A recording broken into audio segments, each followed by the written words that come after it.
Maggie gifted a tier 1 sub to Happy Birthday. They have given 3 gift subs in the channel.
Every once in a while, a day of celebration takes over the realms. Today is that day. May the orb bless your day. Evangelos Blair Witch Artist Ivan Blorb Ivan Blorb Ivan Blorb.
I bought bits on mobile to cheer for you.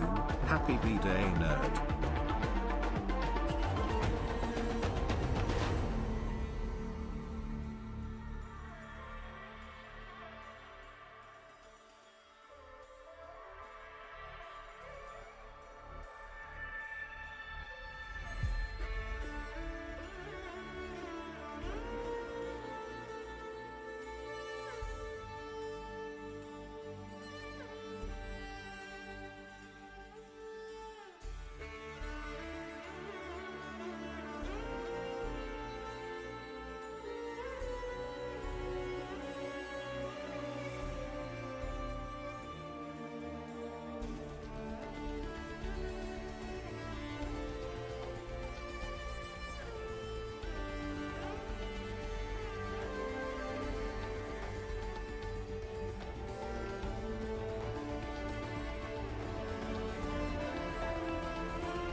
Why does my light look weird? What the fuck?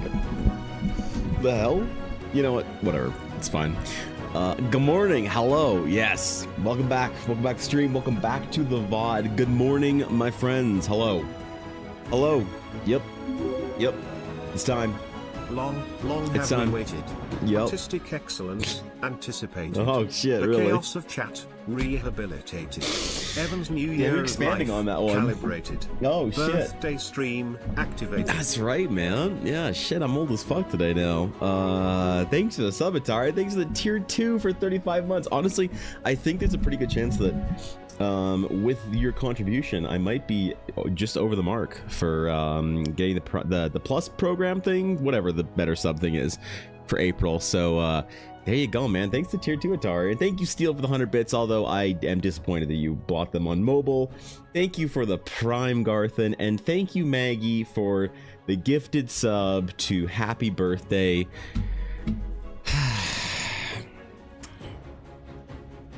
You're hilarious.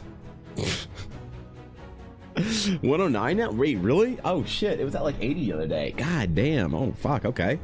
Okay. All right. There it is. And thanks for the birthday wishes. I appreciate that. Thanks, Lobster. I appreciate that. Yo, Strix. Oh shit. I'm honored. Strix, good to see you. Who else is here?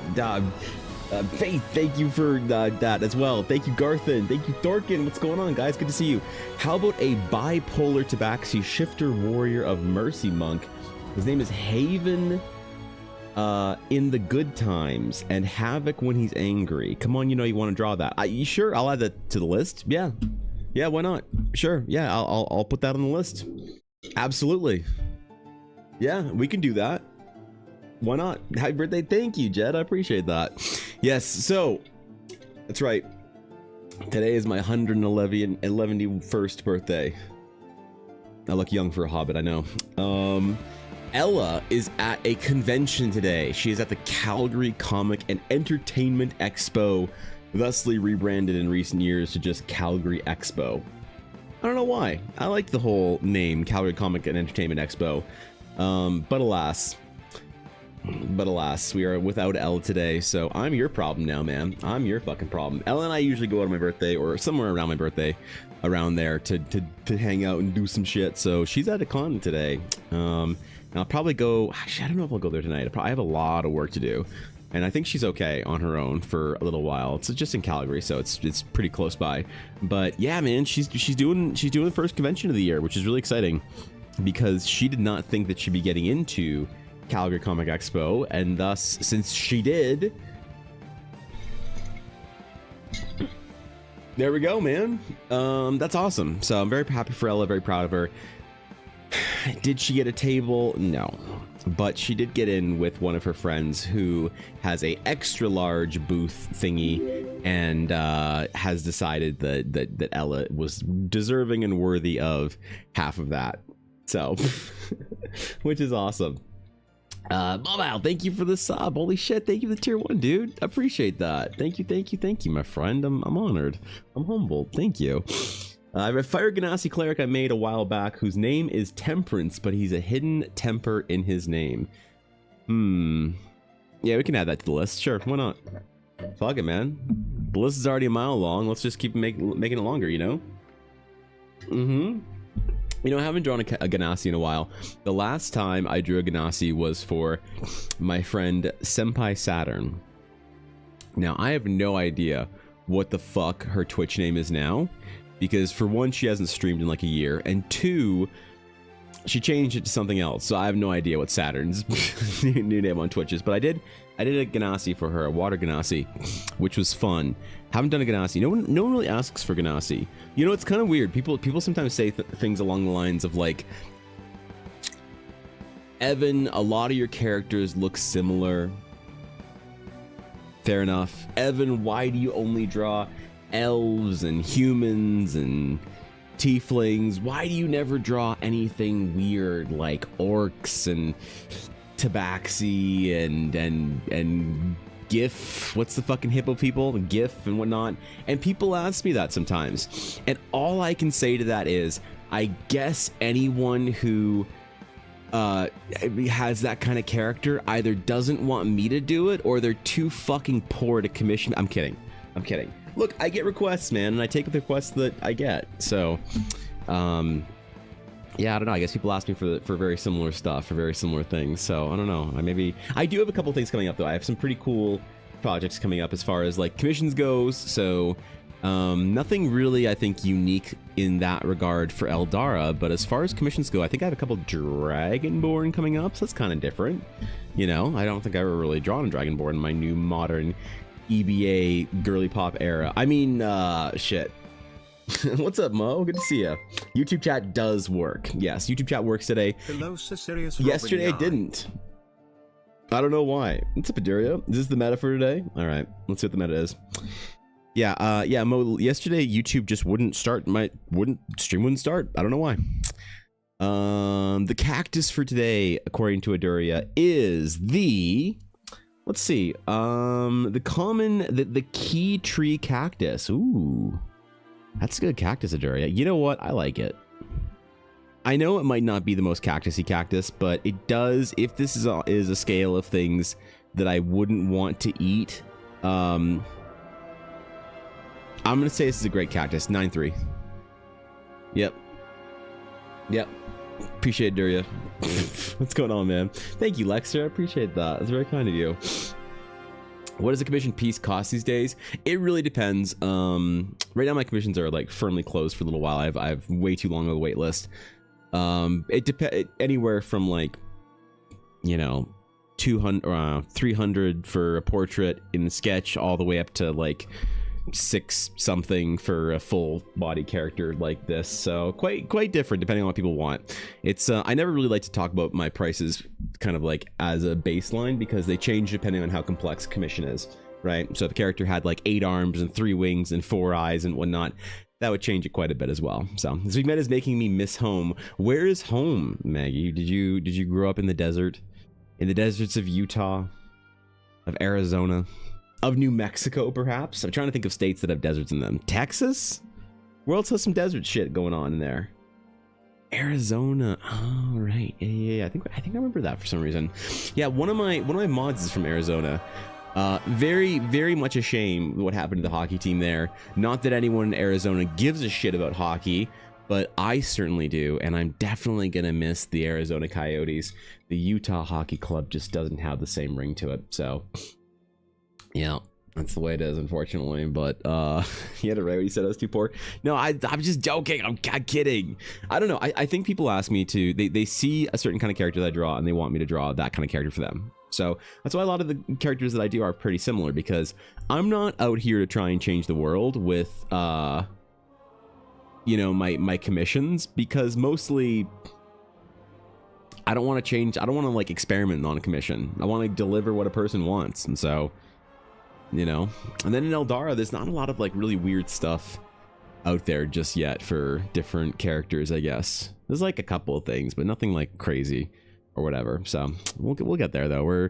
I did some adventure writing yesterday. I finally wrote, so the last thing that I had to write for the adventure is the introduction.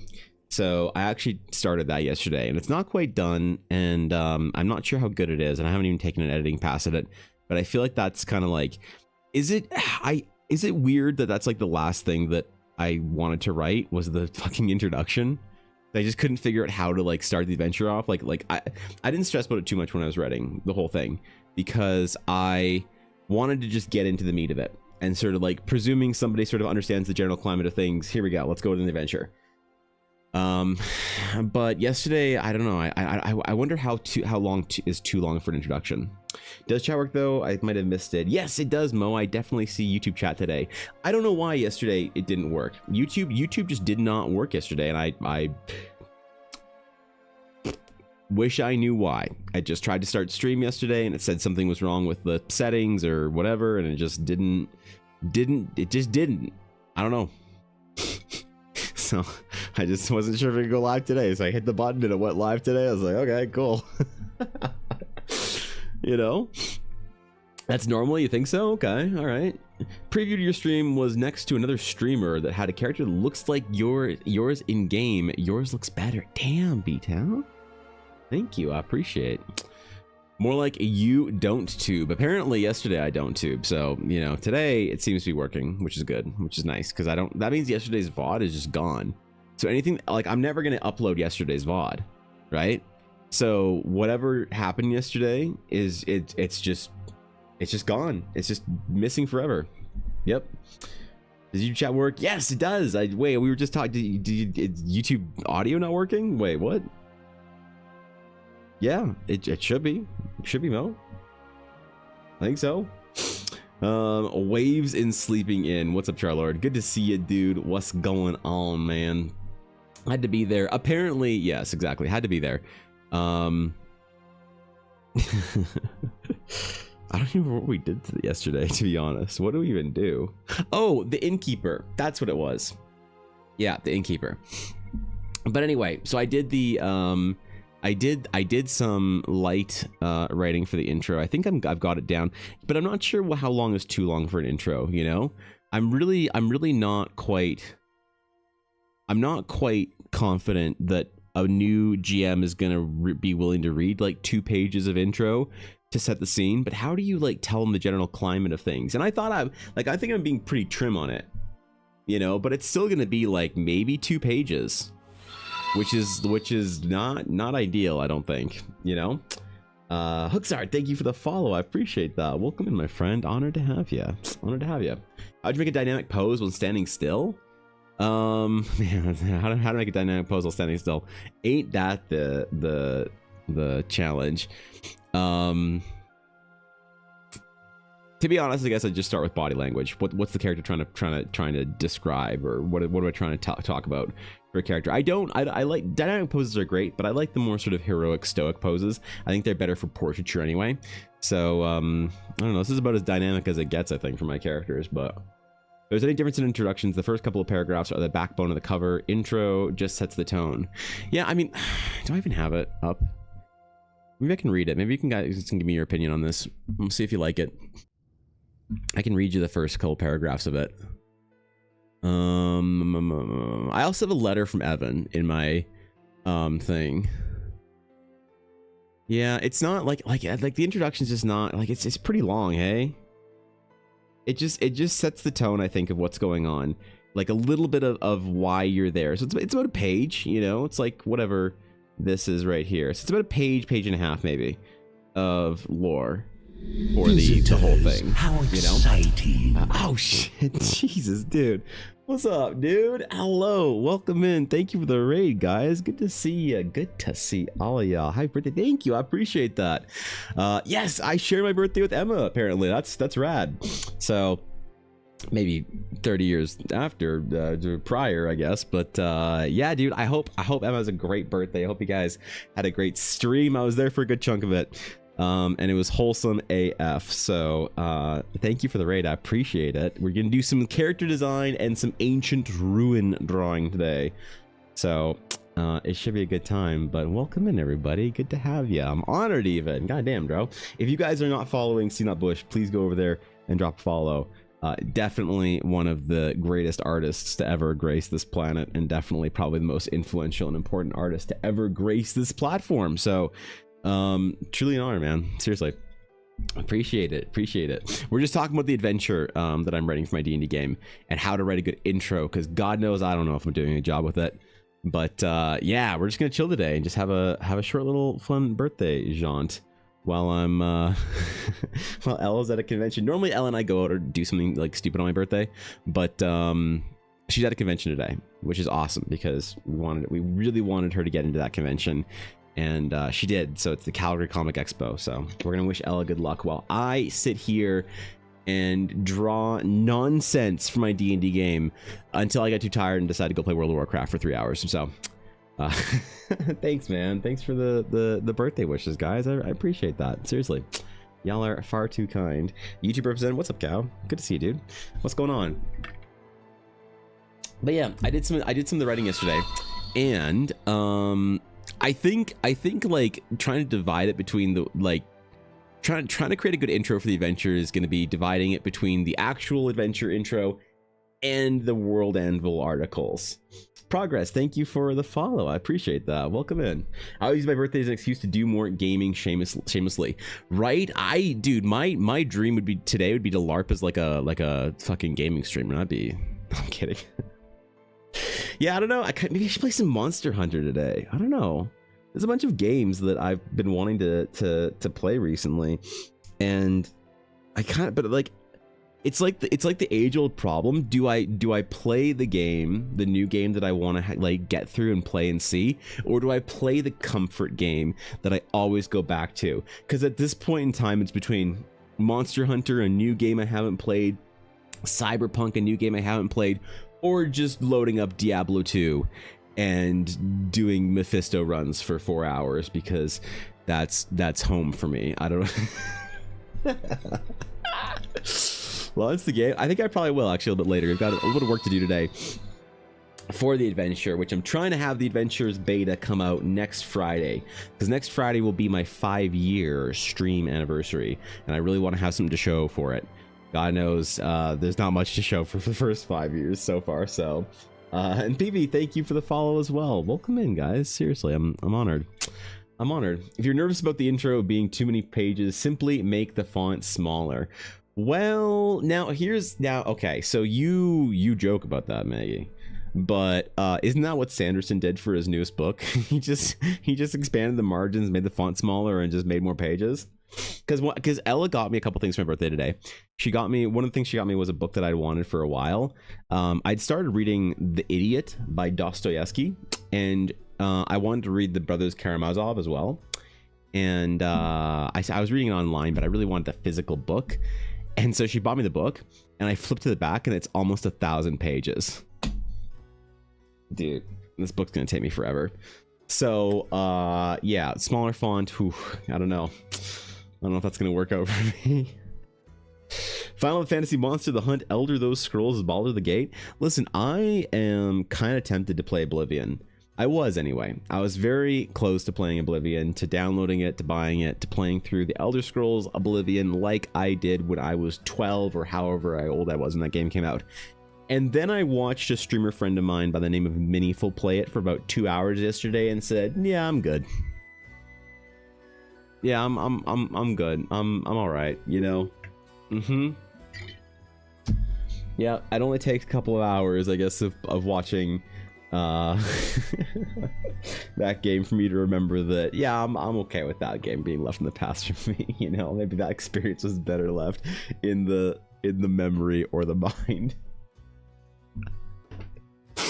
Oh well, man. God. But hey, today also, I forgot, today's a very important day for the Orbathon. So the Orbathon timer above my head, guys, if you hadn't known, the Orbathon, I was so well remembered by reminded by Samurai in chat, which thanks, Samurai, I appreciate that.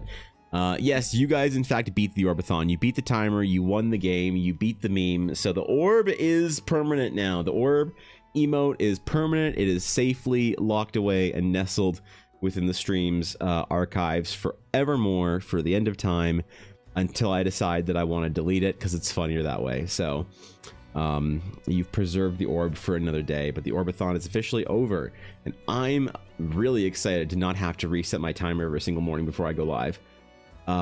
So, you know, how about that? Y'all won the Orbathon. I'm very, very impressed with the ability and ferocity that you all memed hard for that. So, good job. You guys definitely deserved it. You earned it this one time you get your silly meme. So, and yes, I do need to canonize the orb as a quest in Horizon. So, goodbye the other orbs, long live the original orb. Exactly. And I think what I might do is I might actually cut the orb emote out, so it's an actual real emote instead of a stupid little whatever the fuck that is. So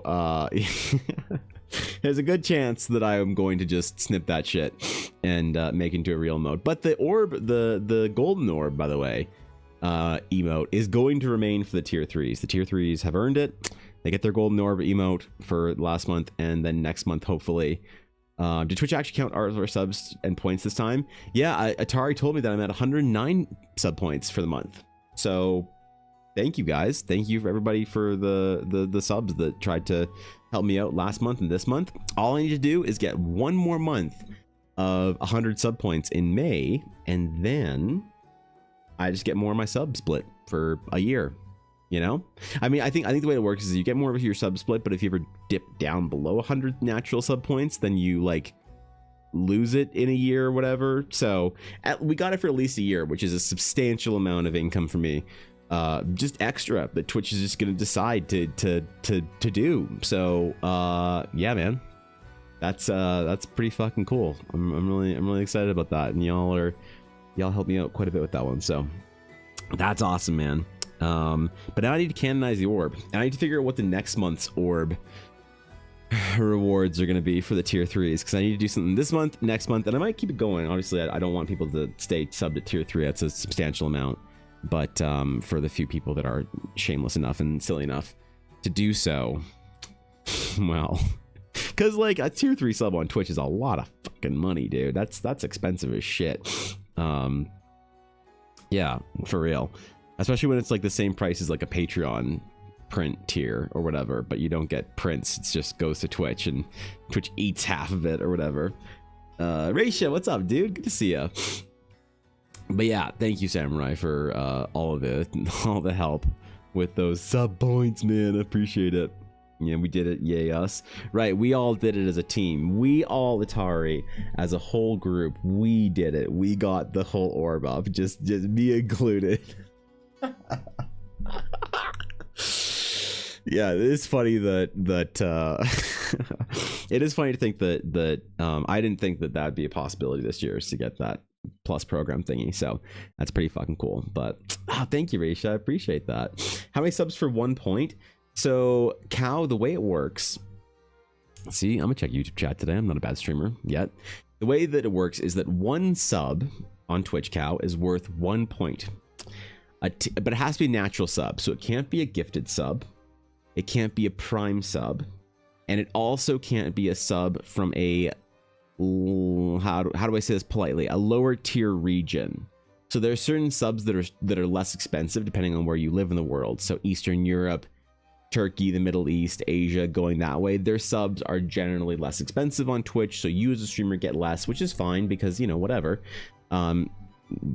Absolutely make it easy for people to sub, but it also means that Twitch doesn't count those as either, so that kind of sucks. So it has to be a natural, a reoccurring monthly sub, and tier 2s are worth 2 sub points, and tier 3s, which are the cost of 5 subs, are worth 6 sub points. So that's why a couple people have decided basically to single-handedly lift me on their shoulders and carry me over the fucking line, which is why I'm so honored and humbled about it. But Steel, what are you doing? Don't we find more bits at work? Why do we still have that alert? Scar. Damn it. In your opinion on the most recent question in the work progress channel, please give your greatest advice on work in progress. Sure, we even started a project today. I can go to Discord, why not? Fuck it. All right, what do we got? Studies, work in progress, and feedback. Where are we, Steel? Let's see.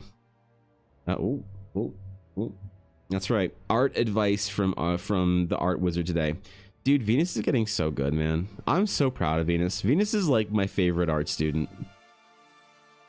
I mean it, man. Venus is fucking getting cracked. All right, what do we got? We got a sword. That's pretty cool. What are we looking at, Steel? 1 down, 1 to go. What do we? Wait, you need.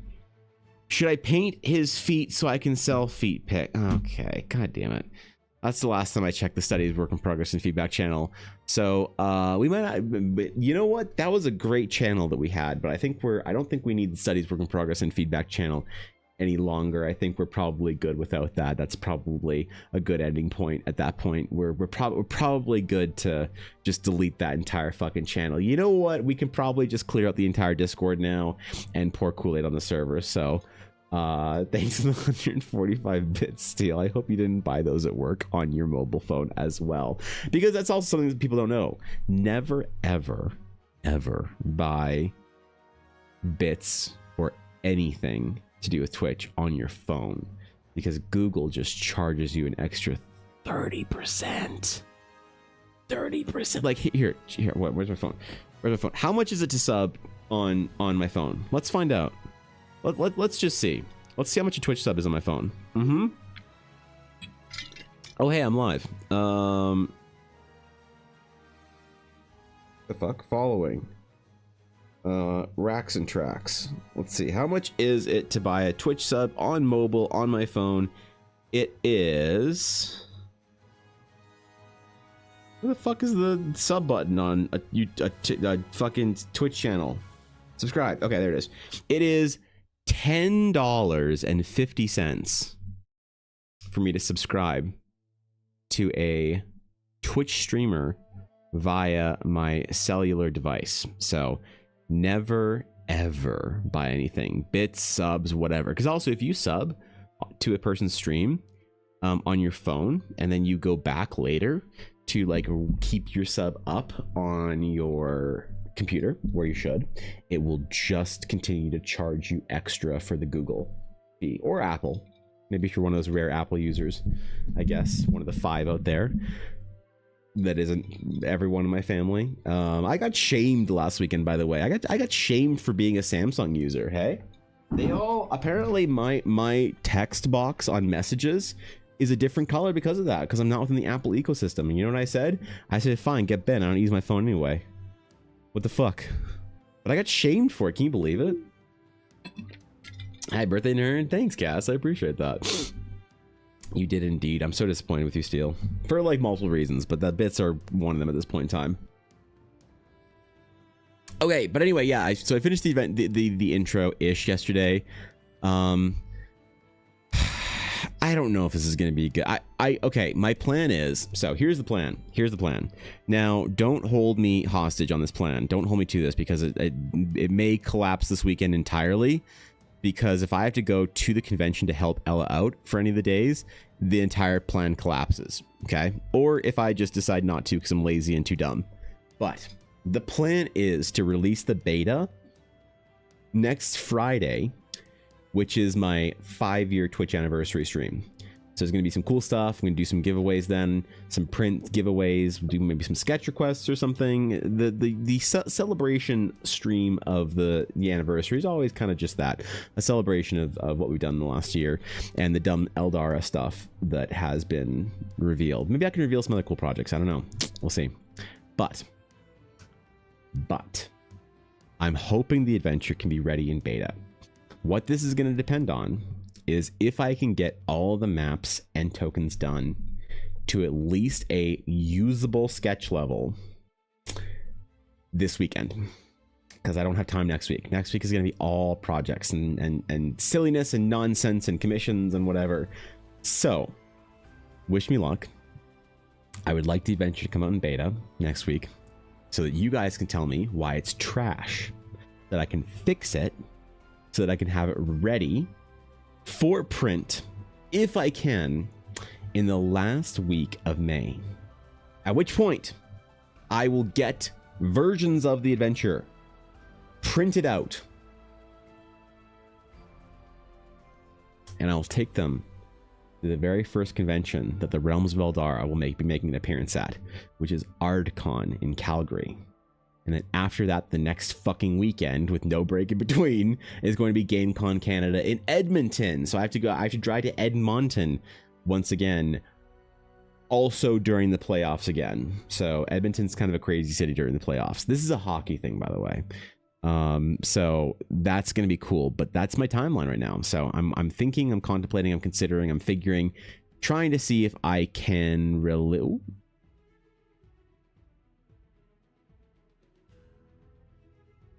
I actually noticed mistake. Oh well. Anyway, yes. So that's going to be the timeline if I can. Now, is anyone going to play through the entirety of Horizon in that time? I don't know.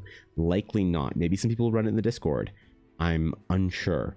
But then I have 1 month to fix the adventure up, to fix any of the art that's missing still after the beta comes out, and to also populate the entire world anvil, to which I have about 35 articles written. Not massive articles, some of them are pretty quick, some of them are pretty short little articles, but still articles, because I have this dumb idea, okay? The dumb idea is, so I want this adventure to be written mostly as a digital adventure for digital purposes, tools, whatever, because that's where most people play D&D. However, for the physical versions of the adventure, next to any kind of new first time mention of things like the Shattered Sea, the Alabaster Consortium, or what have you, that has its own World Anvil link, I'm going to have a QR code in the margins of the adventure that you can scan the QR code and it can take you to that specific article. So there'll be a general QR code for the World Anvil for the Horizon section leading into this Horizon as a sort of a kind of a how do I word this, like a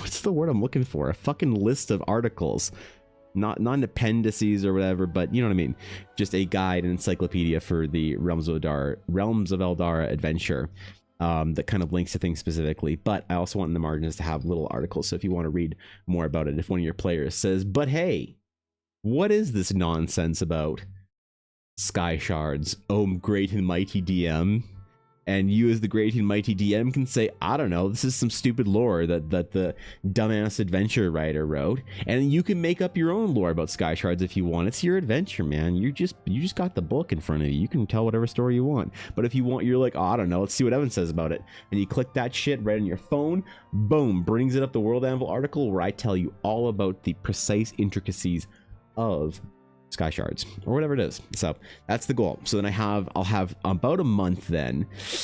If the adventure comes out in beta on Friday, I'll have about a month, a little bit less, to finish the art, edit the adventure, add anything else I need to do it, and also fully populate the World Anvil, because I'm sure there's things that to me as the writer are self-evident that I'm like, oh well, of course we don't need to know what and how this thing works. Isn't it obvious?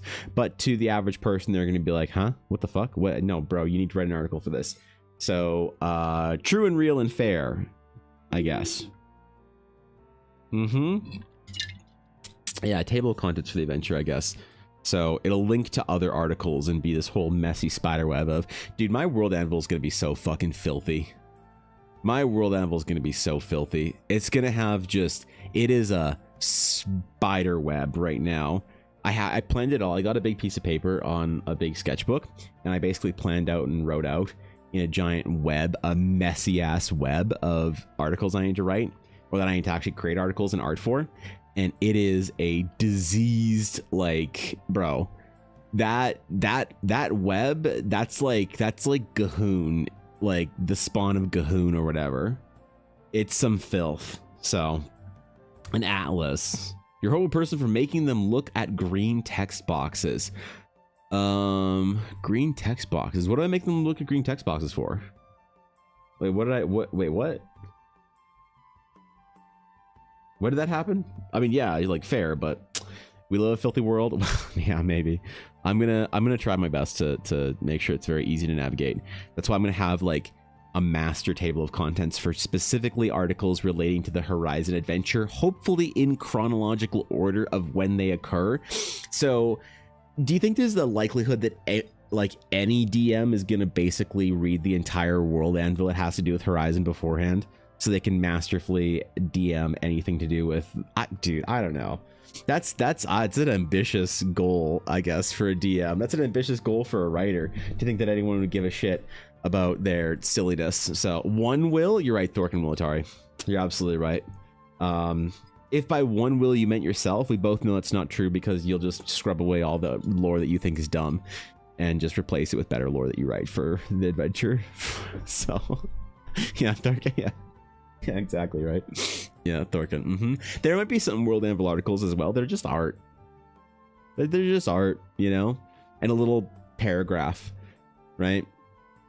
I don't know. So we need to do like an artathon, I think, for maybe what we'll do is the last week of May. We'll just be like a tiny sketchathon of all little 20 to 30 minute sketches that are, oh no, my bamboo's dying.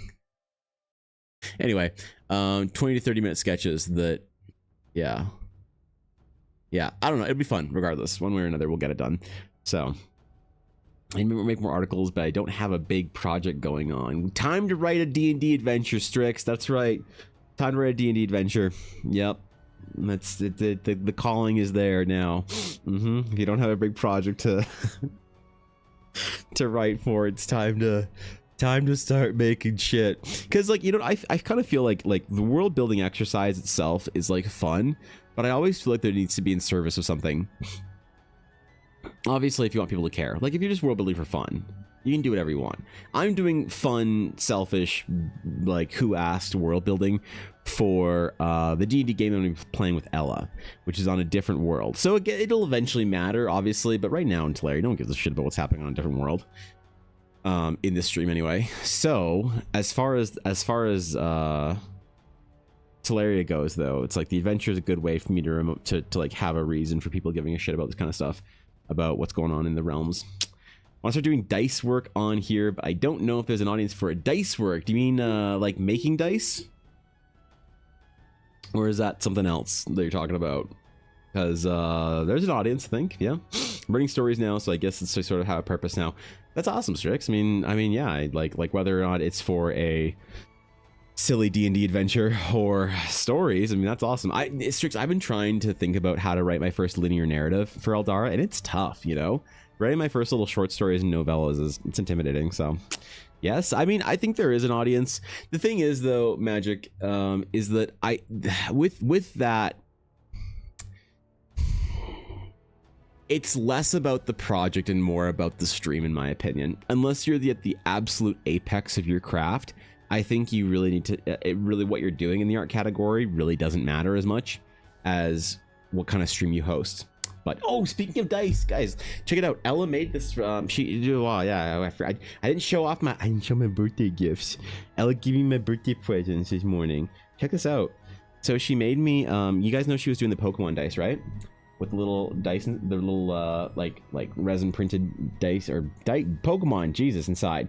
So this is one she made that I didn't know she made, but this is actually a Lapras, and she's made Laprases before for the convention for this weekend, but this is actually a shiny Lapras. I'm not sure if you can see it, but yeah, she made me she gave me the first ever shiny Pokemon die that she made. I'm trying to get a good view of it. Yeah, I think so. But yeah, because I suggested, so what she's doing with these is at the convention, she actually bought an official Bandai Gachapon machine. And so she's selling the Pokemon dice as random Pokemon monster dice in the Gachapon machine. And she was going to throw in for future conventions some of the occasional shiny Pokemon. But like by the time we had that idea, it was too late. So she just did this one for me. And I didn't know about it. She just surprised me with it this morning. So that's pretty fucking cool if you ask me. I don't know. It's pretty rad. Yeah, speaking of dice, holy. Look at her. She's so pretty, man. Oh, and then also Ella got me a pair of earrings that I wanted, so check that shit out. She got me the swords, bruh, for Ren Fair. Look at those. I was gonna put them on, but I think they'd be actually really uncomfortable with the headphones on, so I didn't want to put them on before stream. But yeah, man, I forgot. Oh yeah, I completely forgot about the dice. Shit. I'm glad Magic reminded me. Yeah, it's cool, man. Anyway, yeah, I think there is an audience. I think there absolutely is an audience, but you have to make sure that your stream is more about the stream and less about the art. I think if you're doing something that's less interesting to look at or to watch, or that's more process oriented, unless you're the absolute apex peak of your craft, in which point you're like a pro gamer streamer instead of an entertaining streamer, if that makes sense. But both doable. I don't know. Thank you for the lyric, Cass. I appreciate that. Yeah, so intro done. Maybe I'll read it later. But I also wanted to, I'm not sure if this is a dumb idea, but I really wanted to start off the adventure with a letter from me. Basically telling the theory on how to run the adventure to DMs. I'm really stepping outside of the box here as far as what I think is normal adventure writing and trying some weird shit. So this will hopefully be a lot different than what people are used to with normal adventures, but we'll see. All right, so today we have a very special project where I get to do whatever I want today and just draw some stupid ass shit. So I'm gonna draw some ancient ruins, I think. That's what I wanted to do. I had some more runes that I need to draw for Horizon, for the adventure, and honestly, it's kind of one of my favorite things to do, if I'm being real. I don't know why. I just deeply enjoy drawing runes and monoliths and things like that. Obviously, I mean, you know that the Eldar project at this point in time is just full of that. So, yeah, man, we gotta draw some runes and just have some fun for a little while, chill out, and then maybe I'll play some games later. Maybe we'll just chill. I really didn't set anything up because I had to help Ella get going this morning. We had to wake up. Thank you, Katie Cakes, for the follow. I appreciate that. Welcome in. Yeah, Chonky D20. Yeah, absolutely, bro. It's a big one. Ella makes some thick dice for her chunks. Is that centered? That's centered. I think so. But yeah, I it took me a while to get going this morning, or to get to stream, because we had to wake up. We woke up. We had to get her ready for the convention, and then because she's not gonna be home until late tonight, we had breakfast, and then she forced me to eat my cake and open up presents and stuff and whatever. So we chilled for about a half hour doing that nonsense. So I waddled in here ready to stream extremely late in the process. So I did not set anything up, unfortunately. I did not get anything together. I am but a shadow, a simulacrum of a real streamer right now. Thank you, Varuni. I appreciate that. Would it be starting from scratch? No peak monster. Well, I mean, that's fine. I mean, if that's totally fine. I think as long as your stream is entertaining and fun to watch and good to chill with, then I think people will watch it. So you're rating starting for higher levels. No, the first adventure that I'm writing is starting for literally level 1, and then it's going to be a large project that I'm going to take through for the next couple of years to go through a master story arc, whatever, an MSQ of sorts. But I am doing, depending on how much people want it on Patreon, I am going to be doing some one-shot adventures for them, and one of them is going to be a bit of a higher level one. One of the first ones is going to be a bit of a higher level one. So the big campaign is going to be like more manageable stuff, but there will be room for a higher level adventure eventually, as soon as I get that shit together. But all right, monolith. That's right. So there's a couple of these around the island that I need, the island of Horizon, that I need to have art for. So we're gonna do a couple of them and have some fun, just roll with it and see what happens. So I'm gonna try and record the process, make some more videos out of it, and ooh.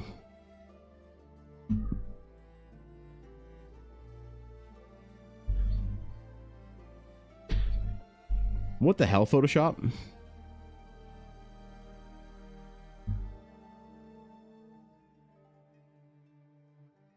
We're gonna try restarting Photoshop.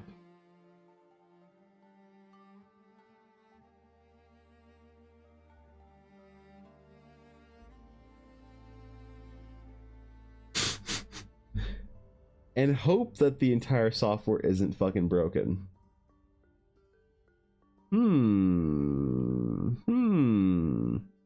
Adventures in like other adventures? Apparently not, right? Okay. Visitors, how exciting. Let's see if this works this time. I don't know. Say, what's up, dude? Hello, Say. How's it going? How was your stream this morning? Hello, friends. Good to see all y'alls. What's up? Thank you for the raid. Yo, go follow Say. Go say hi. Say what's up. Show some love. Maybe just post a quick little hug emoji in Say's chat. I don't know, man. I don't know what kind of weird shit Say gets up to in chat when I'm not there, so we finished the hand. You finished the hand today? Hell yeah, dude. Welcome in, guys. Appreciate the follow. Monk mode, thank you for the follow. Welcome in, guys. Say, I'm trying to set up my Photoshop. There's some gremlins in here this morning. There's like, you know, it's not just Photoshop gremlins that are in my computer. It's like a Photoshop Furby. Uh-oh. Oh no. Did it? Nope. Okay, we're good. Oh my god, what is going on with this shit today? I'm just trying to set up a new... Look at them pixels. Okay. I think this isn't gonna work and hopefully not crash my computer this time. Let's just see. We need to zoom in on this one. Okay, good. Now we need to see if the zoom is broken again. And we're good. And we're good. The gremlins heard you, apparently, right? Yeah, no, it's more like a discarded Furby than a gremlin. It's much more scary than that. The hand is quite a masterpiece. I mean, it looked pretty good when I saw it, so, yeah, what's up, man? Milk Mode is my brother. Oh, shit, okay. Well, I'm honored to have you then, Milk Mode. Good to have you in here. All right, Shay, we're doing some runes today. We're doing some ancient runes today. That's what I'm doing. That's what I decided I want to do today. So, I need some more for Eldara. We're gonna get after it. We're gonna do it up, and I'm gonna try not to mess up the entire thing before I eventually retire to my slumber of playing World of Warcraft until Ella gets home. I think I have a lot of work to do today. Actually, I'll probably be just balling the whole time getting work done. All right, recording start. All right. What kind of rune should we draw? What kind of rune should we draw this time? So there's monoliths all over the island. There's monoliths everywhere. You saw the stream name. Happy birthday. Thank you. I appreciate it, Shogrim. I appreciate that. Thanks, dude.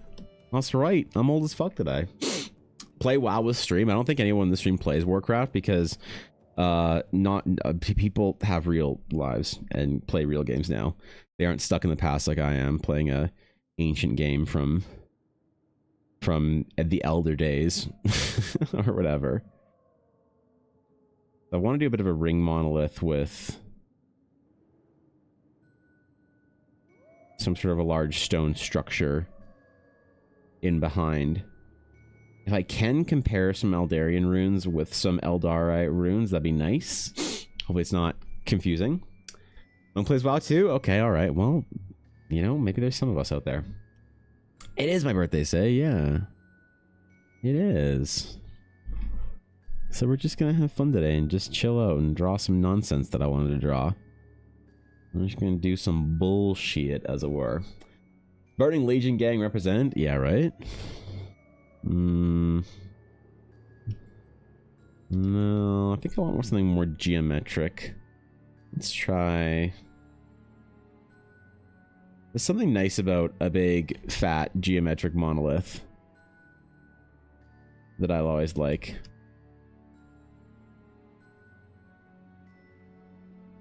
Especially if it's floating, man. Floating monoliths are just the best. So we're gonna do some stuff like that, I think, today for this one. And see about adding some new floaty nonsense to the already floating world. Happy Horth Day. Officially 3070 Thanks, Say. Arcane 200. I love the way it says your emote titles. That's amazing. WoW inspired runes? What kind of Warcraft inspired runes would you want to see? Where has good runes in WoW? Because WoW has lots of different runes. Thanks to the bits there. I appreciate that. That's very kind of you. Well, that's very kind of you. I'm honored. I'm humbled. Evan knows what Bionicle is. It's an old Lego theme. Wait, what? Oh, but okay, yeah, all right. Yeah, no, we're not watching a Bionicle lore stream today, all right? That's not happening today. Yeah, this is of the things that are gonna happen today. That's not on the list, unfortunately, right now. That's for an alt stream late at night, sometime in the future.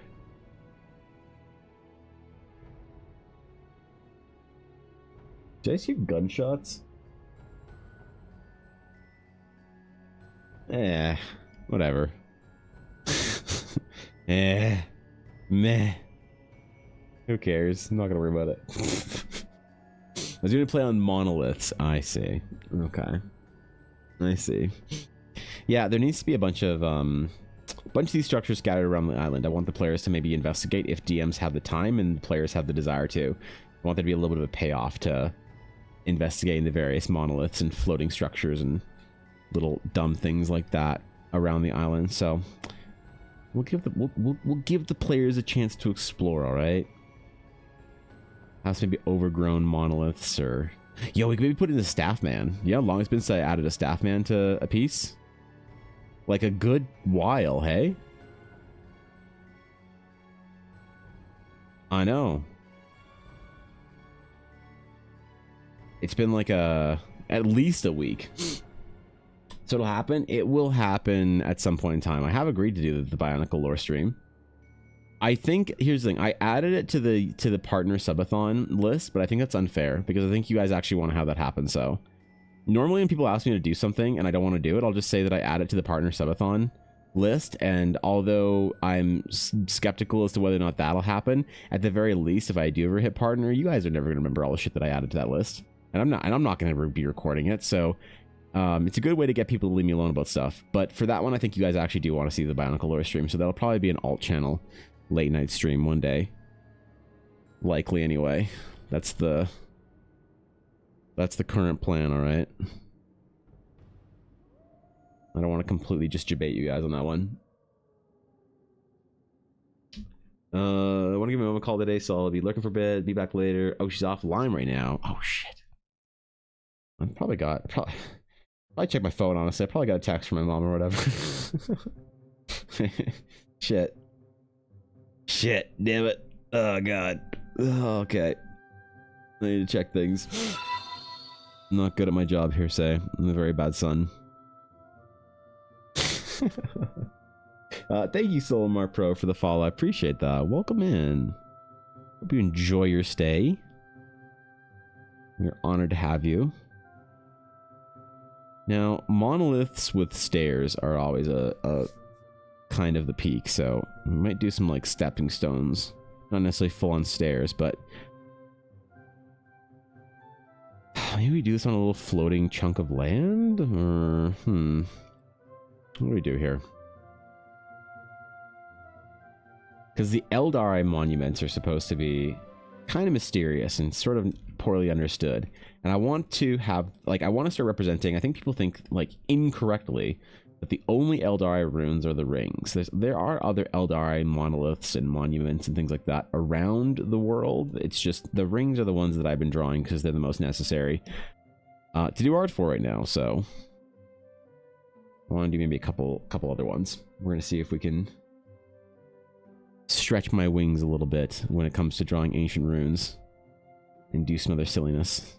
It'll hopefully fit into the whole theme, the whole vibe.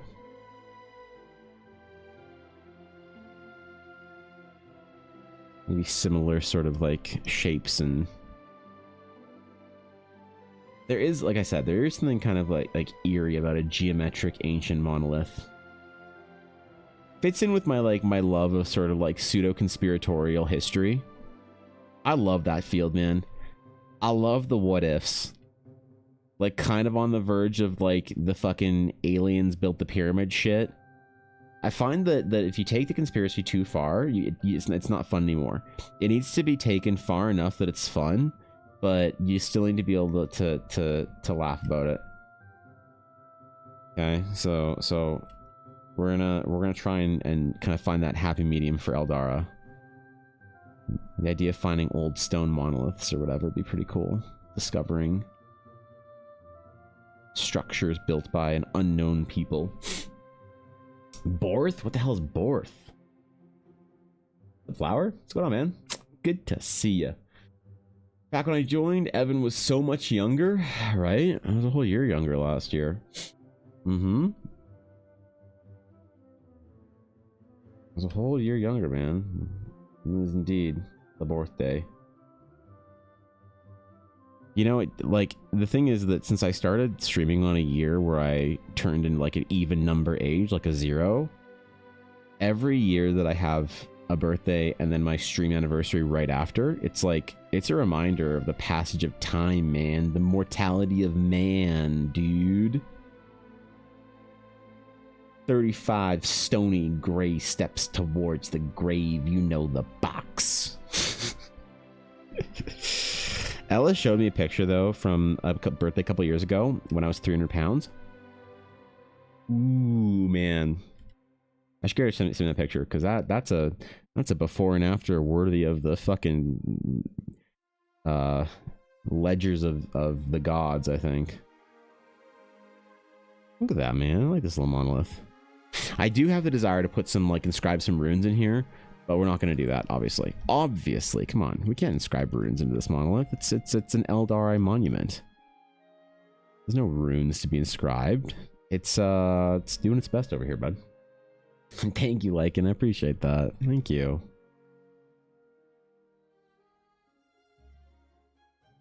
Yeah, now I'm a mid 30 something, bro. Can you believe that?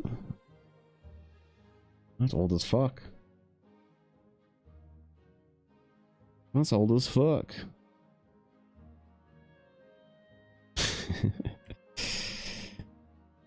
Dude, I was so scared to turn 30. I was part of that crowd, man. Like when you're in your 20s, your 30s. 30 is terrifying. 30 is like a, it's like when it's like dude, when you're like a teenager, a 30-year-old like an adult, you know? They have like kids and shit. They got like 3 wives, 2 cars, 5 jobs, 4 kids, 6 houses. When I was 29, I was about to turn 30. I was so terrified. You know what? You woke up the next day and nothing fucking changed. Right? You be 40 this year? Right on, dude. That's fucking sick. Yeah, I mean, like, dude, when we were young, like, even when I was young, like a kid, like a little baby, like in the, like in the 19th, in the 20th century, in the late 1900s, like 30 was like an adult, and like 40 was like old, you know, and like 50 was like decrepit, and by 60 you were put out on the porch and like just left with a blanket and like reruns of Matlock or whatever. But now, dude, I'm so inspired for like dude, age is like such a different thing these days. There's 80-year-old ladies at my gym that get the fuck after it. There's this old lady that's like my gym grandma, and one of my gym grandmas. I have a couple gym grandmas, and she fell off of a bar doing chin-ups, doing fucking chin-ups, and she's like in her like mid 80s. She's like 86 or 7 or something like that. And she fell off a bar. And everyone like gasped, because if you've ever had a grandmother that like fell, you know that you know she broke her hip up. That shit happens. And an old person falls on a good day, they break their hip, let alone falling off of a fucking pull-up bar. And she just gets up and dusts herself off, and like everybody's just like petrified, like, oh my god, is she okay? She just like brushes her legs off and was like, well, that was embarrassing, and then like chuckles and gets back after it, and we're like, what the fuck? Jesus, man. Old people today are not like old people were, you know, even 25 years ago, so. Any illusion I had that getting older was going to be a rough time is completely dispelled. Yep, that's rad. Can I get below 300 pounds still? You got this shit, Say. You got this. It's a tough road, believe me.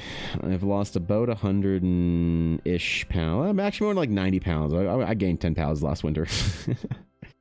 I'm down about 90, but I've lost probably like a whole 100 and whatever pounds so far, and it's tough. Believe me, it's tough. It's very tough, but it's definitely possible. It's doable. You got this shit, homeboy. You got this. Believe me. You got this. All right.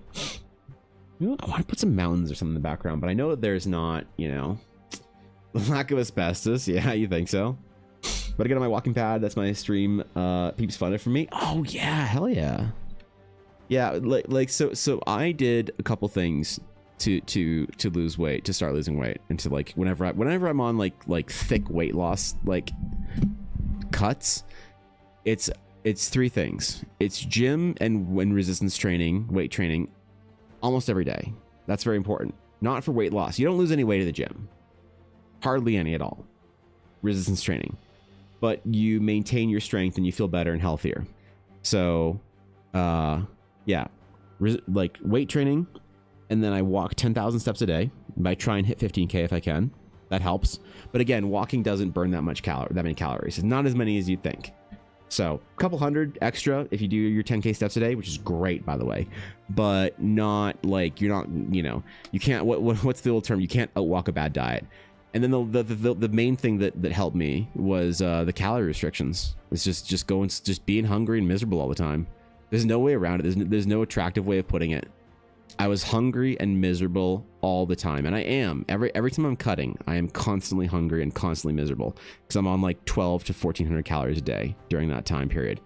So, which I'm on right now. I took today off though because I had fucking cake for breakfast, so I don't even know what I'm gonna eat for calories today. But yeah, it's doable though. For me, I need to do all three. Like if I'm just restricting calories and I'm not doing other things and I'm not maximizing my like progress, I feel awful about it. So. Where some people can just like restrict their calories down to like, you know, 16, 17, 1800 and just do that for like 2 months and just kind of shrug and be like, all right, you know? So, no, it's definitely rough and I know how tough it is. And I'm proud of everyone who is going through the process because it's very, very important to your health, longevity, quality of life and happiness and all that stuff. And I know how hard it is and I know how brutal it can be and I know how dark it can feel. And so I'm always thoroughly impressed and extremely proud of anyone who's taking whatever steps they can towards it. It's fucking awesome, dude. Not going to lie, it's crazy. I installed fiber optics in residential houses. This 84-year-old man was trying to crawl through his own attic to do the job with me. I was like, honestly, man, please don't. Old fella had more energy than many of my coworkers. Yeah, it's yeah, I don't know. It's amazing what you can maintain if you continue to live a life of activity. It's incredible what you can maintain with it. So intermittent fasting works really well for me. Full fasting is best results, but really hard. Definitely far too sedentary. Yeah, I liked fasting because I find that if I eat, I'm at any point in time of the day, I'm then hungry for the rest of the day. So I can go a large portion of the day without eating and I'm good. But if I have like a little breakfast, like 200 calories of nonsense, then I'm fucking starving for the rest of the day. So I like fasting, but I can't do it because of my stomach's kind of fucked up. So it would give me heartburn and shit like that if I don't have any food in my stomach, for one. And two, I always want to try and hit as much protein in it as I can after the gym. So I don't like as soon as I can. So I get back from home from the gym at like 8, maybe 8:30, and I want to by 9 or 9:30 have at least 30 to 50 grams of protein, whether it's a shake and eggs and whatever, or whatever I choose. So that's what makes it hard for me. And then the problem is I can't then fast in the evenings because for some reason I'm personally hungry in the evenings. So it's tough, man. Like there's no one way that works for everybody, obviously. I mean, it does kind of come down to like the basic sort of like thermal energy, whatever, calories in, calories out, with some additional sort of caveats of whatever. But the way you arrive there is always different. You always feel like it's so hopeless until you find the thing that works for you, and then you feel like you're hacking. You feel like you're hacking at that point in time. You're like, oh my God, why didn't I do this before? Holy shit, this is so, you know? So you just got to keep grinding for that, figuring out what that solution is for you. And that's awesome. Walking pads are great. Ellen and I just bought a walking pad because they were on sale, so I can keep doing my 10K steps in the winter. Because I'll be honest, one of the reasons why I don't cut during the winter is because I can't get outside. I can't fucking get outside when it's minus 40 degrees out. Holy shit. Trying to grow up to be the climbing gym elder. Ooh, yeah, they're serious, hey? Yeah, right, Strix? Yeah, I don't know about the climbing gym elders, but I've seen some of them working out at the gym, just pulling weights and shit, just getting after it. There's an old lady walking group, because I go to the gym in the morning, right? So I'm there with all the old people. It's amazing. There's an old lady walking group. One of them's 97, the other is 102, and I thought that they were all in their like early to mid 80s. 70s to 80s. I thought that was the old lady walking crew. And one of them's 97, the other's 102. Like doing the track, like at the gym, walking like 3 to 5K every fucking morning at the track of the dude. It's amazing. It's some real shit, all right? Because you've woken your system, activating the leptin and ghrelin response to make you hungry. Yeah, exactly. I mean, there are some people I know that their hormonal whatever hunger system can be satiated by certain things. There's no hacking my satiation for me. There's no amount of protein or fiber or whatever that will hack that system for me in my brain. As soon as that neuron activates, I'm fucked for the rest of the day. So I want a sleeper build, so when someone gets froggy, I can show them that they ain't shit. Damn, that's right. You gotta get that sleeper build. Remember, it's not enough to get lean. You also gotta get fucking jacked. You know what? Honestly, every good artist that I've ever worked with or worked under or whatever at a studio, they're all jacked. They're all jacked. Half of them ride motorcycles. I don't know why. But it's a thing. It's like a cultural thing for concept artists at game studios to get jacked. They all look. It's like Dave Greco kind of jacked. Like they're all dudes in their late 30s that are all senior principal artists, and they're all really good looking, and they're all fucking jacked, and I don't know why. Like I don't get it. So how do you be a better artist? 1, get a good tablet. 2, get jacked. 3, maybe get a motorcycle. We'll see. We'll see if I can do. We'll see if I can do that one. I don't know. I don't know if Ella will let me get a motorcycle. She probably think it's okay. I wouldn't do anything dumb if I got a motorcycle. I want a motorcycle with a sidecar. Do they still sell those? Can I get a motorcycle with a sidecar? Those have to be safer in some way. But I just kind of want one. I think they're cool. Like I want a vintage sidecar motorcycle, like with some Indiana Jones shit. You know, my friend and I, when we were in high school, we always wanted to buy like an old World War II era Indiana Jones style, like German motorcycle sidecar type thing. And you see, just peel off some of the emblems that, the problematic emblems, but that vibe of the Indiana Jones type era. And then we were going to dress up as Indiana Jones and his dad. So we were going to get my friend John's gonna get like a tweed suit and shit, and then we were gonna go on an adventure through the mountains while he struggles to hold on to scrolls and keep his hat on and shit, while I'm like pretending we're running away from Germans the entire time. Now we were also like 16 when we had this idea, but the problem is every once in a while you think like, man, I was dumb when I was 16, but that idea still checks out. Going on an adventure, maybe the whole like dressing up as Indiana Jones and his dad thing, then maybe that's a little bit far, right? But maybe we'll put helmets on. That's it, But I still think the idea checks out. I still think the idea of going on an adventure with a motorcycle and sidecar, that still checks out in my opinion. I think that's still rad. I don't care. So if that shit's available, are you kidding? If I ever have the means to buy a motorcycle and sidecar, I'm gonna do that. And I'm gonna do the little dumbass thing where you put your little dog in the sidecar and a little dog seat or whatever. Where's Una? Here. And I'm gonna go on adventures with my dog. Just Una and me. Oh, and Ella too, I guess. She can come. Yeah. I know the walk out to the gas station is 1K each way, so if I do that 3 times, that should be my usual 6K. That's pretty good. It's pretty good, say. That's seriously. So I left school, easier to cut, walked everywhere, so I always got my steps in. Yeah. I wish that I hadn't spent so long as overweight as I was. I'm still fat as fuck, by the way, though. So that's like, let's not have any illusions that I'm doing well. I still got some of that, but compared to where I was, it's being 90 pounds down is a pretty big deal. Man, it feels different. Feels good, man. Feels good. It's worth it. It's worth it. In those dark hours where you're fighting the demons, whatever those demons are, laziness, injury, craving, addiction, doesn't matter. Everybody will fight the demons during that process. All I can say is it is absolutely fucking worth it, man. Holy shit. It's worth it. That would look fun. Maybe make sure you take pics. Maybe we'll bring like cosplays to LARP with, and then we'll just like change into our Indiana Jones cosplays and take pictures on the side of the road, as opposed to driving anywhere like that. It's probably not good. I'm an artist with a moped. Is that good enough? Okay, artist with a so jacked artist with a motorcycle versus artist with moped, non-jacked artist with moped.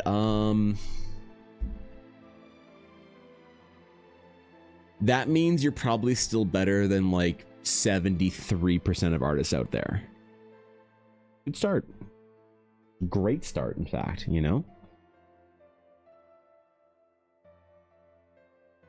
Hey, that's pretty good if you ask me. Yeah, we're chilling at that point. We're chilling. There you go. Let's get it.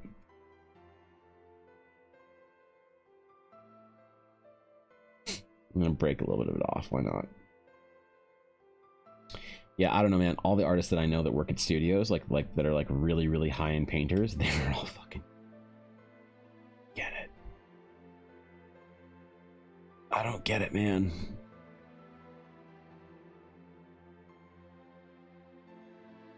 I don't know where they get it from. But they got it somewhere. And they're getting after it. So I was gonna take like a couple passes at different sketches, but I actually really like this one. I sometimes feel like I'm demonstrating poor concept art like skills or like practice when I like take the first sketch that I do in a day and decide to sketch it out, but like sometimes I just enjoy it, you know? Sometimes we just kind of get it. Sometimes it's best not to overthink it and just draw some cool shit. Must have been 25 years, was 233. I felt like I could fly, right? Yeah, dude, it's totally different, eh? Been heavier one day, I want to be 175, which I don't think I've been since grade 6. Well, say you got this, alright? You fucking got this. I believe in you, say. I believe in you. Summon those, potato incubus powers. I don't fucking know. I don't fucking know.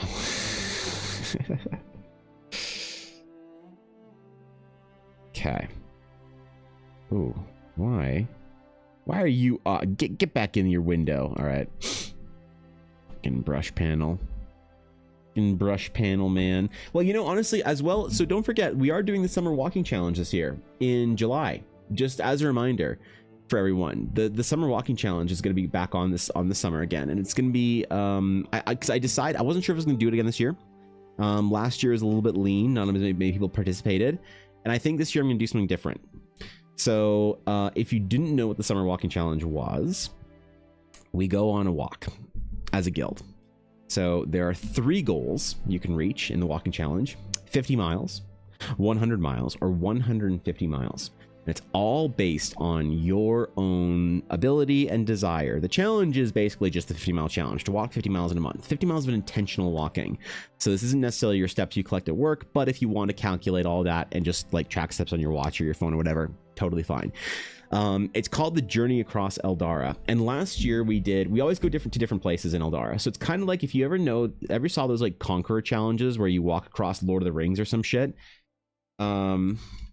It's a similar thing, but for Eldara, and it's not tracked through an app, but you can walk, run, scuttle, slink, or waddle your way across Eldara.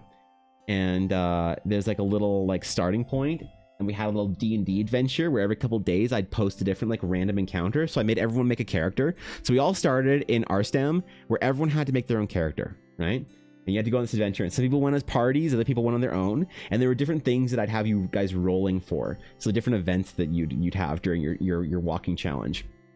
So whether it was you were attacked by bandits, or whether you met up with some dwarven merchants or things like that. And if you got to the first place, Belgar Keep, that was the 50 miles. The next 50 miles was Ashasami, and the last 50 miles was the Gates of Eldara. And what I did is I sent people badges. But where are the badges? Where are the little fucking badges?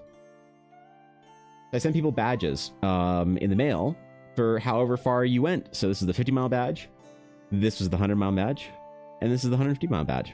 So I think this year, because of how fucking expensive that was last year to do, I think I need to like charge at the very least for shipping for the badges. So like the whole package will be like $5 or whatever, just so I don't have to eat another $150 worth of shipping, which I was fine doing last year. Don't get me wrong, it was fun to get people out there, but just this year, I just don't know if I want to eat another $150 to get these badges out for people that wanted them. But yeah, I made little badges, so little medals, so you could pick which medals you wanted, like which one you want to go for, or whatever. I'd send these out after, but what I'm going to do this time is I'm going to do one at the beginning this time. I'm going to do one at the beginning. So about a month before the challenge in June, I'm going to have people commit to what they want to walk, and then I'm going to send them the badges ahead of time so that you earn your badge and you can get your badge as soon as you earned it and whatever. And if you don't earn the badge, I don't know, just throw it out. I don't care. Like, keep it, whatever. Doesn't matter to me. But I want you to have them to work for and to work towards, and it's fun. So maybe we'll do it after. I don't know. But yeah, they're little badges based on the places you went. So Elgar Keep, and that's Ashasami, a little sort of thing. And then obviously the Gates of Eldara. So it was fun, man. We did this we did this every summer for the last couple of years, and it's been great, and it's been fun. So probably do that again this year. But look around those boxes, even if it's a bit modified. Yeah, right.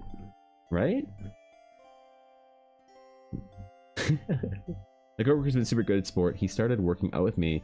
Weightlifting, cardio, minor diet changes. He's lost 20 pounds in 3.5 months. So awesome. That's great, dude. That's awesome. That's a huge change. 20 pounds, like, look, when you're fat as fuck, when I was 300 pounds, 20 pounds didn't feel like anything. But, like, man, it makes a difference. Your body knows. It'll make sure that I'm good and strong for the conquest at the start of August. I kind of want to do one of the Lord of the Rings conquest challenges, right? I don't know. So you can actually use the API for the conquest challenge. You can use the API for that and make your own conquest challenge that use the app and everything. The only problem is it costs about $1,000 to do. So if at any point in time my stream and my guild grows big enough, I will invest the money to do a full proper conquest challenge. So it's the app, it'll track it, you'll track your progress across the map, there'll be lore entries when you reach places, you'll get the badge at the end, it'll be a whole awesome thing.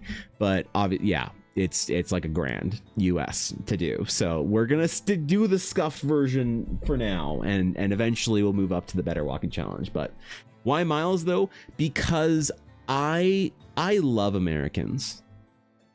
They're some of my favorite people. I got family that are Americans. I got friends. I got precious guild members. Almost every person that is at the top of my bit cheer leaderboard is American.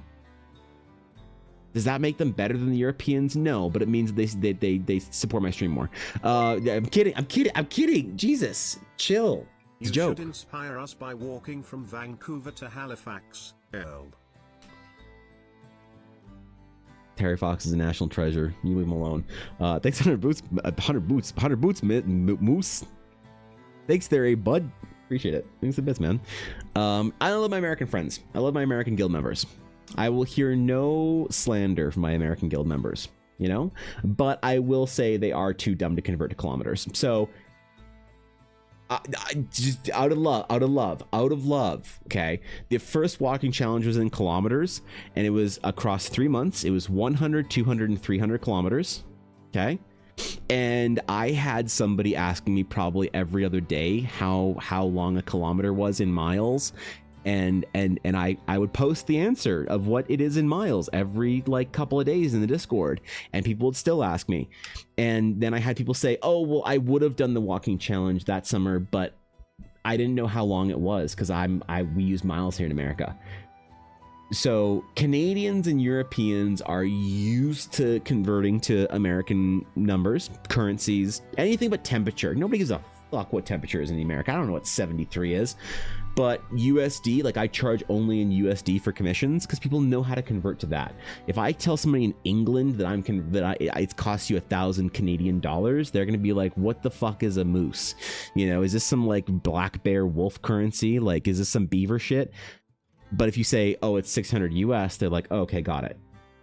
So even for my European friends and family over there in the guild and clients and whatnot, I still charge in American because it's easier for them to know.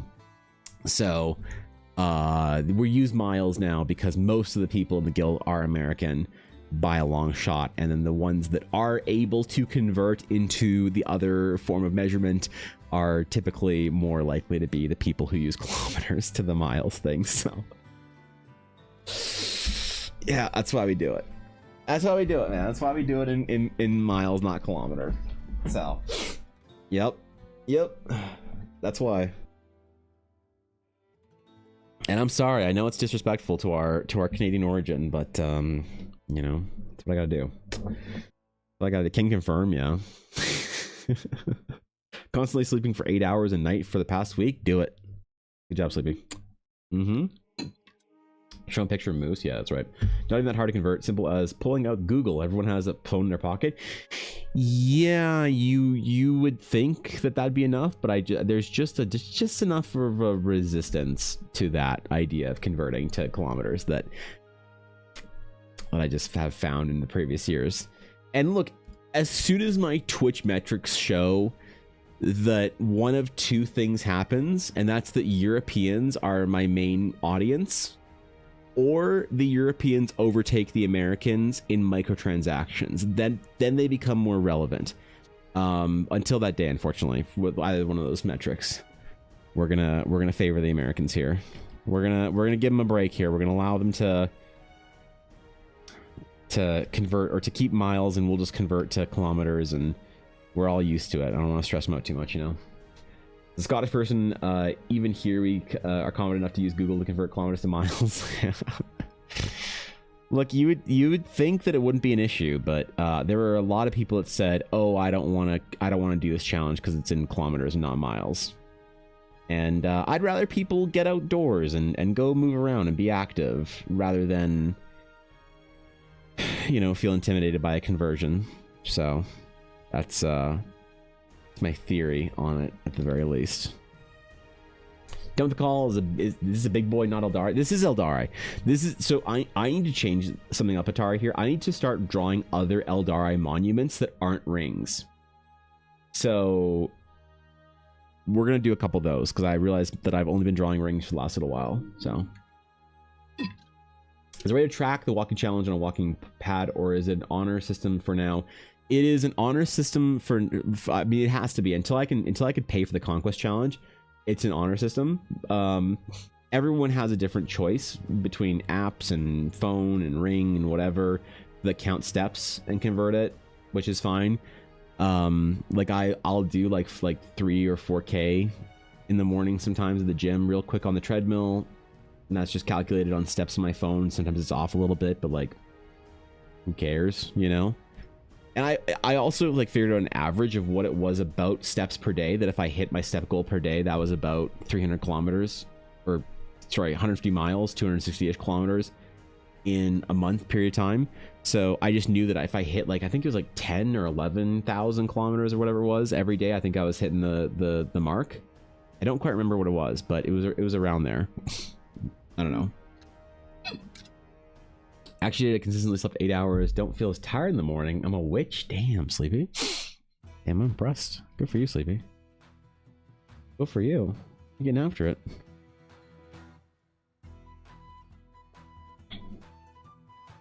So yeah, I'm not worried about how people track it.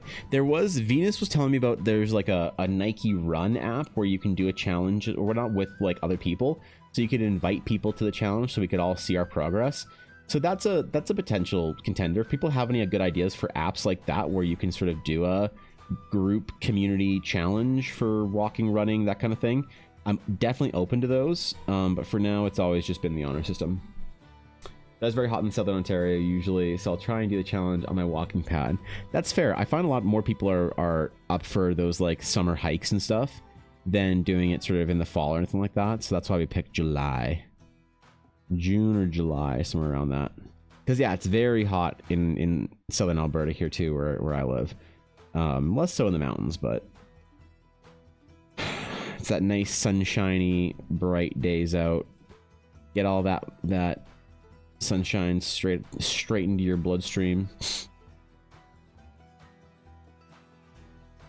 Good time, man. Enjoy it. US tried to convert to kilometers, and there is a place where there's a highway sign that says kilometers left over from the late 70s after we spent $10 million on trying to sell it to the American public. It was obvious it wasn't going to happen, so that ended the program. To be frank, there were far worse problems in the late 70s that needed attention more than converting the metric system. Yeah, that's true. I don't know. I don't even know the whole history. I feel like everyone tells me a different story as to why the US uses a different system of measurement than the rest of the world. And I don't really know what the full story is, because I've had people authoritatively tell me the reason in chat before, and then somebody authoritatively tells me a different reason like 2 days later. And so I don't really know what to believe at this point in time. Not that it really matters, you know? You just use whatever system you want, I guess. long as you know how to convert this shit. We'll live in a post-system world. It'll be like currency. Something along those lines.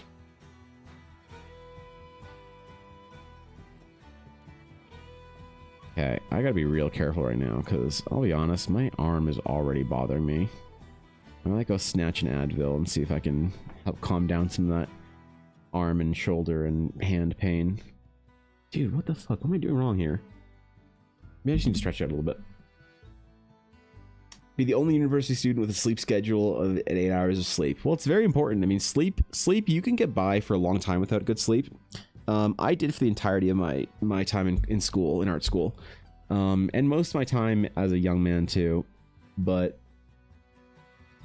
it's not so much like your 30s catch up with you as it is you just realize you're a superhuman when you're well slept. You realize you just produce so much better work. You do much better like jobs of the things that are important to you when you're well slept. So that's almost universal. Like I watched a podcast where this like guy was talking about this. He was like a doctor that like did sleep shit or whatever. And he was saying that like the amount of people that can survive and like have no negative metabolic effects from lack of sleep is like a 0.1%. And so you got all these people that are like, yeah, man, I just survive off of like 4 hours of sleep a night. I don't know. I'm just built different. Probably not built different. Probably just suboptimal. And I used to think I was like that. I used to think that I could just survive off a lot less sleep until I realized that, oh, I'm not different than anybody. And that I am just being suboptimal in my efficiency, I guess. So, metric system is superior in every way. Real ones do. Yeah, you think so? Yeah, I don't know, man.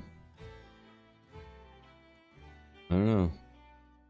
We use like a weird blend of them in Canada. Like if you tell me what an inch, like tell me any number of inches and I can actually measure it out pretty well. Because when I was in art school, we had a 24-inch ruler and we had to measure shit all the time. So I got very, very good at it. And it's like Ella thinks it's like a superpower where she'll be like, how long is like 15 inches? I'm like, that. And she'll check it and it'll be like within a couple percent like points of it or whatever. But tell me centimeters, I don't fucking know. You know? Inches and feet, tell me that's 10 feet away. I'm like, oh yeah. Tell me that's 3.5 meters away. I'm like, oh, the fuck is a meter? You know? But if you tell me like that it's miles per hour, I don't know how fast it is. But if you tell me it's kilometers per hour, you know? It's such a weird little blend of things, eh? Motherfucking United States of America, that's why? Yeah, that's kind of the answer I think is true anyway. It's just if you had united in the name, you need to use miles like the US and the UK does. Does the UK use miles for some? What does the UK use miles for? For speed? No way, really? Thank you, SK, I appreciate that. Fucks the meters and mood. Yeah, dude. When I look at up someone's height on Google, it's like they're 1.76 meters. I'm like, I don't know what that is. Tell me in feet and inches, bro. Oh, you're 5'9"? Okay, cool. I get that, you know. You're 1.8 meters? Oh, okay. Right. We have a chart for Canadian measurements. Yeah, right?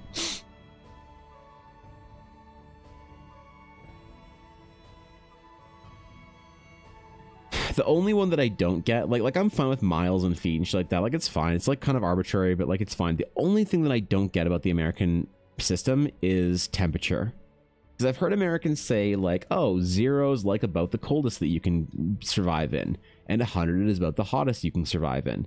But I think the boiling point of and the freezing point of ice and water is like way better. That's the one that I just can't get behind. I just can't get behind the temperature system. I'm not gonna you know, get after my American brothers and sisters over the distance of measurement, things like that. But that's the one that I kind of just can't quite wrap my head around, is the temperature one. You know? Convert to yards to inches and miles right now? Yeah. The Americans just do everything different because we're hard-headed and cool. Yeah, apparently.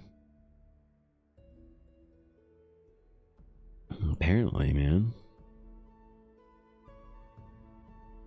I don't know. Listen. I will always prioritize my American brothers and sisters so long as you guys continue to represent the largest viewership percentage of my stream. I don't know if that's true anymore. I know it's true for YouTube and stuff like that. YouTube it definitely favors like my YouTube, TikTok, any analytics that I see is like all Americans and Australians. It's like no Europeans follow me on those sites. Just crazy, because at least there's a lot of Europeans in here, because it's the evening time for you guys right now. But on those sites, no. Europeans, they don't even know who I am over there. Miles for speed and distance in the UK. We use kilometers, but it's less common. Really? So you just have a miles per hour on your signs in England? What the fuck? Oh, that'd be weird for me. Oh, that'd be weird. I get freaked out when I go to the US and have to drive in miles. And if I went to the US, UK and had to drive on the other side of the street and deal with miles, oh, that's a challenge. Literally flowchart for how Canadians measure things. Pretty funny. I think I've seen that shit. I don't know why. I feel like we saw that on stream at some point in time. Same for here. I got mixture of metric and imperial, but fuck Fahrenheit. I don't know. Nate Bargatz has a hilarious Saturday night skit where he plays George Washington describing the system of weights and measurements. Oh, I saw that. No. Yeah. I know what you're talking about. I saw that one. That is pretty fucking funny. Wispy Lightning, thank you for the follow. Welcome in, my friend. Honored to have you here on this most auspicious of days. Appreciate it, dude. 6 p.m. in the UK, yeah. So you'd think that there'd be like I have a decent amount of people that I get to meet and talk to from Europe because of stream. But when I look at like my metrics on YouTube or anything like that, like I wonder if I could see it. If it's changed, because like I don't think you can check it on Instagram anymore. I don't think there's like any way to check where people are from on Instagram. Guys, oh, 8,000! Holy shit, dude! Good God, man, that's fucking ridiculous. Anyway, I wonder if it shows analytics. No, view insights. Does it say we're on Instagram where people are from? No, it has followers and not followers. I don't think it says where they're from. No. That's more a YouTube thing, I think. No, that's not. Fucking YouTube. Fucking YouTube. Where's my creator dashboard? YouTube Studio. Creator dashboard. Analytics. Where are people from? Audience. There we go. They are all from...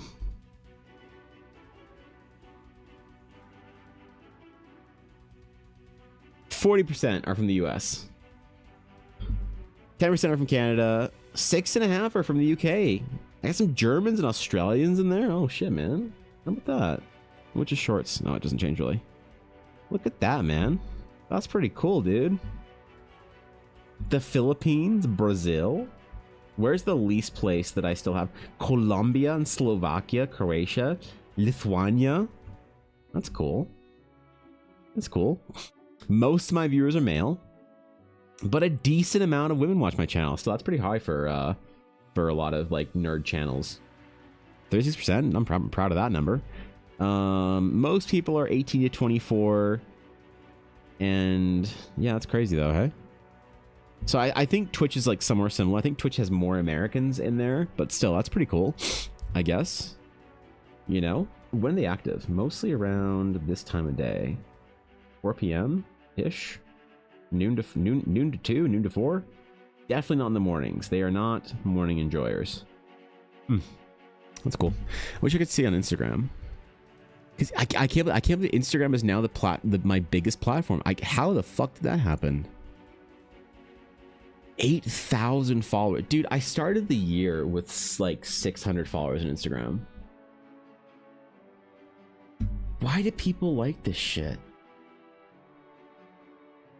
Dude, I don't get it, man. What did I do to deserve that? All right, whatever. I'm not thinking about it. What's good, Nick? It's a lot of goobers, right?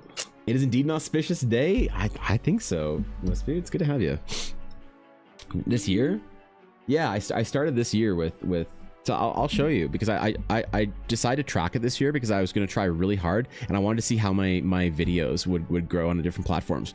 So this year, at the beginning of the year, I started with 3,700 followers on Twitch, and I think I'm at 53.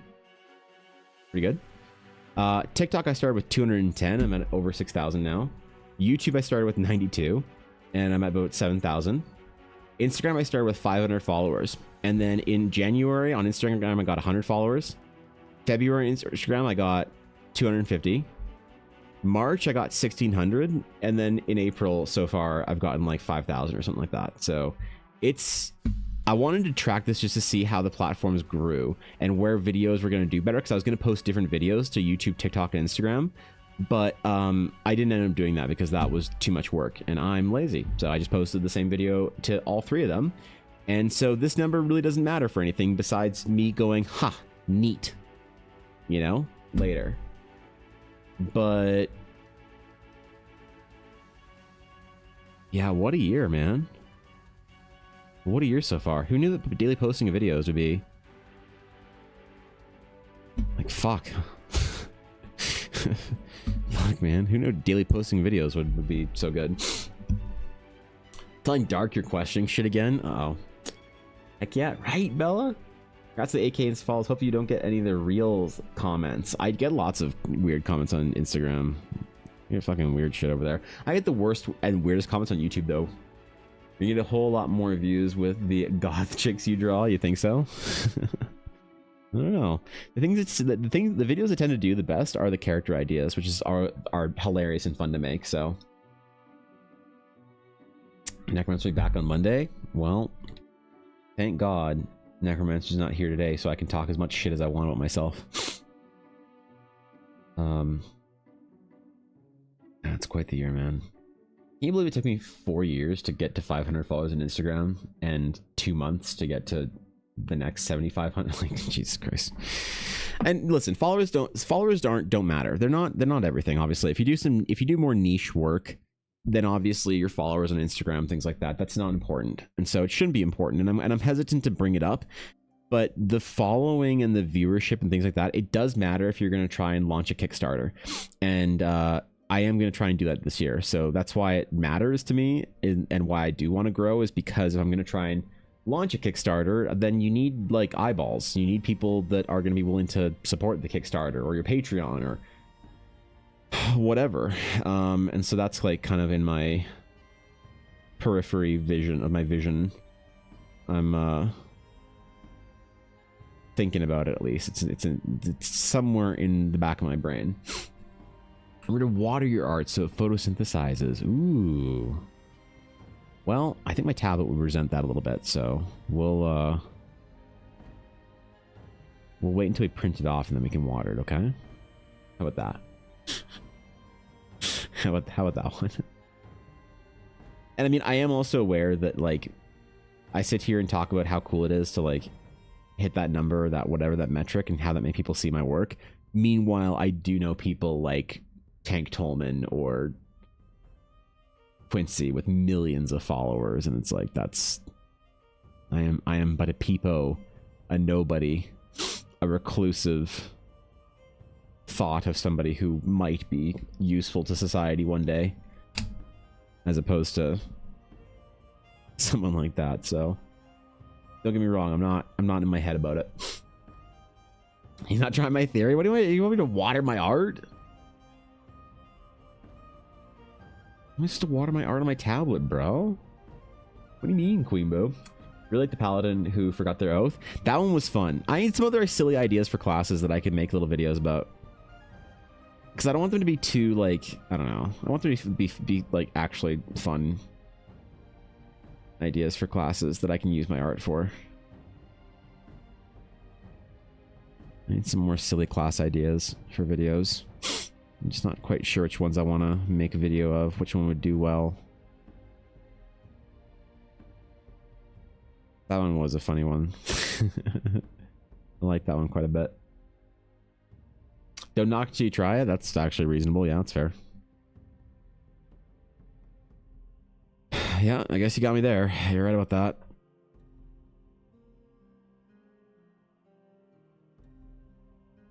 It's completely reasonable.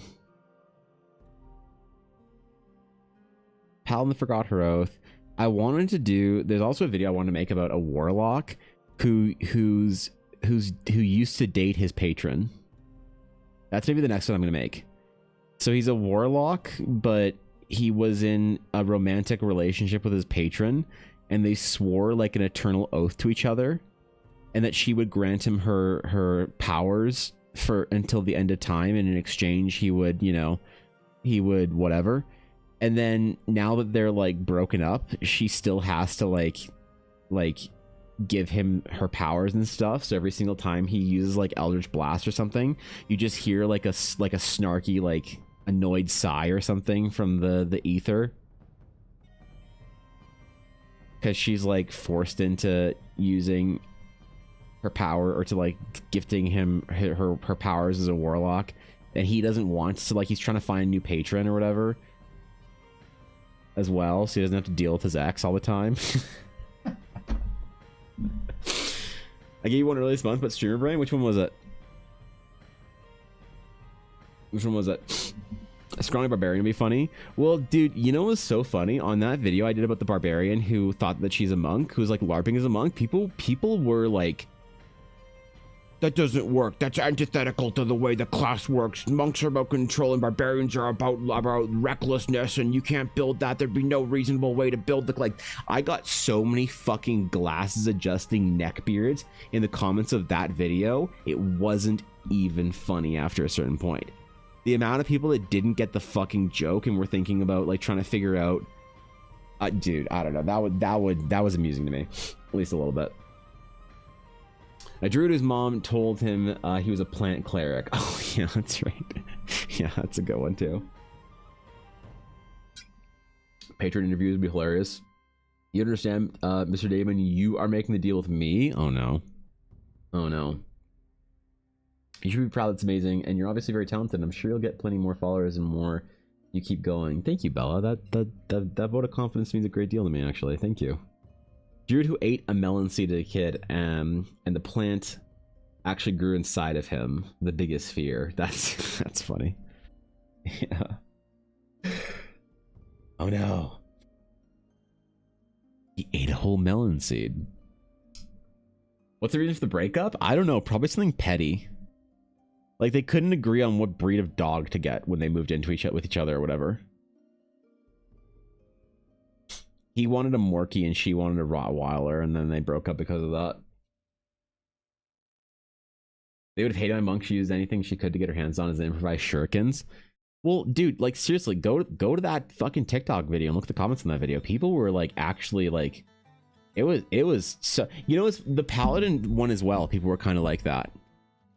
If you go to Instagram and you look at that Paladin video, I'm not sure if I can find any off the rip, but they were like people like complaining about it or whatever.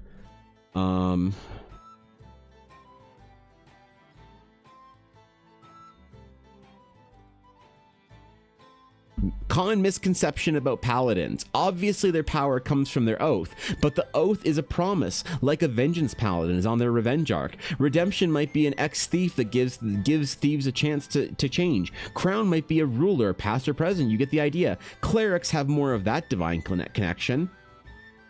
Like, it is funny when somebody completely misses the point of a video being a silly little idea and tries to like adjust their glasses at me on it. Damn, she forgot that paladins have oaths to themselves based off their dedication, not to anything, just the dedication itself.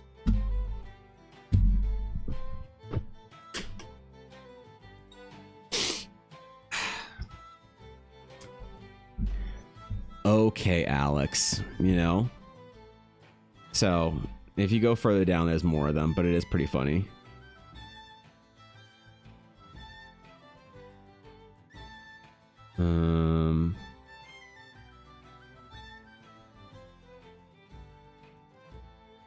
I don't know. I found like a bunch of them and I just kind of rolled my eyes at it. So average commentary, yeah, man. They like, dude, I got fucking like a glasses adjusted nerd dunked on in some of these videos. Where's our barbarian? Wasn't this one?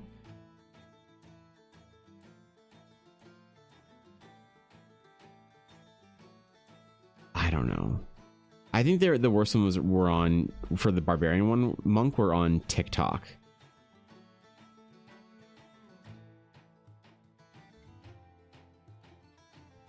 For the, yeah, this video, whatever. I don't. It is just kind of funny when you're like, here's a silly little idea for a silly little character, and people are like, well, that wouldn't work because it's not lore friendly to. Okay, dude, chill.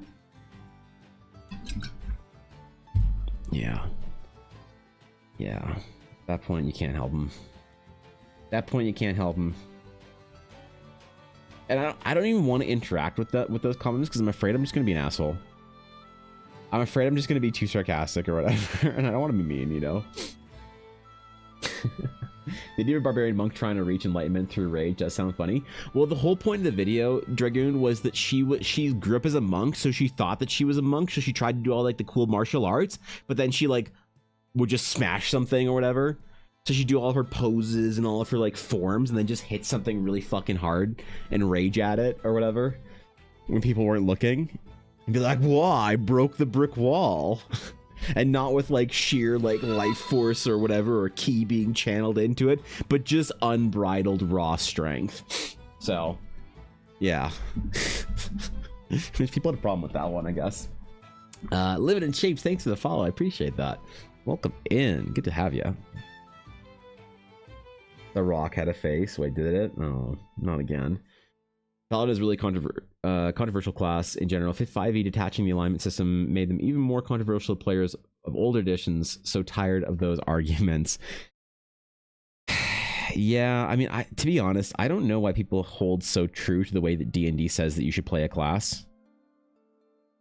Like, if you in your D&D game have paladins swear oaths to their god, sort of in the way that clerics do, it's like there's just this weird sort of coveting of like D&D lore that I don't quite understand, where people are like, but that's the way it's written in the rules, so obviously you can't change it.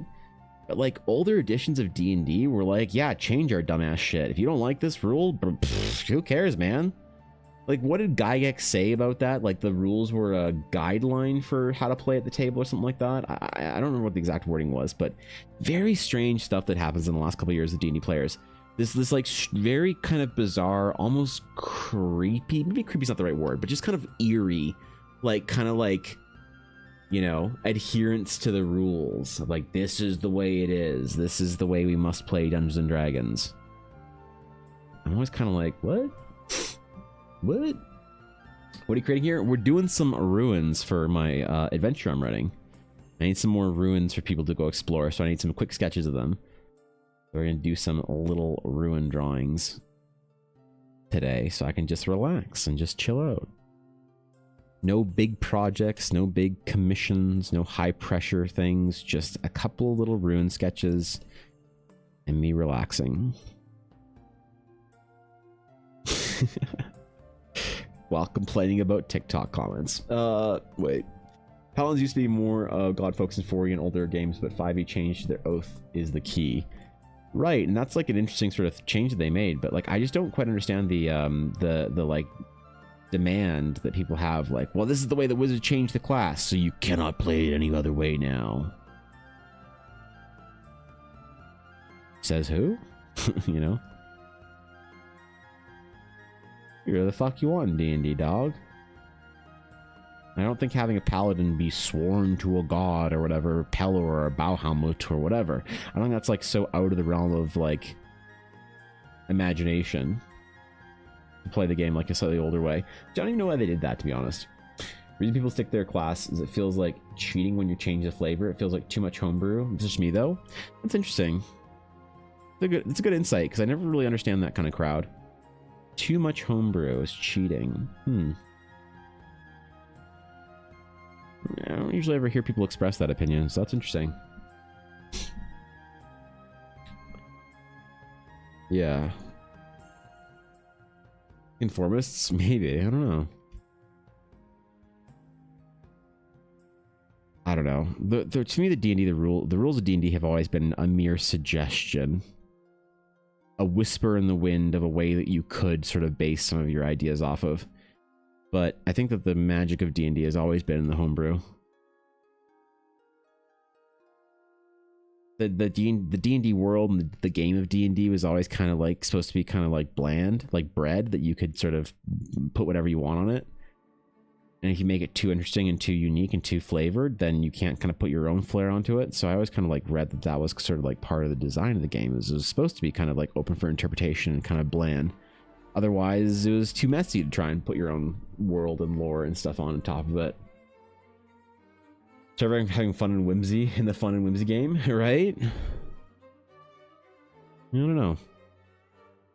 I definitely respect that people play the game differently now than they did sort of back in the day, but it's just like I never get to hear that sort of side of the conversation. The only time I ever get to like really interact with those kind of people is when they're mad about me changing something in like comments of a video. And like if someone's mad about the way that I play paladins in my D&D adventure in a comment on a YouTube video, it's not gonna like make it to me, right? You know what I mean? So made the game your own was the saying. Was that it? Feels like a different game having high fantasy characters in a low fantasy game as a metaphor. Yeah. D&D definitely has changed to more of the Critical Role sort of theatrical fantasy experience. For that's definitely for sure.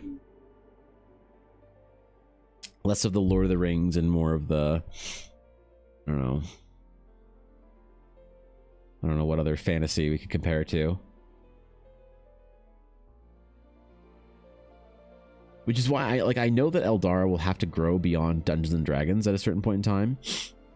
People will expect and demand. It's like the further that Wizards goes with D&D, the more narrow the idea of what D&D gets. Which is like, it's their prerogative. Like, it's their game. They can do whatever they want. If that's the way they want to sort of run and build their game, that's totally fine. If they change their audience and build a new audience, people that sort of feel that way, that's totally fine as well. It just will mean that Eldar will have to exist somewhere else other than D&D after a certain point in time. When I say to some people that D&D is a tool that I use for building my world and not that I'm building a world for D&D, every single year I say that, fewer and fewer people understand what I mean. Didn't So, see that one coming. damn it, did Mel. you? Hello. Happy birthday to you. Thanks, Mel. Happy birthday to you. Happy birthday, God, dear she's Emma. doing the whole Happy thing. birthday to you. Happy birthday. Don't you owe someone money now? Buddy. Here is to more years of Isn't that song embarrassing copyright? Live Twitch Van Blhart. Thanks, Mel. Appreciate it. It's very kind of you. Thank you, Mel. I'm having a very lovely and happy birthday, so I am a little sad that Ella's at a convention and I don't get to hang out with her today. But that's why I'm your problem today. I'm all you guys' problem, so thanks, Mel. Thanks 1,000 bits, dude. I appreciate that. Thank you. Very generous of you. I am unworthy, but I will be humbled, and all I can do is say thank you, so. How are we doing well, Mel? What about the game system D&D does not fit to Eldara? I can always do the Outback Steakhouse happy birthday song if you prefer, Ooh. as is tradition for me whenever it is someone's birthday smile. Yeah, we'd probably be okay without that one. I think we already got one in, so thanks 100 bits, Mel. Appreciate that. What about the game system of D&D does not fit to Eldara? There's two main components that is the issue with D&D that does not fit to the realms of Eldara. Yeah, the convention started today, Nick. The first thing that doesn't fit with Eldara is there are certain D&D systems that are implications of forces within a world. So the idea of a patron and a warlock class in general, or clerics, they imply that there is the presence of interactable deities and great beings of power within the world. And if that's not a thing that I want to use in my storytelling, because I think that having interactable deities or great beings of power minimizes the impact of, the individual character, then that's just the way that I want to run it. But the problem is then warlocks or whatever. There's also lots of Wizard of the Coast IP things that are within D&D that don't work. Like beholders, I can't use those. They're Wizard of the Coast Okay, here creation. we go. Oh God. 1, 2, 3, 4. Oh God. Happy birthday from all of us to you. Oh my We wish you a God. happy birthday so we can party too. Thanks, Mel. Happy birthday. That's just so May nice. All your dreams come true. I'm just happy birthday from all of us to you. oh God, oh boy, my hand slipped there. Shit, oh man, oh dang it. Thanks, Mel. Thanks for 100 bits. I appreciate it. That's very kind of you. Thanks, Mel. I appreciate the 100 bits. That's very lovely. Thanks for saying happy birthday to me. That's real nice. Thanks, bro. Appreciate it, Mel. So the D&D, the first thing is the content that is implied within the world. So, you know, the way that powers work, the way that sort of like either different races or classes work, that doesn't necessarily work in every fantasy world, right? You couldn't have D&D rules applied to the Lord of the Rings because, like, I don't know, magic doesn't work the same way. So there's lots of things in Eldar that don't fit with D&D magic and D&D systems. The other thing is the narrowing of a person's idea of what a fantasy setting is. So if you have to like sort things into classes and specs and races and magic schools and whatever, then that is also, even if you have a departure from it, in some way it is limiting within the viewer. So when I say that I have Geminos in my world, and you say, what's a Geminos, Evan? Well, they can range in colors from blue to red to purple. They have horns and they have tails. And you say, that sounds an awful lot like a tiefling. And you're like, yeah, it's like a tiefling. And they're like, well, why not call it a tiefling? You're like, okay, fine, they're tieflings. For one, I can't do that because Wizards of the Coast owns the IP of tiefling. So, but sure, they're tieflings. And then I say, but tieflings in my world are a little bit different. And they say, okay, why are they different? Well, because they're not demonic. They say, oh, but tieflings are demonic. And you're like, well, not in my world. They're not demonic. They're just creatures of elemental magics. They just take the form of this with the horns and whatever, and here's the whole explanation. And someone says, but then that's not a tiefling. A tiefling must have a demonic ancestor, right? So people, when you use even the same word, they get kind of caught up in what those things mean. So when you say this is that I have dwarves and elves and tieflings in my world, then people will assume things about dwarves and elves and tieflings. That if you disconnect it from those ideas, people are more willing to expand their mind out to different ideas. And so I find that a lot of those words and phrases from D&D are very limiting, in addition to the mechanics and things I can't use. So Eldar will outgrow D&D very soon, and it kind of already in a lot of places is like pushing against the edge of it. And I'm feeling those growing pains a little bit, but obviously I think I need to maintain the D&D. The usefulness of the D&D tool is still there, and I'm still very happy to use D&D to build Eldar right now. For the time being, absolutely, I'm happy and comfortable where I am with it. But I do know that at some point in time, it will push beyond the realm, right? Like the Cosmere, Sanderson's books, they couldn't be written in D&D. There's too much different about them. Same thing's kind of true with Eldara. Hi, Bertha. Thank you, Ashira. I appreciate that. Thank you, dude. It'd be too late, but you should add some spruce trees to the runes. Well, the landscape where they're present at is very like kind of warm and tropical and. Because it is your birthday, smile. Sorry, Ella isn't here to celebrate. If Bro, heart the good news. I'd cut that shit off if it wasn't my birthday. Okay. Thanks, 100 bits, Mel. I appreciate that. D&D provides a built-in audience and that to build off of. It's not just about the audience of D&D that people that's like useful. It's also about the tool itself as it being a TTRPG.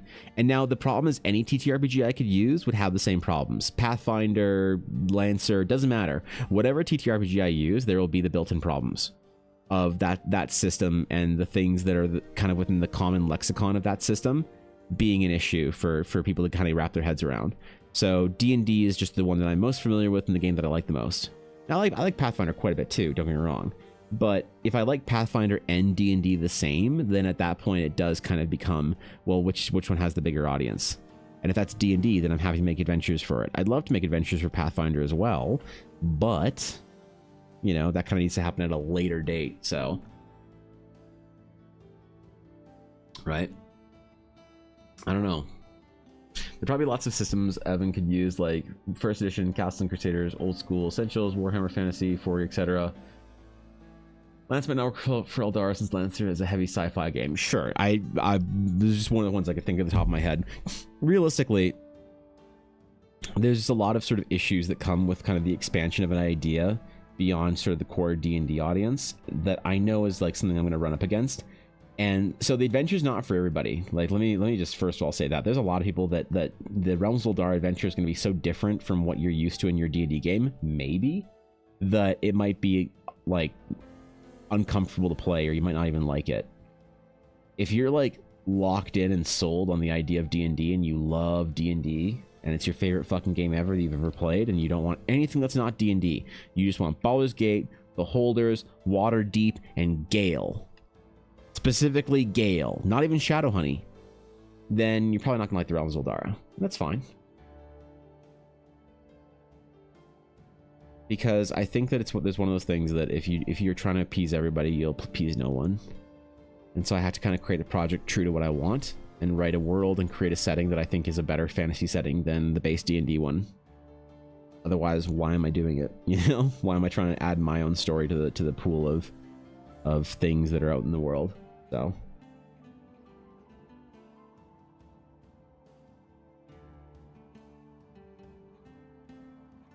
jeez, man, this cough, holy. I can't believe it. It's April 24th. I haven't had COVID for like 4 months and I still have a cough. I gotta get that shit looked at, man.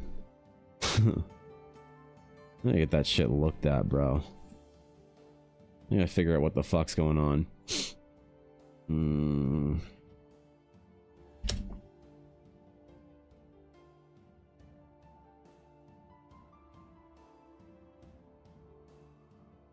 We're still suffering from it, right?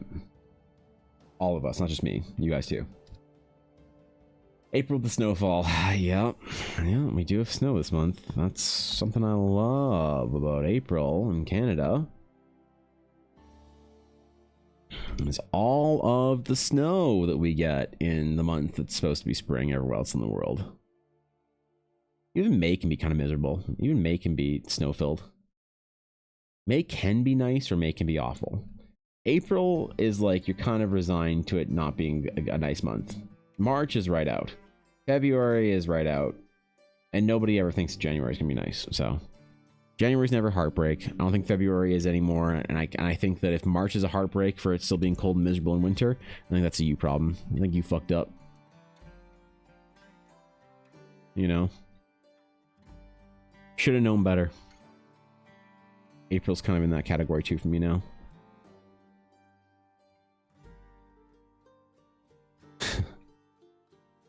Kind of absolutely is, actually.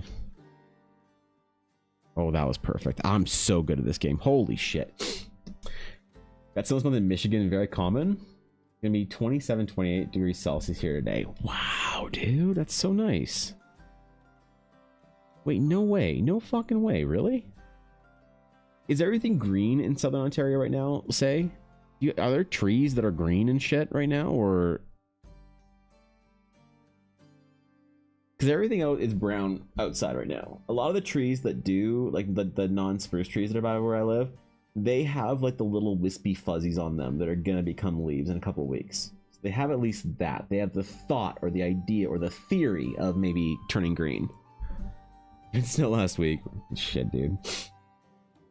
This idea of your adventure is like a teaser trailer. Teaser trailer for Horizon. You know what? I could read you the intro. You guys want the intro for Horizon? I give you the brief little. Oh, you know what I have? I have the letter I'm writing for the letter from Evan. The letter from Evan for this starts off with, hello my friends and welcome to the Realms of Eldara. This is your starting point for the grand story that will take place on the planet of Teleria and see the entire world change due to the actions of a few brave heroes. This isn't edited, so excuse me if it's a little awkward or clunky. There are forgotten mysteries, ancient lands, and mystical runes to explore along the way, so I hope that you have the very best time adventuring with your friends. And then I'm going to expand on the letter. But the first little paragraph of the intro reads, the story takes place on the world of Teleria within a region of floating islands known as the Shattered Sea. Long ago, the region was inhabited by the lost Aldarian Empire, a society of mages and what a society of mages and the wonders they created. This is gonna be tough. Due to their hubris, they lost control of their magical powers, destroying the region and leaving it as a scar on the world. Now, almost 1,000 years later, the Shattered Sea is populated by people from across the planet, settled on one of the tens of thousands of islands across the deep cloud ocean. The highest islands are home to the most wealthy and well-off, while the lowest islands are shrouded in deep clouds and often home to those who wish to live further away from the prying eyes of society. At the deepest layers of the Dark Sea, is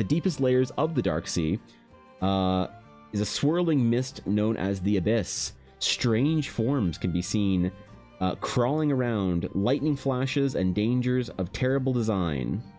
Crawl, swim, and fly through its murky cloak. Again, it's not edited. Although little is known about the Abyss, no one who has ever ventured into it is ever seen again. Across Teleria, monolithic structures made of black stone stand from the earliest days of creation and are attributed to a group known as the Eldar Eye. That's what this is. Their esoteric monuments serve as a fingerprint of the creators and the powerful astral magics they used to breathe life, magic, and form into the world.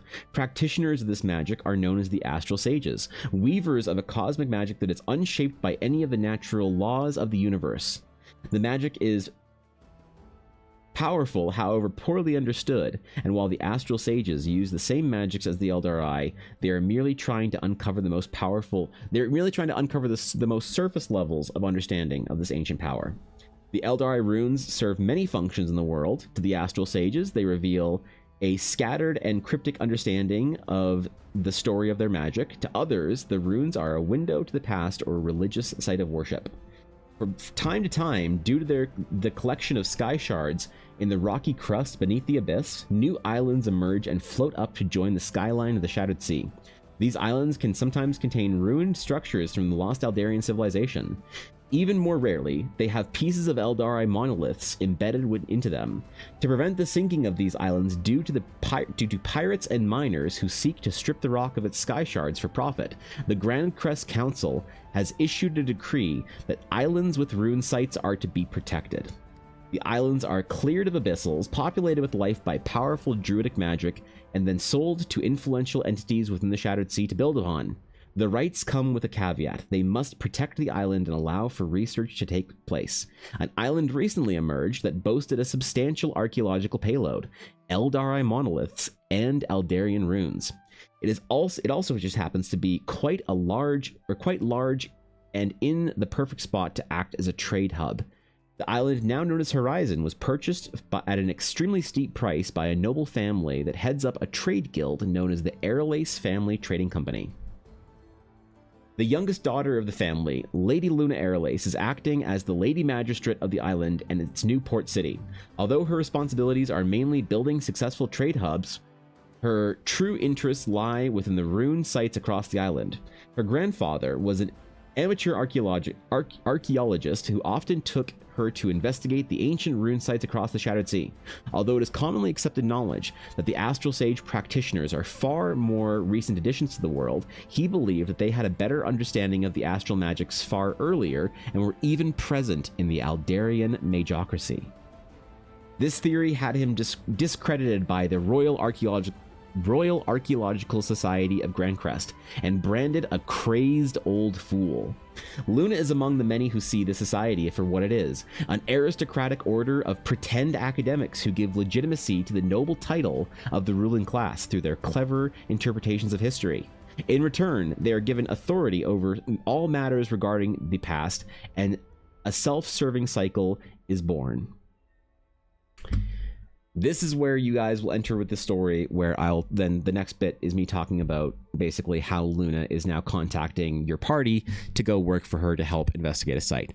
But that's the introduction as it is, completely unedited, completely fucking whatever, that I just wrote last night because the introduction is the last fucking thing I want to write for this whole thing. So that's kind of the whole story of the basis for what you're going to get to for Horizon.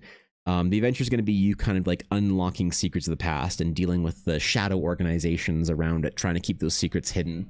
Old magics, things like that. You know, nerd shit. That's the island with the one lady with the spear went to disappear. Oh, Runa, you mean? Yeah, which lady with the spear? Shit. So that's the intro for the whole adventure. I don't want to make it too long. I feel like it's too long already, but I feel like maybe I can chop it down a little bit. Get it compact. Where Fishy went? Yeah, that's right. Dude, I totally forgot about the dumb lore implications of Fishy's character. So we'll see if it's too long, and if it isn't, maybe I'll add some extra context in there besides just the missing sort of bits that are currently requested. Makes it a 50 sessions of game, right? Yeah. I'd love to be able to like actually do a proper game with Fishy for Runa for the Path of Lumari, but a couple things would have to change for it to be lore friendly for a proper Lumari game. And one of the things that's important is I think I'd have to have a proper story for Alicia at not Camp's Crest, Alicia Greymore. I think that's Ella's character. But I know there's a bit of a similarity in the word Aldarian and the word Eldari, and I'm probably going to have to rename the Aldarians, but I don't know if I really want to. Because I think that it's only really going to be an issue for this adventure, and then after that, it's probably the Aldarians aren't going to be referenced much at all past that point, so. If that was on purpose? No, it wasn't. That was a complete mistake. Nope.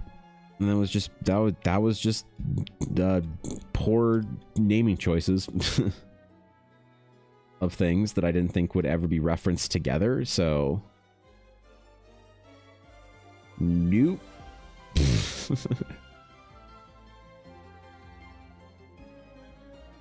They might have changed the name then. I don't know.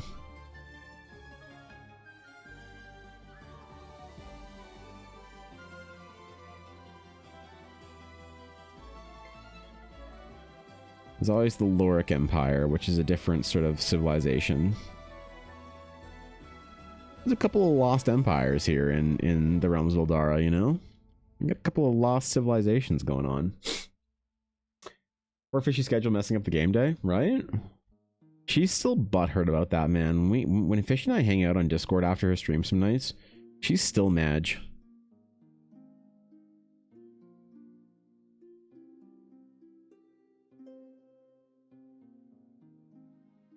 So, I don't know. I don't know if we'll ever get a chance to play again.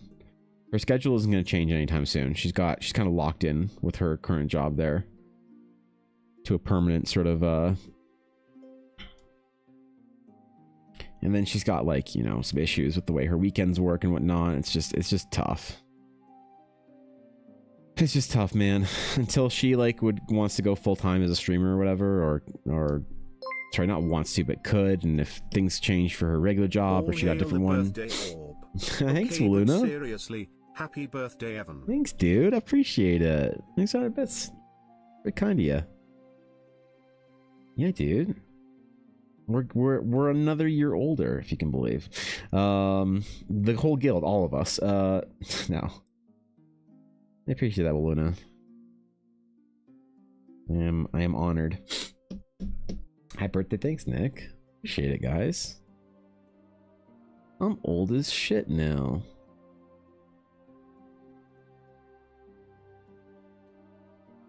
I was there, man, in the elder days.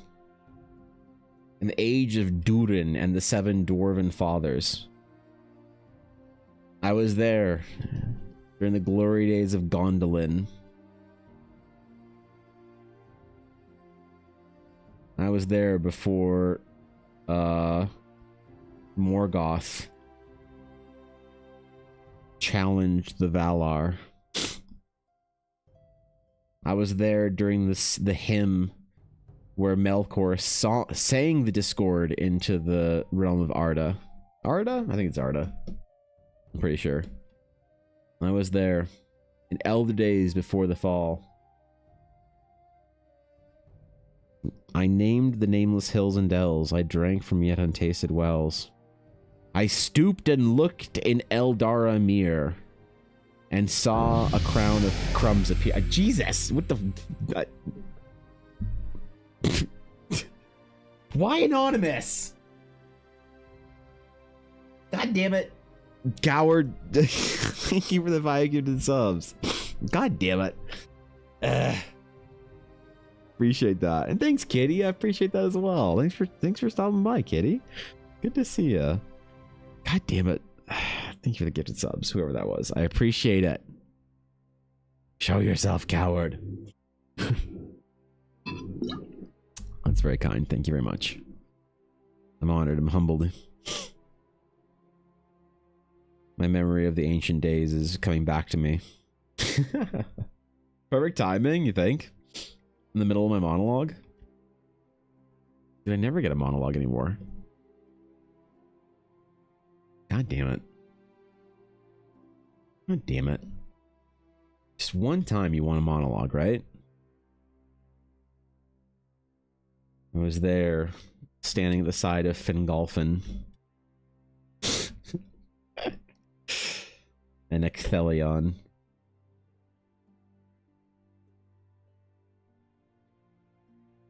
I was there during the fall of Nagothrond. These are places, by the way. These are places. You can't stop me.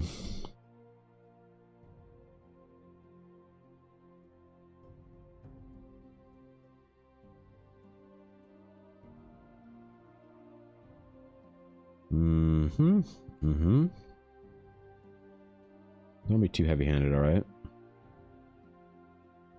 Need a couple of rings here.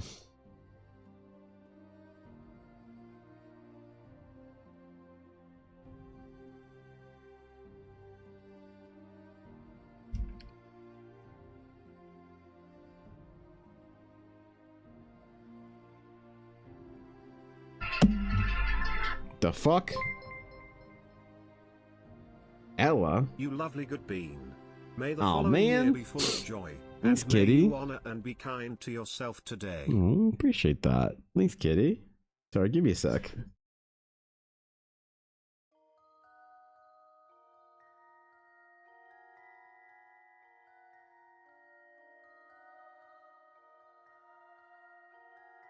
Okay. Sorry, we're good. Just an update from Lady Blackwood. Ooh, wait, she said she got her own table. That means she's probably scrambling to move from the table that she had with her friend to her own spot. Ooh. She's probably busy then. She's probably real busy. Yeah, goddamn, right? Okay, now that Kitty has said happy birthday again, I Stop. get to do the Outback Steakhouse Oh, song God. again. God 1, damn it. 2, 3, 4. Okay. And kick and smile. Okay. Y'all think you're fucking funny, man. God damn it. Thanks, guys. I appreciate it. Well, y'all being way too nice, man. I'm just here drawing my silly little runes. Thanks, guys. Seriously. Oh, God. How do I assemble these into an orbit thingy?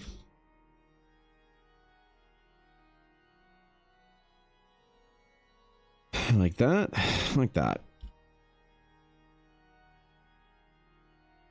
I swear this is gonna make sense at some point in time.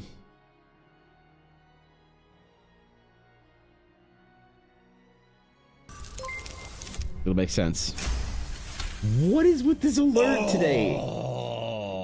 Paladin, I'm changing this to it's the 1%, Lipscar. okay? I'm changing this to 1%. Okay. That was a new mic. The last year, Mike can pick up the tiniest of sounds of the police cars outside my house, and I pour myself tea. That's actually hilarious. What is with this luck? Seriously. The hype train's at 69%. Oh, is it? Yeah. Okay. All right. Yeah. Calm down. Okay, guys. Okay. Chill. I didn't even realize it was a hype train. What? New record? New hype train record? Oh my god. Can you believe that? Can you believe a new record? I'm just that good. Evan smiled. Oh, really? Okay. That's what it is. Okay. Yeah, of course. I gotta change that fucking alert to 1%. I think it's still at 5%, actually. I think that's the reason why I keep getting it. I didn't lower it to single digit percentages. It's gotta be it.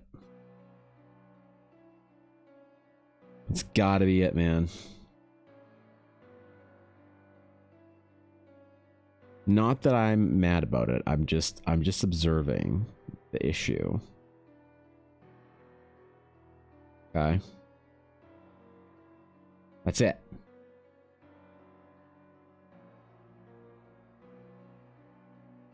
I'm just acknowledging it's an issue.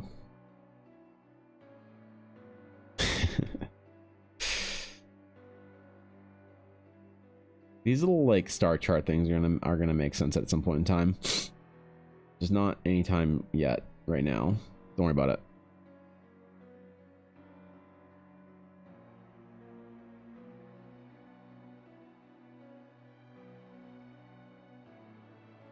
And then we'll do little constellation things as well. There's also, you know what? Honestly, ooh, let's put something a little bit old in here. So there is a very, very old symbol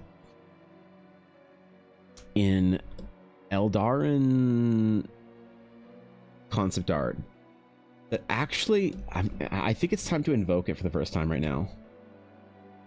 It's a very, very old symbol. It's from one of the earliest like concept pieces that I did for Eldara. And it looks something like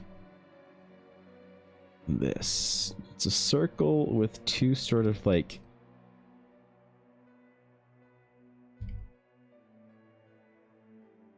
it's kind of like an astral atlas a little bit, but this is a very important symbol for the realms of Eldara.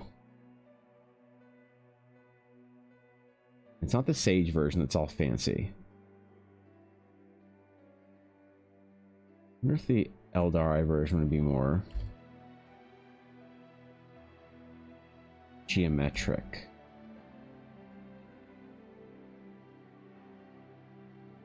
I bet it would be. Okay, I think I know what we're gonna do here.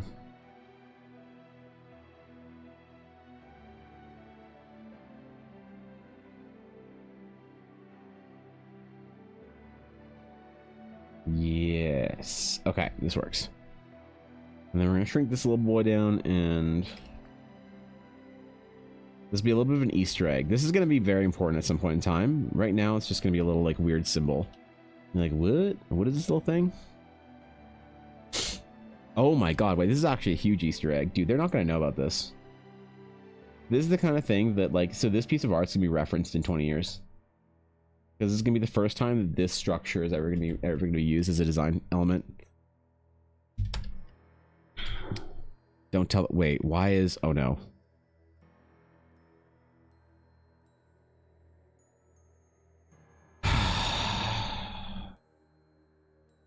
When did I accidentally merge all my layers together?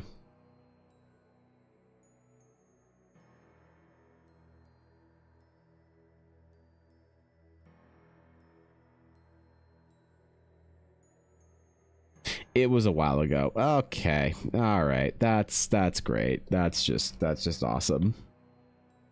Okay. All right. Look, it happens every now and then. It's fine. I'm just trolled. God damn it. God damn it.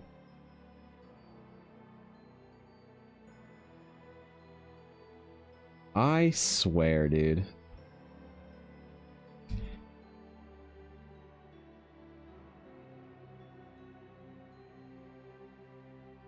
don't even know what the fucking command is that I'm actually hitting the hotkey for. It's gotta be some weird combination or whatever.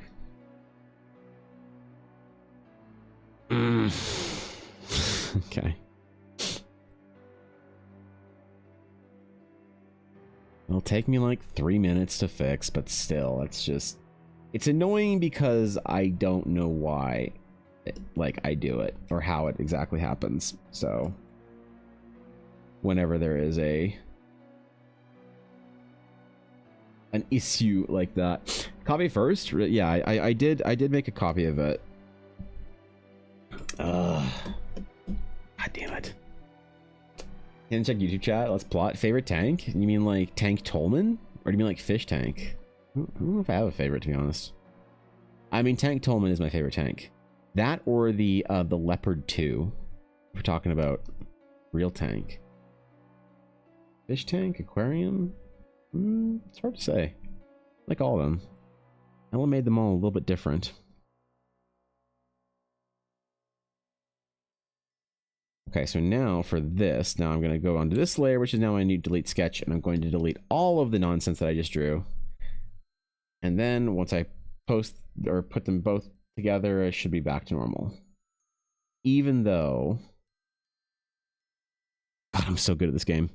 I really shouldn't brag when I just fucked that up so badly. Everything is Paladin. Ooh.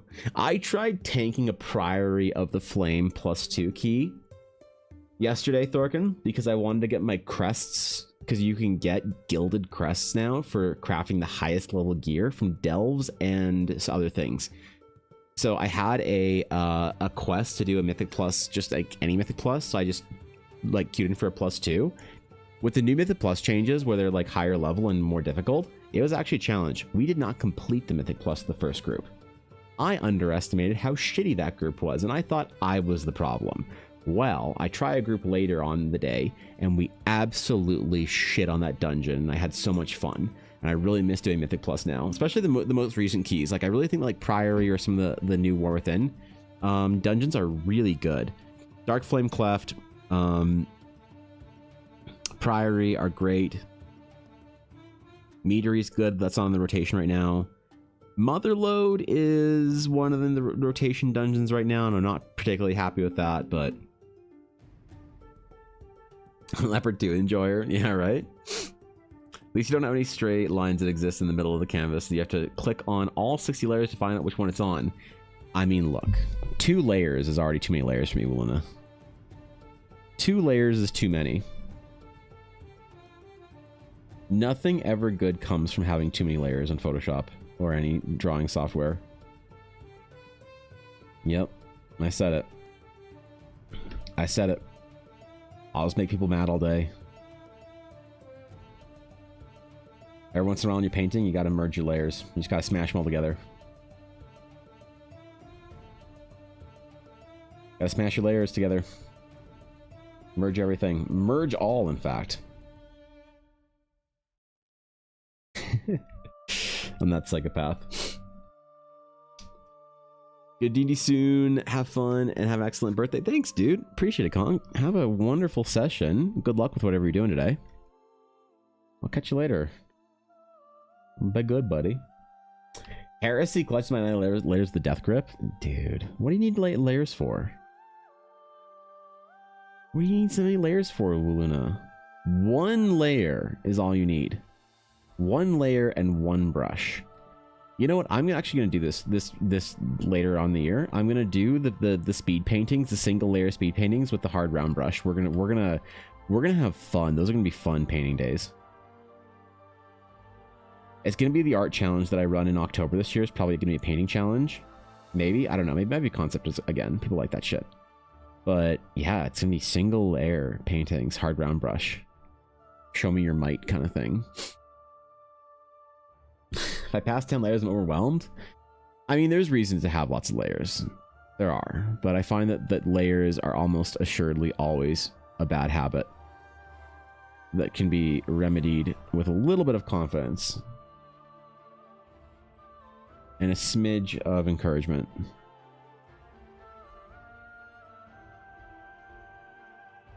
But I guess it depends on how much of a painter you want to be versus how much of like a anime artist you want to be, where you need your vector layers for your line work and your shaded layers for your cells and your hair layers for your VTuber model and everything like that.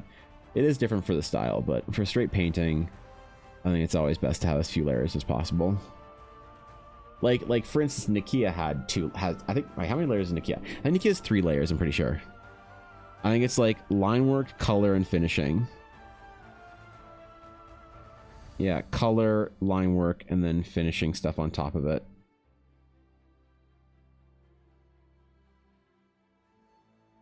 Line work, color, and the finishing is just a couple of things. Like the finishing layer is just some things that go over top of the line work, like some just highlights and stuff like that that change or whatever. Those highlights in the eyes and kind of on some of the skin that goes over the line work. So 3 layers, man, 3 layers, and then the background layer that needs to change obviously because of what people want. Here's the real challenge: animating on 1 layer. Ooh, God, animating on 1 layer. You tell us your favorite class and also favorite subclass. Favorite class is always paladin. I'm a big paladin fan. I like the healer, tank, fighter balance of paladins. They do all the stuff I want to do the best. Maybe a 3-5 paladin. Subclass, I don't know. I don't really play a lot of 5th edition, so I don't really know about the current subclasses. They all kind of blend into each other in my opinion. Maybe Oath of Devotion, though. I think I played that in Baldur's Gate 3. I made her initial content at 30 layers. Granted, I merged all the line art later. What do you need multiple line art layers for? I can understand color layers, but what use could you have for line art layers being separate?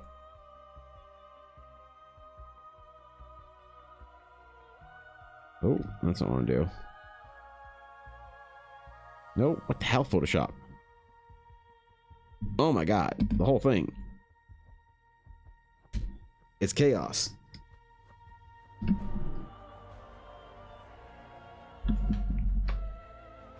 Bro, tell me my music gets too loud. I'm gonna take my headphones on for a minute. My ears be hurting a little bit. Oh, I can try my new earrings on. Oh, if I take my headset off for a minute, I can try my new earrings on. Ooh, hold on. Let me try putting one in. And take my headset off for a minute. Get it on the other ear because I know how to take that one out easier because I've had that one longer. All right. There. All right. Me just having fun. Look at it. Sword. Okay.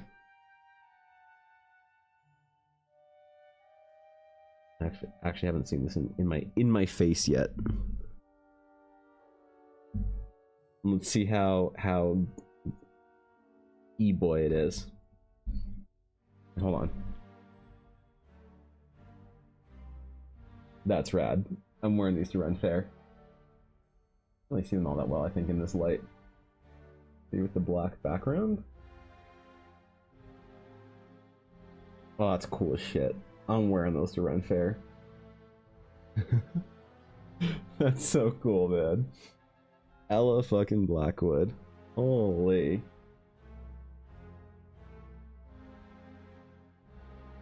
That's cool.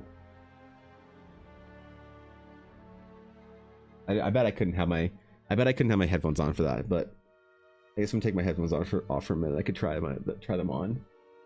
Swords, dude, these are so cool, man. Look at that. A little sword. That's awesome.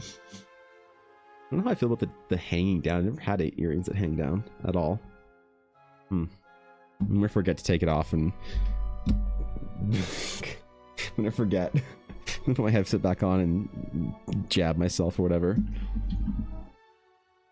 Looks sick, thank you.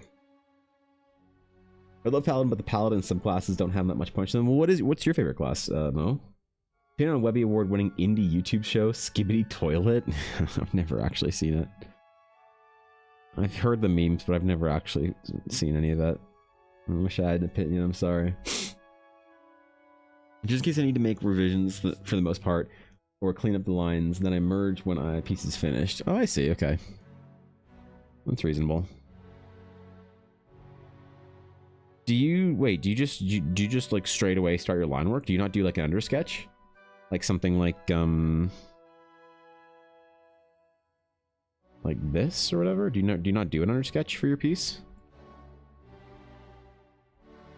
Because this is where I get basically you saw that's like the approval stage, right? And then you can slap your line work on top of that properly or whatever. I don't know, man. I don't know what I'm doing. Do I look like a real artist?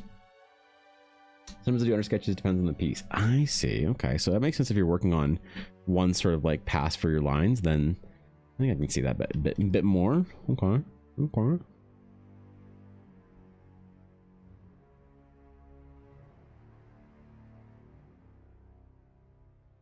Yeah, I get it. I dig.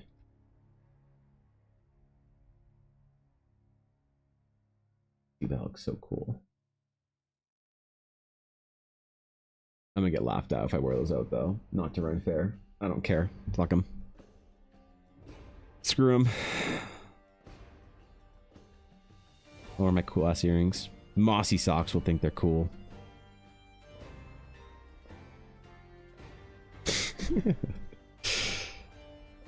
Just add them on Instagram.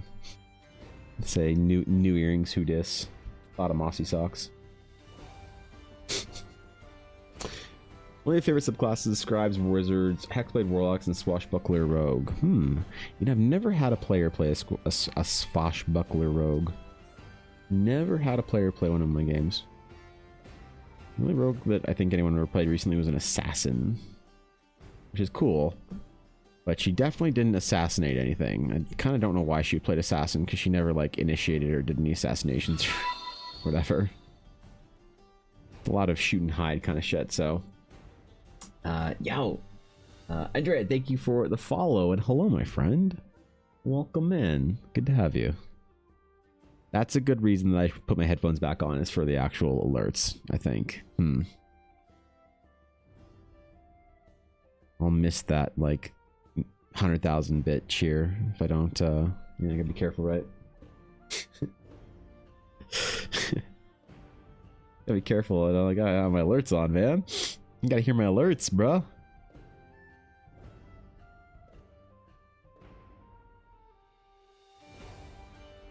I have too many runes. I think I might have too many runes here. I need to do more foliage. Maybe like a doe or something, just like calmly sitting in the field. Something like that. Like your pen still selling digital? Thank you. Appreciate that. I feel like it fits really well with the RPG I'm making, so I'm happy doing it for a while. Also kind of unifies work from various time periods for me, so having everything done with the same parchment and the same brush, same texture, all that kind of stuff. Hopefully it fits together. I don't know. Let's give it to what's actually fire. The newest episodes are had a huge leap in quality after 5 months of work. Fair. Fair. I don't know if it's my jam, but hey man, people are enjoying it, I guess. That's sick. Okay. I don't want to put too much floating nonsense in here, so maybe we'll focus on some of our little rock faces and monoliths down here a little bit.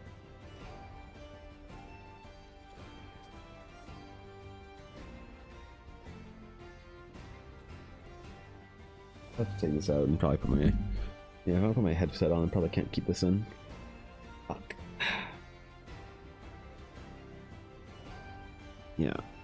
That's cool, though. That's a cool little, that was a nice little present from Ella, hey? Put it back. Thanks to the bits, Allure.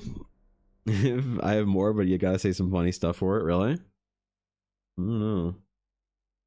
I don't know if I'm funny enough, to be honest. I think that's it. There we go. Back to normal. Alright. Headset on. We're good. Thanks for 10 bits. B-band not funny? Oh no. Oh no.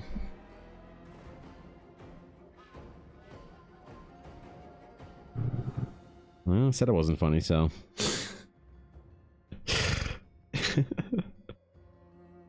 Yeah, thanks to the bits though, appreciate it. The rune structure going to be in the adventure? Probably. I think these are just going to be little structures around Horizon that you can go sort of investigate if you want to have some extra time, or some places that people can see on the way, or just used for the adventure, like for describing the different monoliths around the Shattered Sea. So that'll be it.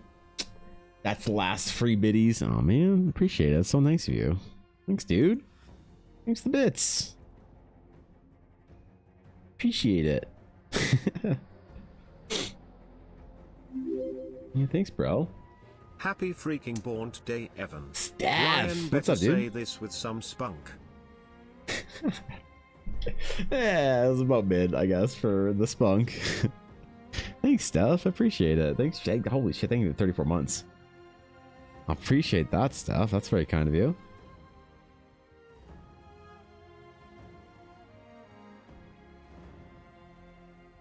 Okay. I'm getting there, though. Yeah, thanks, Steph. Thanks for sticking with me. Not enough, honestly, the way I ran when I saw your notification. Yeah, it's a little bit of spunk. Yeah, I mean, I'm your problem today. I mean, I'm chat's problem today because Ella's at a convention that she got into, and she got her own table there. Even she didn't think she'd be getting into it. That's cool.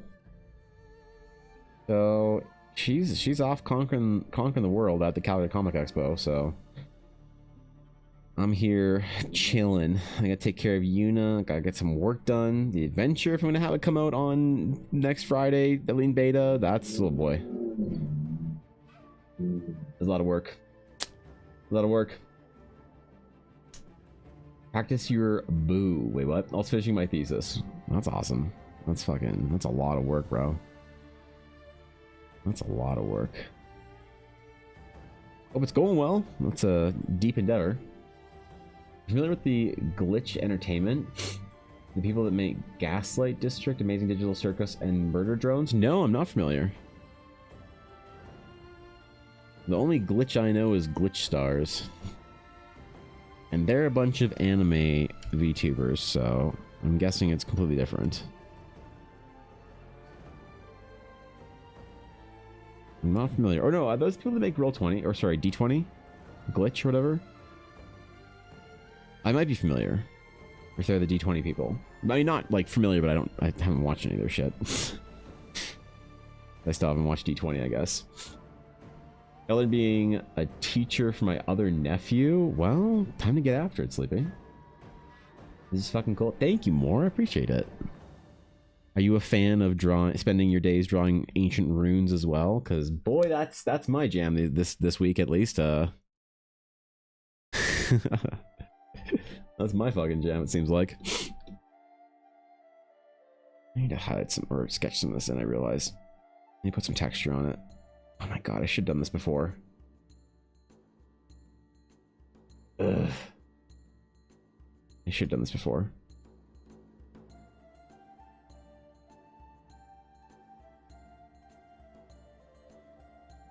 Realize when I look at the small version that it is not very populated with texture, so let's remedy that. Why not? Now's the time. I had a realistic painting this day? Ow. Wait. What kind of painting? What did we paint? Tell me your tales. A realistic painting. That's tough to do. That's real hard to do.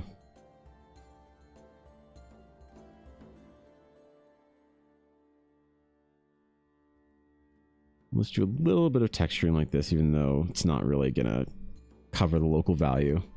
We'll just add and apply a smidge of that so that when we do the fill layer underneath, it kind of fits in a little better into the black stone.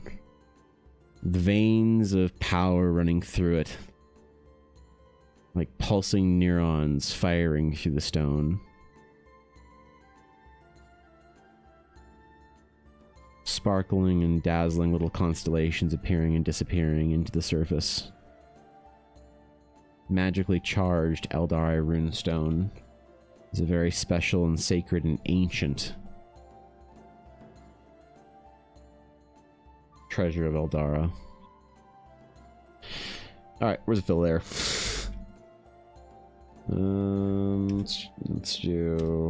Let's try like a 60 maybe? Hopefully it's not too dark. It's okay. A little dark, but it's fine. It contrasts well. Oh, self-portrait. Oh, cool. an anime character like Sakura. Wait, a realistic portrait of an anime character? How does that work? Sarah, thank you for... Wait. Sasha. Jesus, I'm sorry. Oh my god, my brain. Thanks for the follow. I appreciate it. Thank you. Welcome in. My brain tries to autocomplete so many words when I start reading them. Especially Twitch names. Really a problem if you ask me. Not much I can do about it though.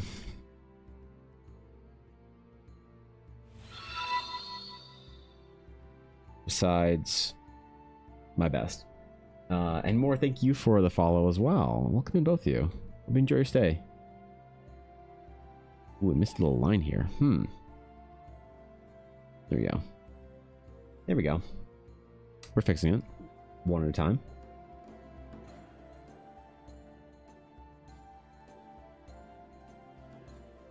I kind of want to maybe add like a bonus encounter to one of these like rune sites. If like almost like a side quest, maybe like investigate the rune site kind of thing for the Archaeological Society. Because I feel like there should be a quest there.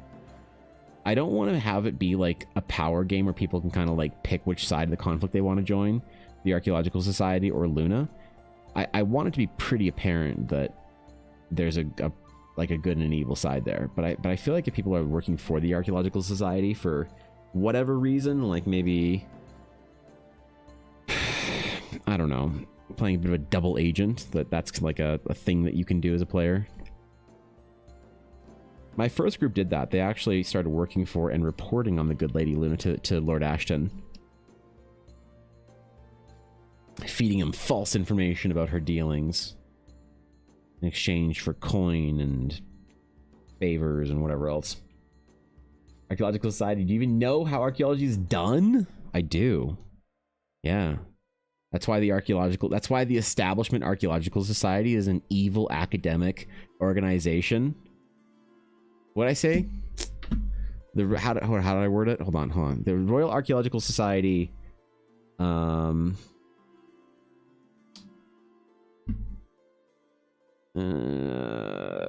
Luna is among, though many who see the society for what it is, an aristocratic order of pretend academics who give legitimacy to the noble title of the ruling class through their clever interpretations of history. In return, they are given authority over all matters regarding the investigation of the past, a self-serving cycle that keeps a careful watch on accepted history. Ooh, that's the story. Yep. They're trying to keep the true history down in the Archaeological Society. Rune of the Luna Mage. Wait, what? Made yourself an enemy of Lord Ashton? I know. The good Lord Ashton already, he knows I'm a Luna supporter. The Lady Aralace, not everyone in the society is explicitly evil. You have the ignorant young archaeologists that are just trying to do the right thing, like Zephyrin Soul, who eventually betrays the Archaeological Society to liberate the truth of the past from the clutches of the old guard or whatever. I don't fucking know. Archaeologists are underpaid and overworked. Well, I guess they should start making content then, you know? Artists figured it out. Hey, archaeologists should figure that shit out. Yeah, what do you mean, underpaid and overworked? Do what every underpaid and overworked profession does. Make content. Start an Instagram. Take sponsorships. There you go. I don't know, man. It's a tough trade to be in. It's a tough field. Real difficult to make a living there, is from what I understand. It's only for the passionate.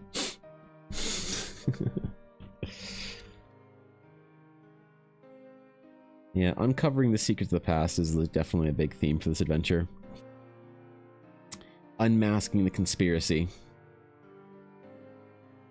Unmasking the truth, just like the truth that the Sahara Desert was full of a civilization of the original pyramid builders, pre Ice Age and Younger Dryas impact theory. Yep. That's right. That's right. That the Sphinx's head was cut off and replaced by the Egyptian pharaohs in dynastic Egypt. As the water erosion marks on the Sphinx's stone indicates that it was constructed far earlier than what history would say. I don't know the whole story. Yeah, I don't know. Literally, the state hired archaeologist. Time to make some content, bro. Let's go. That's cool, though. It's gotta be a lot of fun. I'd love to go dig up shit, man. Just see what happened in the past. It'd be so much fun. Travel would be a pain in the ass, but it'd be fun, you know? I don't know. I'd enjoy that shit. It's not digging up shit. Oh, but that's the best part, is digging up shit.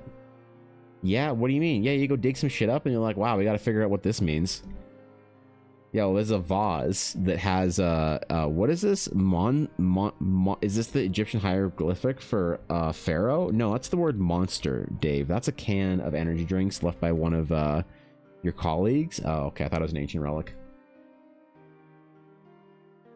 What about all the temples you have to go, the temples and tombs you have to go investigate in the jungles of Micronesia? What about all the crystal skulls you need to dig up and find? Yeah, what? What are we talking about here?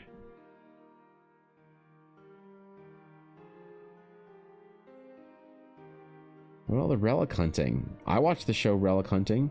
Relic Hunter? Tia Carrera? 1994? I don't know if I can know. Temples, yes, in Sweden we have so many. Ah, yes, exactly. Well, you guys, in Sweden, you guys are more about henges and forts than temples. But I'm sure in the dense jungles of Sweden, you can still find some pyramids or some shit or whatnot, right? I guess if you can't find any pyramids in Sweden, you aren't looking hard enough, so... Time to look harder to find some pyramids. You know, archaeologists are actually hiding the truth that Atlantis exists. Ah, yes. You mean the Eye of the Sahara? Mm-hmm. Ah, yes. Well, we all know where the Atlantis was. Yes. Yes, Plato wrote about it. Mm-hmm. Yes, the Eye of the Sahara. Mm-hmm.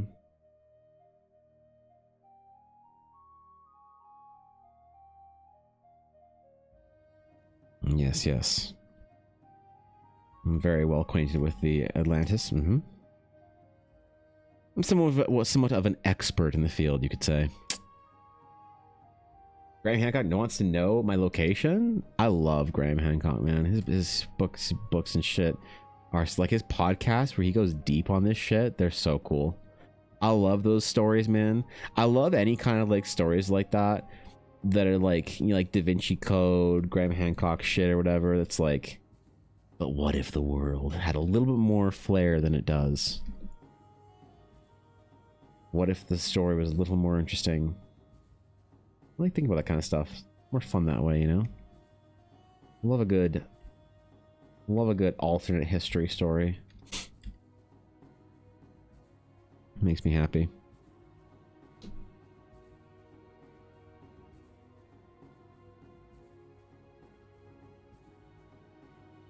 But why were there sarcophagi in Japan? The world's plenty interesting. Yeah, but those stories are cool though, eh? Perhaps an ancient Ice Age civilization that was a seafaring culture before the collapse. I don't know the whole story.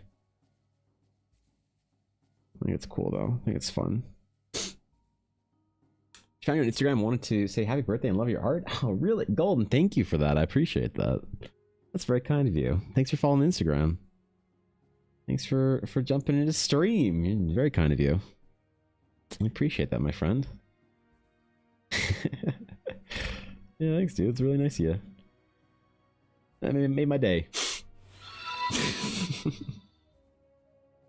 Rarely everybody have anybody follow the stream or come find the stream over from Instagram, so that's really cool, dude. And thanks for the follow. I appreciate that, Golden. Thanks, dude. God damn. Yeah, today's the birthday stream where I get to draw wherever I want. Silly runes and Whatever. Let's go, dude. Let's go. Monoliths. Mm-hmm. Love me a good monolith, alright? Love me a good monolith. Somewhere out in the middle of nowhere, or whatever, so. Oops. I don't accidentally mess it up.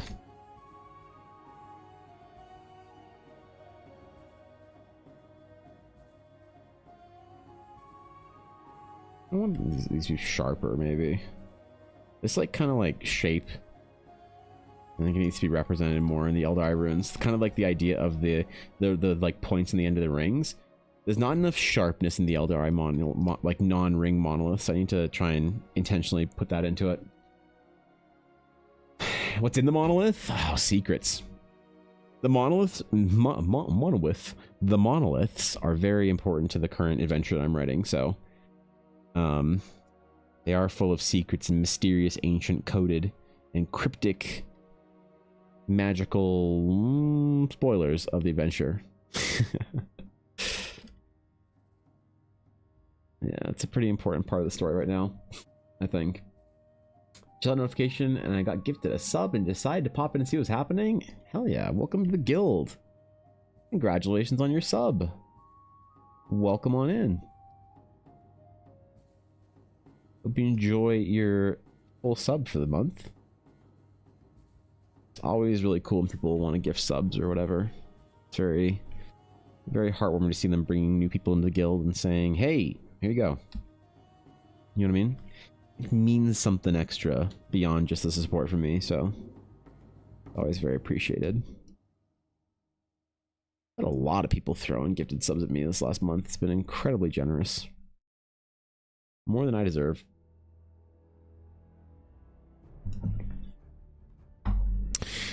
Okay. More runes, more runes, more runes.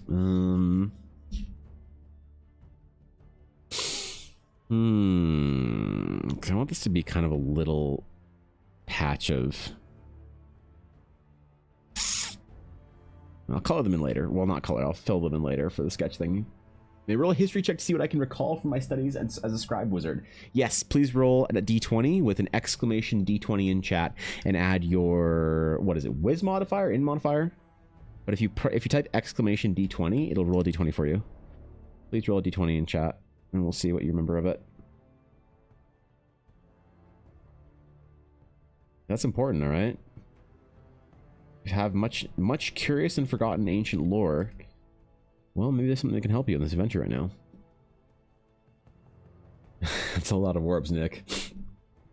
Yeah, classless skill trees. Classless skill trees. I don't know. I don't see people using them all that often. Are they popular? People hit that shit up? 18, 20, 25. Oh god, okay, you remember all this shit. Aduria, wait, what?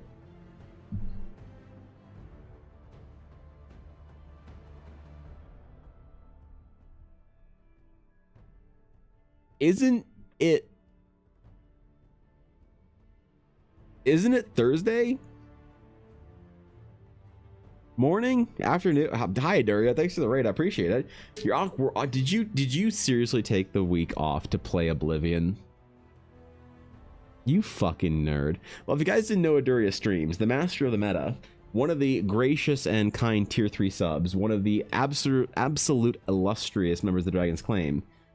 If you didn't know Aduria streamed, well, now you do. You can go follow Aduria. It's a good time over there all the time. I do recommend it. Aduria is a fantastic streamer. A lovely host of your evenings that you spend over there at the Aduria's Claim. What's up, man? How's it going? How did the stream go? Yeah, welcome, Raiders. Oh, the monolith. Sorry, the int check. Or the history check, sorry. The history, so with the 25, you would know... What would you know of the monoliths? You'd know that the monoliths are coded sort of like secretive remnants of the scaffolding of the runic magic that created the world. So much in the way that astral sages use their ring runes to craft and weave spells out of the astral aura, you know that the ancient Eldari actually used this very same magic to construct the realms of Eldara. And so these giant monolithic structures are the remnants of that great series of spell casting that sort of happened at the advent of creation for the realms of Eldara. So the runes, if they are glowing, which these ones are, which a live rune versus a dead rune is basically, does it have the blue glowing veins of light going through them very faintly and sparkles and constellations appearing in them here and there? You know that those runes are still activated and still possess the capacity for powerful spell casting. The only problem is, well, problem depending on how you see it, is that no one knows how to activate them anymore. The magic is far beyond the understanding of our current day spellcasters, though the runes carry that power innate within them. At the 25, you also know the kind of the bonus lore thing is that the Astral Knights, the ancient protectors of the Astral Sages, that they have a greater understanding of the Eldari runic monolith structures than anyone else in the world. And if you wanted to know anything about them, you'd have to probably pry it from an Astral Knight. But understanding how deep and important and oh my god, I'm on the delete sketch now. I'm still throwing. All this time, I'm still throwing. Oh my god. Okay. I'm still throwing, dude. It's just incredible, isn't it? You know they wouldn't part with that information very easily, so the runes are unfortunately still a mystery to you. But you understand, with the 25, you understand the true depths of the mystery, though. Whereas people think that they're just simply, you know, leftover stone structures from an ancient civilization. You know that they carry a very, very important magical legacy for the world. So, it happened to be the same time, we're converting from contract to full-time employees, so I had to burn 60 hours of PTO by the end of the month. I see. That's pretty good. So you're getting paid right now to chill at home, to super chill, to sit around your underwear playing Oblivion, drinking A&W root beer, and eating Oreos. That's pretty good, Adaria. I'll admit that's a great sounding week. While like kind of furiously Googling the next meta so that you can have something that as voracious as the monkey meta is to the cactus meta. To be honest, I didn't think you'd actually do this. Oh, dude, the runes are very important for the adventure I'm writing. They're kind of part of the actual story. Understanding the Eldari runes is like kind of the main the adventure that I'm writing right now for Eldara that it should be out next Friday in beta. So the whole story minus the maps and some artwork should be available next Friday on my 5-year anniversary stream if things go well. The whole adventure is basically going to be uncovering secrets of the past. So the runes and the monoliths have a substantial and deep story behind them so that we can tell kind of a cool tale of lost ages and magics unbound. But the true mysteries of them is a very long payoff that hopefully people enjoy the journey through. So, what's up, Neil? Got my new dice in the new dice container. Ooh, what kind of dice container did you get? I'm seeing people getting these like big old boxes and shit for their dice, these big old storage things and whatnot. And honestly, I kind of need some, because if Ella Blackwood keeps giving me more dice, then I'm going to have a problem here. So, it's birthday day as well. It is! Your birthday as well, Neil? Happy birthday, bro. Yeah, it is. Yeah, Ella made me a Lapras dice today. The shiny Lapras. It's the first shiny Pokemon dice she's ever made. So she gave it to me. I showed it off earlier, but yeah, I'm going to need some better dice storage, I think, with all the dice that I get from Ella. She keeps fucking making them for me. Holy, I'm gonna run out of space real quick. Real quick. All of you know I'm wearing cargo shorts and I don't have Oreos. Oh, okay. But everything else checks out. Okay, got it. And an ugly goblin makes homebrew skill trees. Never heard of them. Yeah, I don't know about that. I've never had Never had anyone bring that up in chat, I don't think. But I can remember anyway. Happy birthday, you as well. Yosh, it's my birthday as well. That's an awesome day. Oh, yeah, thank you. My wife makes dice, and she's actually at a convention right now, but doing the dice maker thing, so. That's why I'm streaming today, is because my wife abandoned me to sell her dice. Pfft, right? Who does that? I'm very proud of her. She's doing amazing shit. She's kind of crushing it.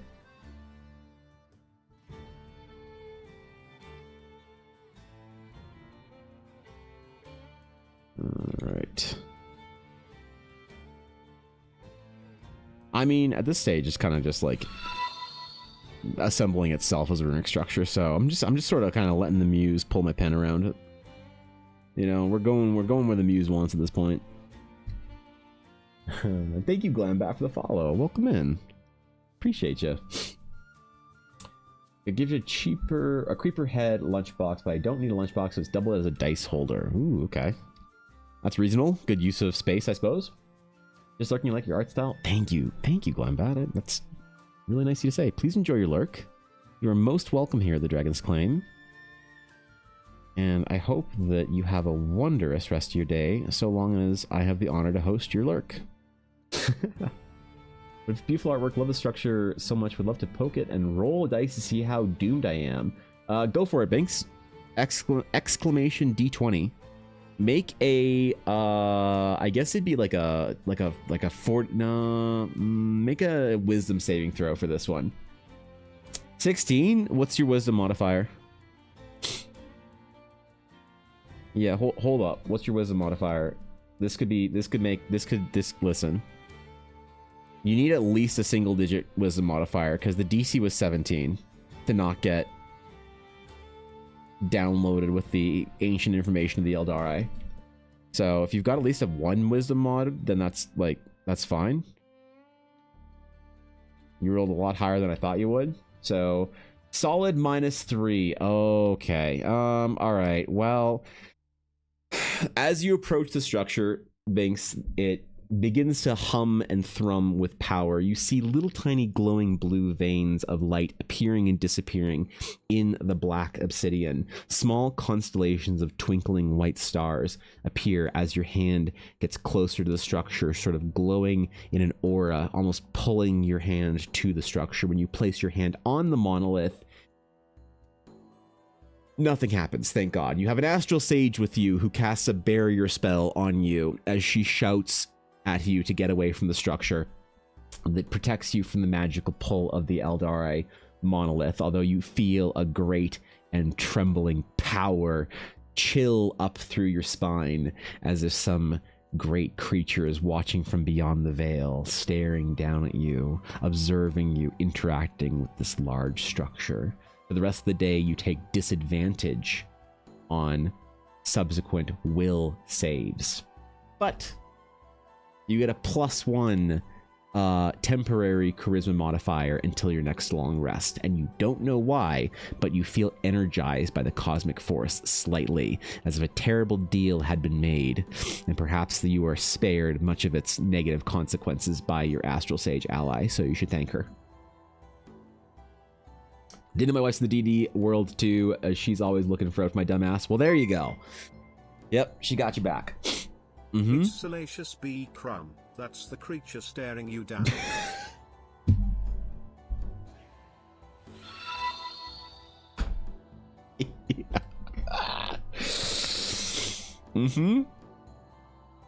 It's just Salacious B. Crumb and Max Rebo.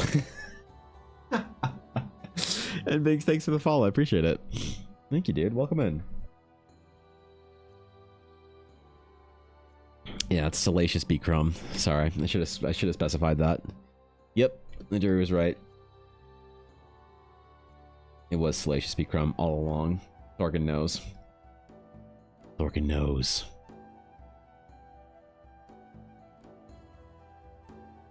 Now we will need more monolith artwork. Monoliths. I gotta be able to pluralize the word monoliths without having to separate the th and the s so much. I got that ancient lisp that I gotta combat. Monoliths. Monoliths. Still sounds awkward. I'll keep at it. Don't worry. I'll keep trying. I'll keep doing my best. Monoliths. I wonder if I should go to like a speech class or something, or find like some sort of a speech therapy or speech instruction type thing. Vocal coach? Is that a thing? Or is that only for singing? The two monoliths. Yes, just put the Z in there. These are stunning artwork, great content, and good vibes. Well, that's a lovely compliment, so thank you very much. You made my day. Now decorating the dice holder with stickers and realizing that I need more stickers. Well, I mean... there are always stickers on the Evan Blair Art print store. I'm sorry. I'm done. Oh god, okay. Oh, I didn't give Elle stickers for the convention. Damn it. Well, I guess she'll be there tomorrow as well, so. Mork, thanks for the follow. I appreciate that. Welcome in. Honored to have you, my friend. What a plug. Bravo. I'm trying to get better at this, okay? I'm trying to get better at this. I'm trying to get almost as good as the stickers are on my monthly Patreon, where you can get a print of a piece of artwork, a sticker, a magic item card, and a lore card all together for $25 shipped every single month to your front door. In the US, it's more for Europe. Well, it's not more, it's every other month for Europe. It's exclamation store for the store, Thorkin, where this month the print of the month is the Eldari Horizon runes. Is this it? There it is.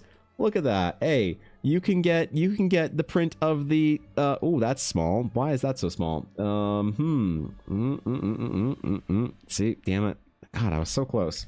Horizon. Wow, is this the wait, this is the print of the month for April in the print store and on Patreon? On the Evan Blair Art TN what? Store? Where we tell us more, Mr. Tell you more? Man. Well, Aduri, I'd be happy to, because as usual with the Patreon and the print store, the sticker of the month has to do with the print, and it is a stamp sticker. That's right, another postage stamp sticker, the most popular sticker series I've made since the travel sticker series. You too can get a Horizon postage stamp, Aerolace Trade Guild, 2 gold right there for Horizon. So there you go. That's the one, Aduria, right on the print store and on the Patreon. Wow. Okay, I'm done. All right. I'm a garbage mod, not as much of a garbage streamer as I am, Thorkin. So yeah, no, you're fine. Dude. The bar is you exceed the bar mightily and worthily, Thorkin. Don't even worry about it.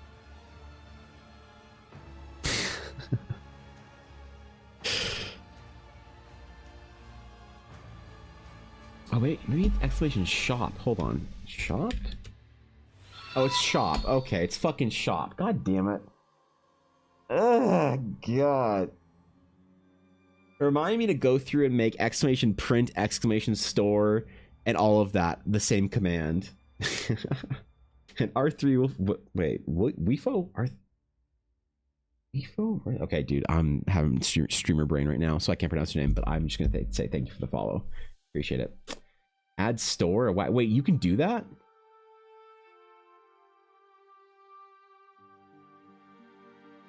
You can add them via chat now?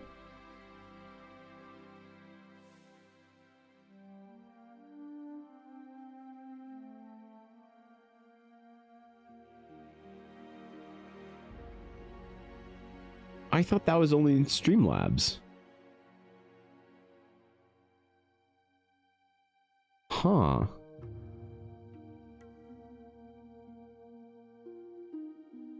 Okay, well, I just learned something new. So. Isn't merch though the merch? Okay, you know what? That's fine. Close enough. Try Exclamation Print. Because I think merch and store and shop or whatever were both the old merch store back when it was around. So I think that's what those commands are. Yeah, the more you learn, apparently. Holy shit, dude. I don't even know how my stream works. Am I live right now? Shit, dude. Well, thanks for figuring it out, Thorkin. I appreciate that. Yeah, the command. Hey, there it is. Exclamation print. Holy. I'm actually going to be doing all the prints for the Patreon stuff this week, so for all of my illustrious patrons that have been patiently waiting for their print this month. I'm doing it at the end of the month now so that people have time, because I've found that it was kind of annoying when I did it at the beginning of the month, and then people would join, and I've already printed off all the copies of it, so I'm stacking it later in the month now so that there's more consistency and stuff, which is awesome. So we're getting there. One thing at a time, right? Think so. I just see a talented artist. Well, I appreciate that. Thank you. That's very kind of you, my friend.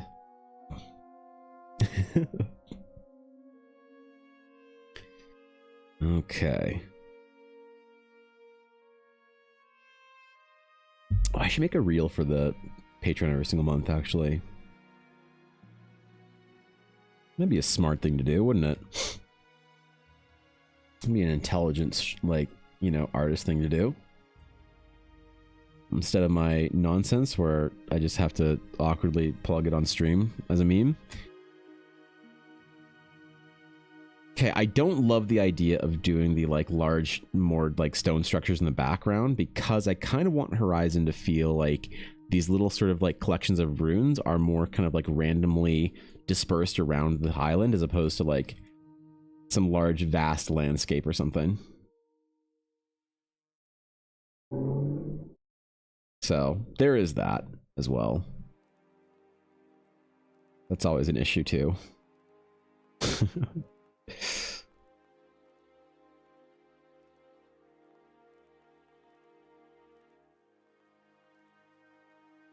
I kind of remember what the undersketch was looking like, so I can kind of trace it a little bit, so I know what I had originally planned out.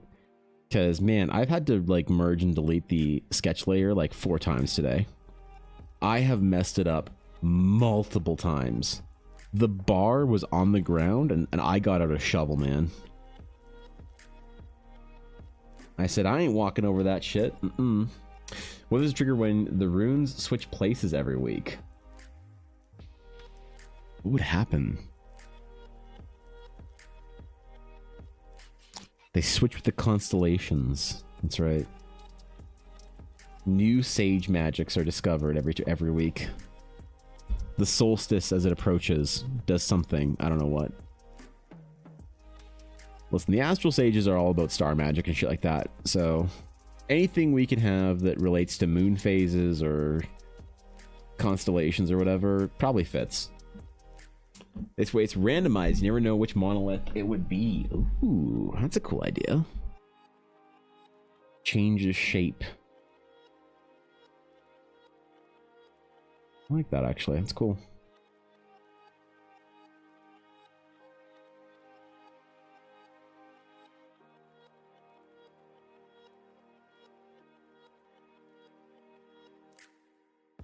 Okay.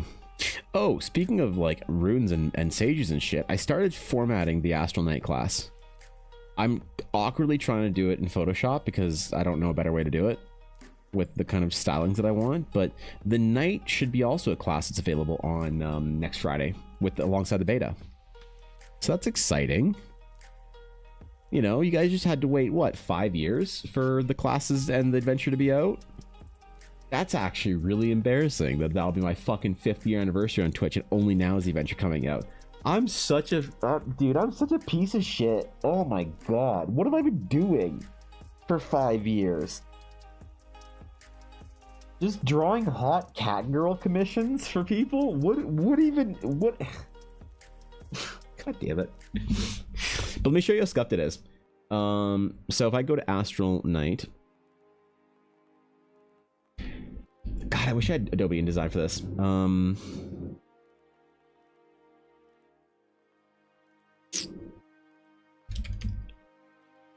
Class template. I think this is it. Yeah, so I'm gonna have to format this all myself. Right? And this is the content is all there basically. I just need to format it all now in a way that's not diseased. So wish me luck. That's my job for the next week, is in addition to all this shit. That's gonna be the night, but hey, it's basically all done, and I'm in the formatting stage. So, the night and the what are you doing here? There we go. The night and the class and the fucking class and the adventure should be out in beta at the very least on Friday. So next Friday is gonna be a pretty rad stream. That is the 2nd or 3rd, right? I think it is. If it's not, I'll change the affiliate anniversary thing in Twitch, and we'll hold the anniversary stream on that day anyway. So. Crazy, I only had to wait a few months. Yeah, that's fair. Are there remnants of vile abyssal monstrosities that use these runes as a marker for their lair while down in the abyss? Any stories from the paladins who fought them here? So the actually Atari, the paladins who fought the abyssals on the island and cleared them off, it's a very like mysterious thing. No one knows which paladins were sort of like. It was something that the Archaeological Society basically said, we'll take care of it, and Grand Crest, more or less, the Senate said, sure, let them take care of it, while the entire Airlace family trading company gave each other the side eye, but you know, shrugged, because they're like, well, I mean, they're gonna be there too, so we assume they're gonna like clear them out as well. The actual details and specifics on what order actually cleared the island out is all a mystery. And if you go into the like official kind of like town logs for Horizon, there's actually no entry for them. It's left blank. So there's never any record of any paladins, even like any order even officially taking up the charge of clearing the island off from abyssals, which makes the High Crest Hamlet incident all the more suspicious. A paladin graveyard in one of my adventures? That's pretty rad too, though. Yeah. We have a second mind. Send me the name of the pirate crew and their leader's name in the Under Harbor, or I can make some for this weekend. What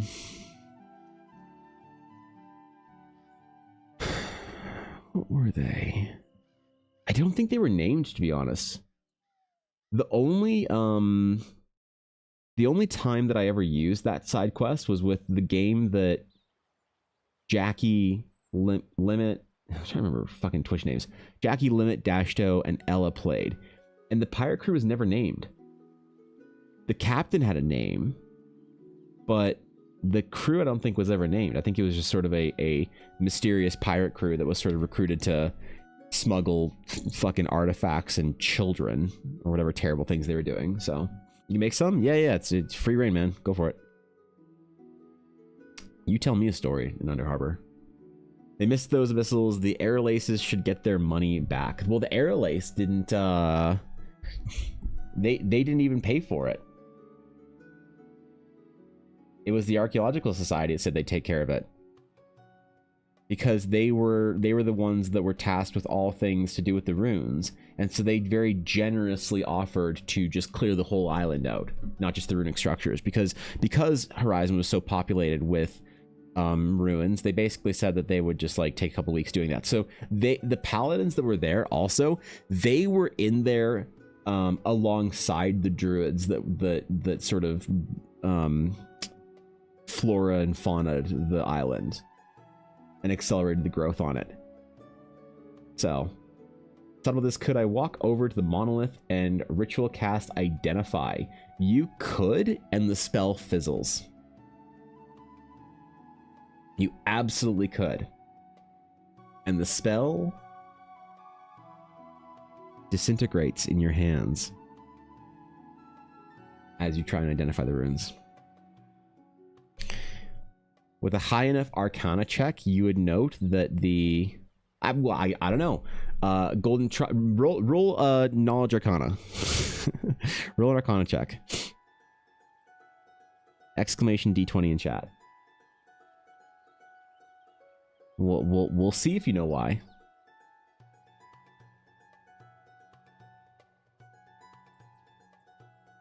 I ain't spoiling shit. A natural 20. 27. Okay. So the DC on that was 18, by the way. But with an 18 Arcana, you do not just feel your spell fizzle, you feel your spell overwhelmed. So it is as if you tried to shine up a match to the sun to try and make out a detail. And as soon as you lifted that match of your identify spell up to it, the magical flows of spell casting, it didn't just fizzle. To the unperceived, it would seem as if the spell just didn't work.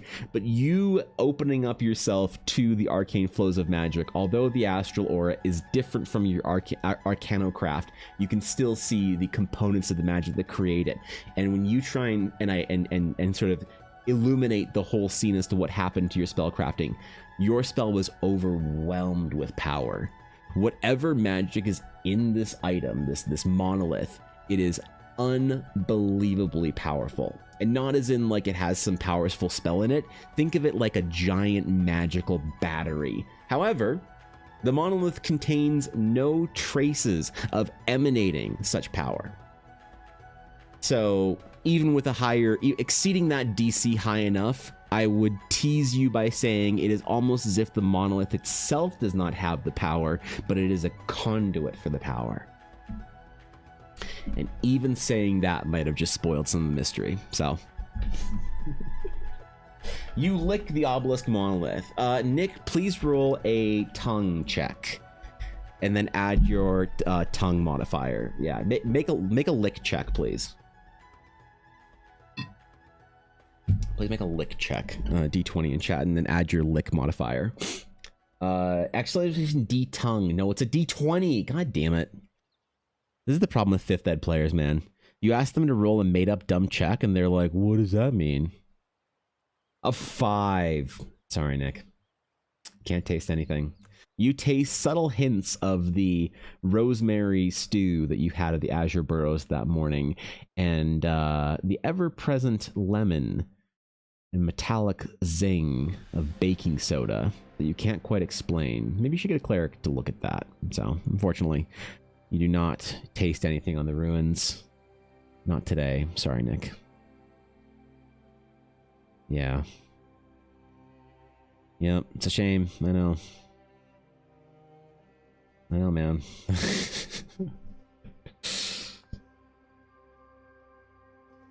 All these mages casting arcane spells of identification in an arcanocraft.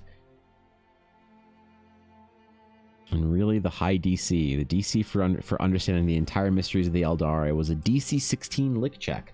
So, is there a cleric that can cast guidance? Need resistance. Yeah, that's... I'm sure there's a cleric in chat. Where's Garthan? I think he's the guild cleric. You a guild cleric? I can't remember. Do you currently have Shadowheart in your party? That's the question. Do you have Shadowheart in your party? Ah, you took Asterion and Karlach? Well, that was your mistake, I guess.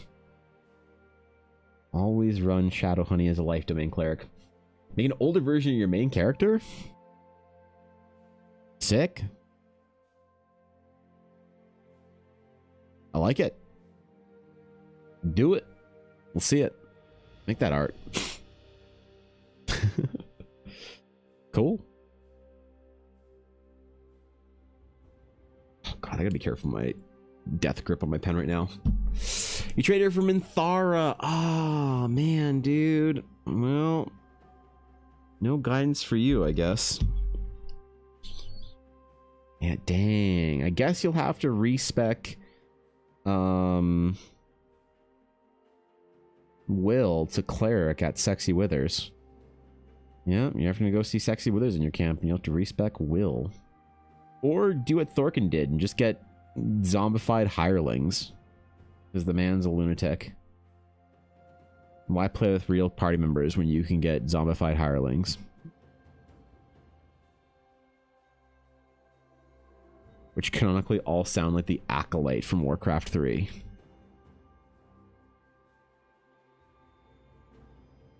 So there's that too, I guess.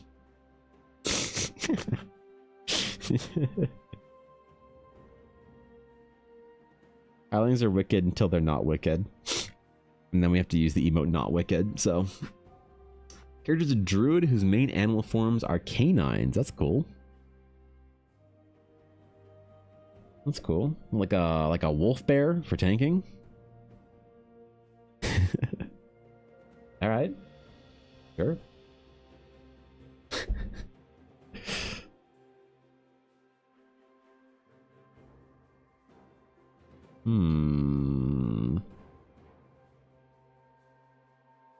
There is going to be sort of a sub like quest type thing in Horizon for players that do pick Astral Sage when the adventure actually comes out.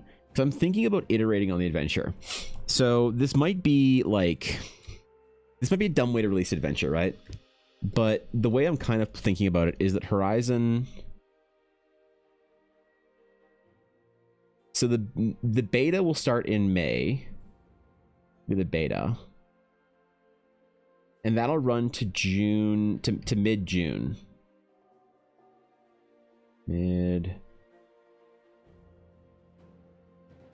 Right? That'll be the full release.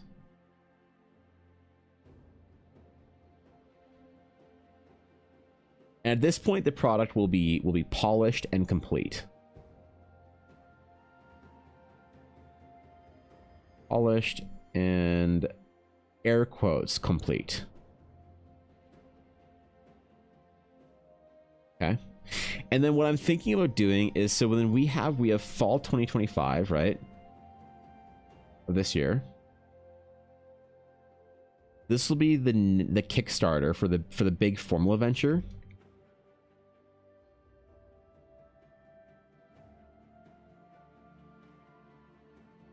For adventure episode 1, because this Horizon is a prologue. Okay. What I'm thinking about doing is releasing a Horizon somewhere in between this. So if this is like, I don't know what a good time to release Kickstarter is, but let's just say maybe like October.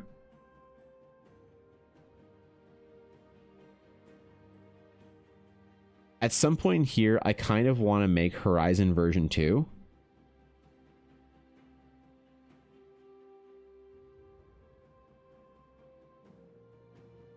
And that will be, that'll have extra side quests. So it'll have 2 to 3, or let's just say 2 extra side quests.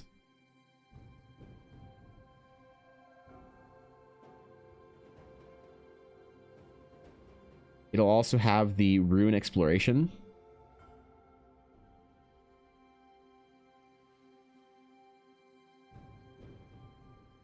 It'll have the Lord Ashen encounter, if you want to go take down Lord Ashen.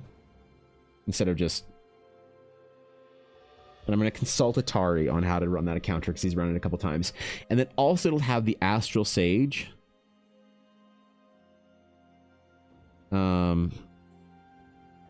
Slash Astral Knight.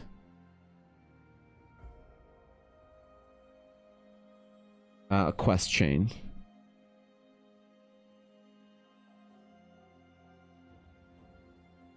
So what's the problem here?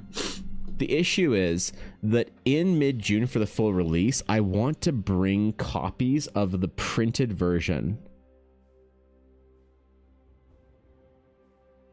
to the conventions. Now, here's what I don't know. If I make a version 2.0 for before the Kickstarter and everything of Horizon, like Horizon is, by the way, the entire thing's supposed to be completely free. Because I want people to play Horizon, not pay for Horizon. Kickstarter, this adventure is going to be the thing that I try and raise funding for so that I can just like focus on it for a couple months. But I don't want people paying for Horizon. I want people playing Horizon. So the printed versions are mostly just going to be kind of promotional things that I have at conventions. I'd love to be able to give the adventure away for free at the convention have a billion copies with me, but I can't, because then everyone who will like shrug and take one, but like how many people actually care about it? So if printing costs me, you know, $10 whatever to print it, and I sell them for 20 or some shit, then that's like cool. Or maybe I like sell them for 15 just to make sure that people are taking it seriously or whatever. I don't know. This could be, pricing could be like way off, but let's just say that. So the issue that I'm worried about is if someone buys the printed version, will they be mad when there's updates that happens to it? Will it be a PDF on the Discord? Yes, it'll be a PDF complete on the Discord and on Patreon and everything like that. And then I'll probably list it on sites like Drive-Thru RPG and stuff for a small fee. And if people want to buy it there and support the project, go for it. But the idea is that if they're part of the Discord and part of the clan, the community, the home, then it's free. Because again, I want you guys playing Eldara, not like, this is not supposed to, Horizon's not supposed to be a thing that I like, oh my god, I'm finally making money at Eldara. It's supposed to be something where you guys get a chance to jump into the world and actually play it. So the issue that I have here then is, if I make a printed version and I sell it to people, will they be mad when there's a digital update? And I don't know if that's going to be the case. I suppose if I know the digital update is coming and I tell them and I say, hey, this is a first copy of it or whatever, and if you want the printed physical version, you can get it. A version 2.0 of the adventure will be coming out later in the summer with additional side quests, so like updates to it. So it won't necessarily be a full like it won't make this version invalid. It'll just add to it. But I want people to be mad because they're like, oh, I bought the incomplete version rather than, I don't know. This is also the polished, the Horizon version 2.0 is also only if I have time for it before the full Kickstarter comes out. So this will be like a side quest for me during the summer. I'm not sure if it's a good idea or not. Like to walk over to the monolith and touch it. I then attempt to catch Skyrite using the monolith as the focus. Having my new will give me resistance and Shadowheart give me guidance. Sure. Let's see. Hold on. Ooh. It's not good. So mad, leader. Hello. How dare you try to give us good adventures? I mean, honestly, how dare you, Ivan Ponder Ivan Blorb? What's up, Mr. Pexel? What's good, dude? Thanks for the bits, dude. Appreciate it. Thanks, man. Look, I'm trying to make good adventures, but I rolled a 23, and the DC for not having Will literally explode for Golden was a 50.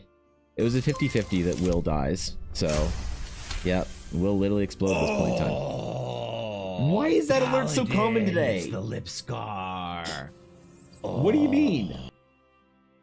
God damn it. Thanks a lot of bits, Alf.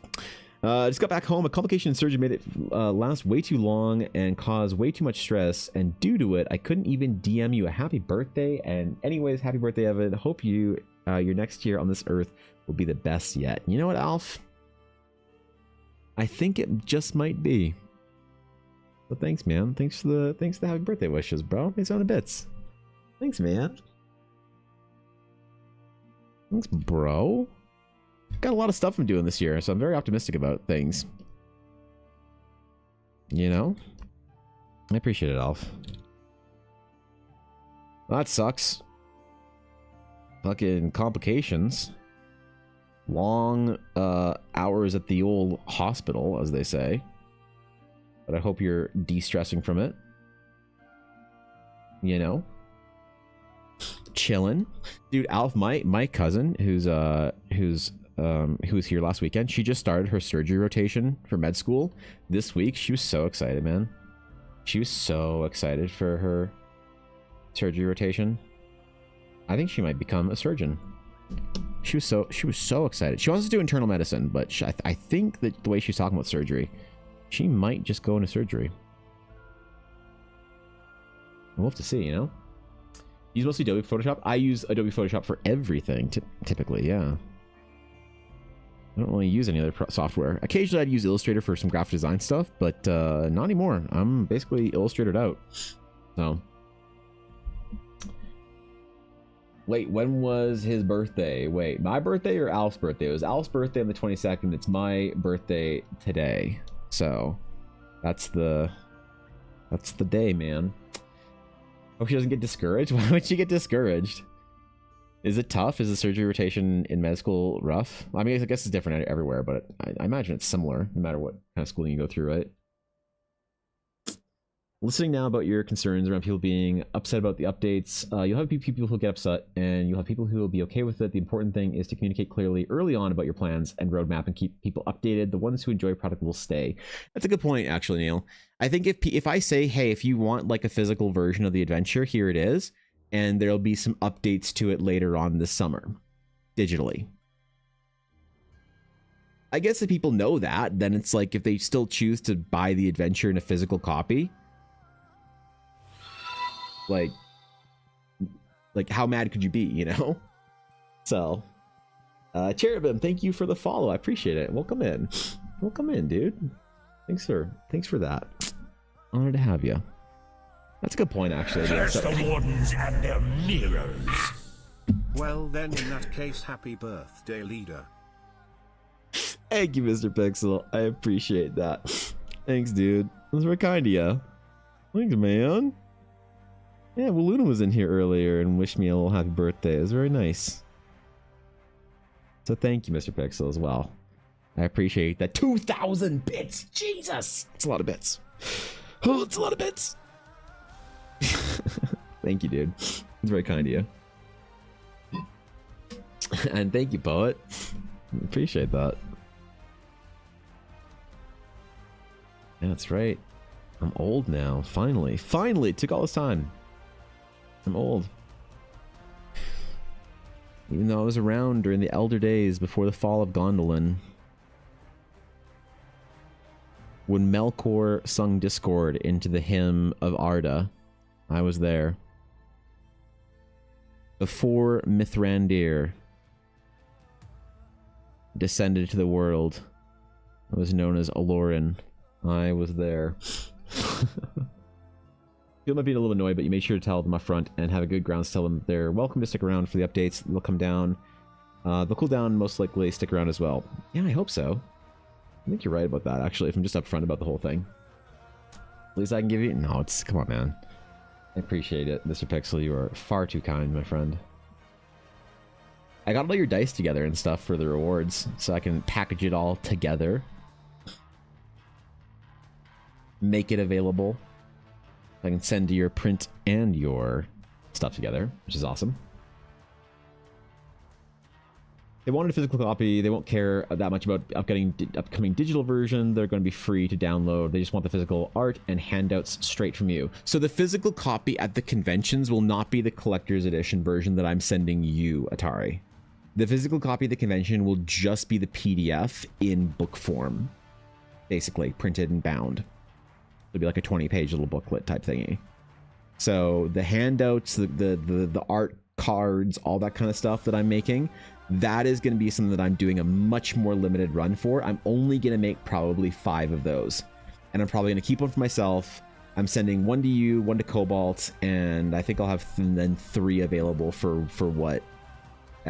I don't know. I think Hate for All Eternity. Listen, the faster I can get Blizzard Entertainment status of my own user base hating me, that I guess that's more successful. Is that how the... Wait, shit. Sorry. No, I mean, damn it. God damn it. Shake hands, too much caffeine? Bro. Don't caffeinate that hard, man. Thank you for everything. This is a blast. I'm gonna go work on my world. I can't wait to see what you created. Just joined the Discord. I can't wait to see what I've joined. Dude. Well, Golden, if you're eager for the adventure, the plan is for next Friday on my anniversary stream. But if it's a week or so late, please don't hold it against me. I got some pretty big projects coming up, and assuming everything goes well this week, it'll be for Friday. And if not, well, it'll be the next week, I guess. But it was an honor to have you in the stream for today, so thanks for chilling. Please enjoy your world building session, and do you have anything cool to share? There's like little channels in Discord for writing and homebrew and world building and stuff if you feel like, you know, gracing us with some of your creation. But yeah, dude, thanks for chilling. Hey, birthday, celebratory annoying ass art question time. Of course, Ted. What's thank you. What's the art question? Where are we going today? What we got, Ted? I got you. What are we doing? What kind of art question do we have today? Annoying ass art questions. There is no such thing as a stupid question. unless it's a question that you ask because you weren't paying attention. Then that's a stupid ass question. But if it's a question of not knowing things, I think it's a reasonable, legitimate, and honorable question. So.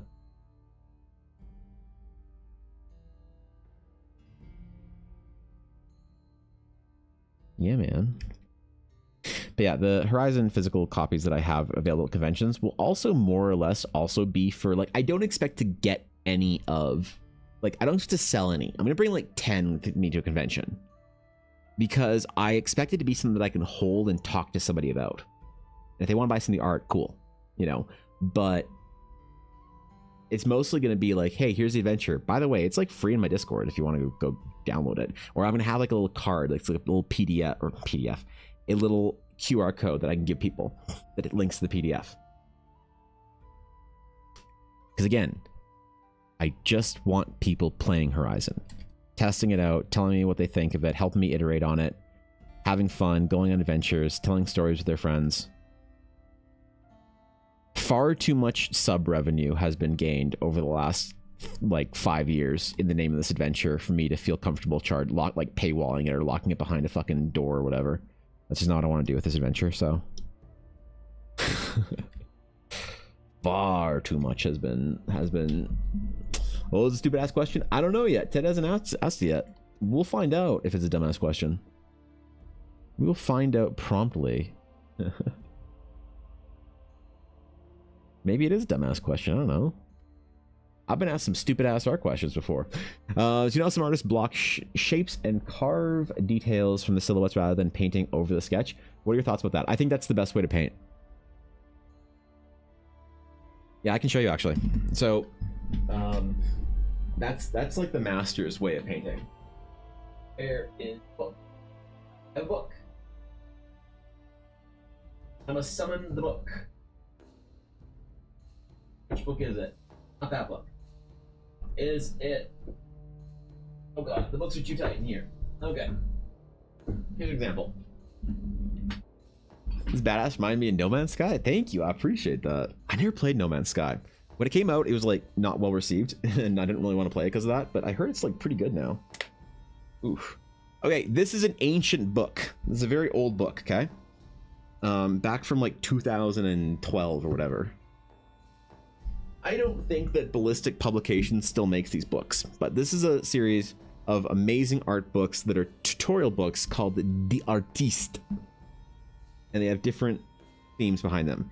So this is a book done where it has a bunch of tutorials from different artists. Some artists are different styles here. So like, look, this is a, oh, can't show that one on stream. That's got the booba.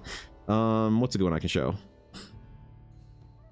So for instance, my favorite painter, one of my favorite painters, by a mile, is an artist by the name of Kekai Kotaki. So Mr. Kotaki is a phenomenal painter whom I'm a big fan of. And which is a good example. Oh, perfect. Okay. So this is the way he approaches painting. And this is an older piece, but still. So I'm going to go on a little bit of an art dive here. So this is the way that he starts a painting. So this is where it starts. This is how it evolves. So this is him blocking shapes in. Hold on, let me stand up here. Move my microphone. Okay. This is him blocking shapes in. You can see that he's starting to define some forms as he goes. He's finding his shapes as he moves through the painting. He's starting to add in more highlights. And you see the progression there. Eventually, the details get slowly added in until... Oops. That could have been a vacation on Twitch. Until we have the finished piece. Wait, where is it? There we go. So this is an example of how to properly do that blocking style. Rather than, might be another example in here.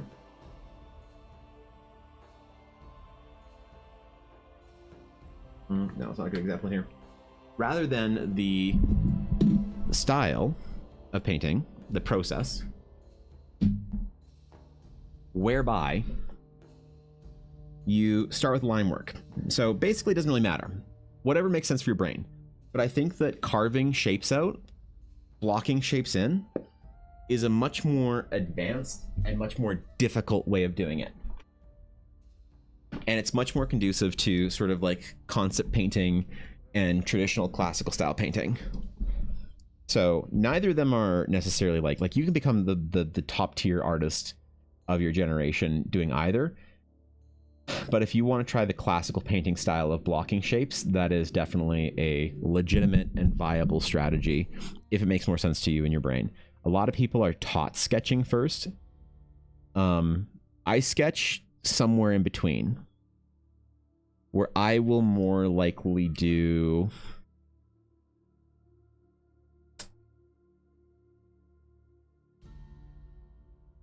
well, shit, I don't have any art that I can show off with that. Visitors, how exciting. I don't have any examples.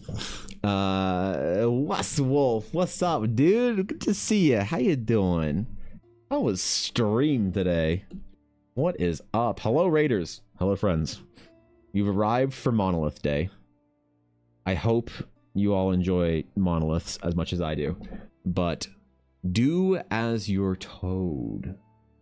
That was the worst thing I've read all day, and I read chat for like 3 hours. That's a low bar for puns. What's up, Prank Monkey? Good to see you. Gotta watch Clay Hands. Okay, yeah, we'll go. All right, guys. If you aren't following West Wolf, definitely highly recommended for me. There are many times when I am rated by another streamer peer of mine, who I am delighted to meet, and rarely and occasionally rated by a streamer peer of mine who I personally watch quite often. And West Wolf is one of those such artists, streamers, and general peers of mine that I watch. So thank you for the shout out link, Thorkin. I appreciate it. Please go over there and drop West Wolf a follow. Go show some love. And welcome everybody from the stream. Hope you're all having fun. Hope y'all had a good day. Hope some of y'all earned some stars today. I don't know. Making a Chinese money toad out of clay. Dude. That's actually kind of a vibe. Holy. I'm just drawing some stupid ass runes and you guys are doing actual, like, real shit? Good God, man. Well, today is my chill rune drawing day where I'm just relaxing and not thinking too hard. Brain off. Rune on. Basically whatever I wanted to draw today. So I decided I wanted to draw old runes. I was going to maybe draw my paladin character from my ancient days of D&D, but I decided not to because I realized that character would take longer than one stream's worth of sketching.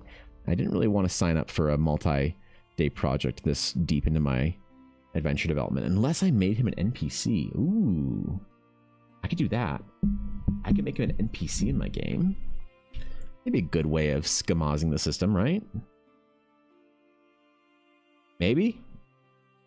Thinking about it. I think there are skilled concepts that overlap between blocking versus sketching, or should I do both and is both still the best way to go about it? I think you have to have exposure to both techniques. And then you can decide for yourself which one and how much of both of them you want to take for your own experience. I think that building sort of a process that works for you is going to be the kind of thing that you will reveal the optimal way of painting as you kind of force yourself to try different techniques and use different tools, whether those tools are techniques or actual physical tools, or I guess digital in the digital painting sphere. It'll become more and more apparent to you what you find to be easier and what is generally the better way of working for you. So I think that the best thing you can do is just try everything. Try both of it. Try a lot of things. Experiment. Learn the proper way of doing things, and then pull whatever sort of process thing you can out of it that's useful for you. It's very difficult to learn some techniques and some sort of process methods of painting, like blocking, because you're out there, you know. You have to be so okay being messy. But one of the advantages of learning to block like that is that you can paint correctly and very quickly. So blocking like that requires you to have the most sort of like practiced and polished skill set. You know, I can show you an artist that's really good at this. So when you think about concept artists, you think, why are concept artists the best painters of our time? Because in order to paint at a high level quickly, you need to have mastered your skill set. So when I show off an artist like John Park,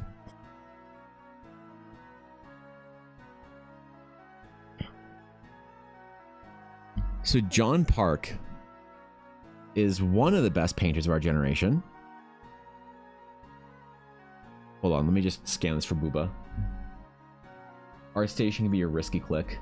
Hold up. I think it's fine. So John Park would post these paintings. So this, I'm guessing, is avatar painting for Way of Water. So these are more in-depth paintings, right? And these are also like slightly like matte painting or whatever. But phenomenal concept artist, phenomenal painter. But if you look at some of his other work that's quicker, John Park blew my mind and ruined my life as an artist one day. I was at art school, and I don't remember what post what painting he posted, but it was something along the lines of like one of these, like this is a much quicker painting for him. And he posted something along the lines of, did a couple of quick speed paintings over my lunch break. Now he's posting paintings like this, and you're like, you did multiple of those over your lunch break? Oh, I should just quit art then. Okay, oh, fair enough, Mr. Park. I get it. And the thing is, though, that with understanding shape and texture and how to block things, you can be extremely efficient with your brushstrokes. So you can become the best sort of like... Becoming the best painter means that you can construct paintings very rapidly. And so a lot of these are very quick little speed paintings, and you see how simple they are. Like 4 or 5 brush strokes determining the one piece of clothing, right? 2 texture brushes building and constructing the tree trunks. And the more understanding you have of how to properly sort of like execute your fundamentals as a painter, the faster you can work and the fewer brush strokes you use. Look at how large these brush strokes are. They're massive, dude. You know, this is like 1, 2, 3, 4, 5, 6, 7, 8. This is like 8 brush strokes right here. For this texture in the back here for forming this like building. That's incredible.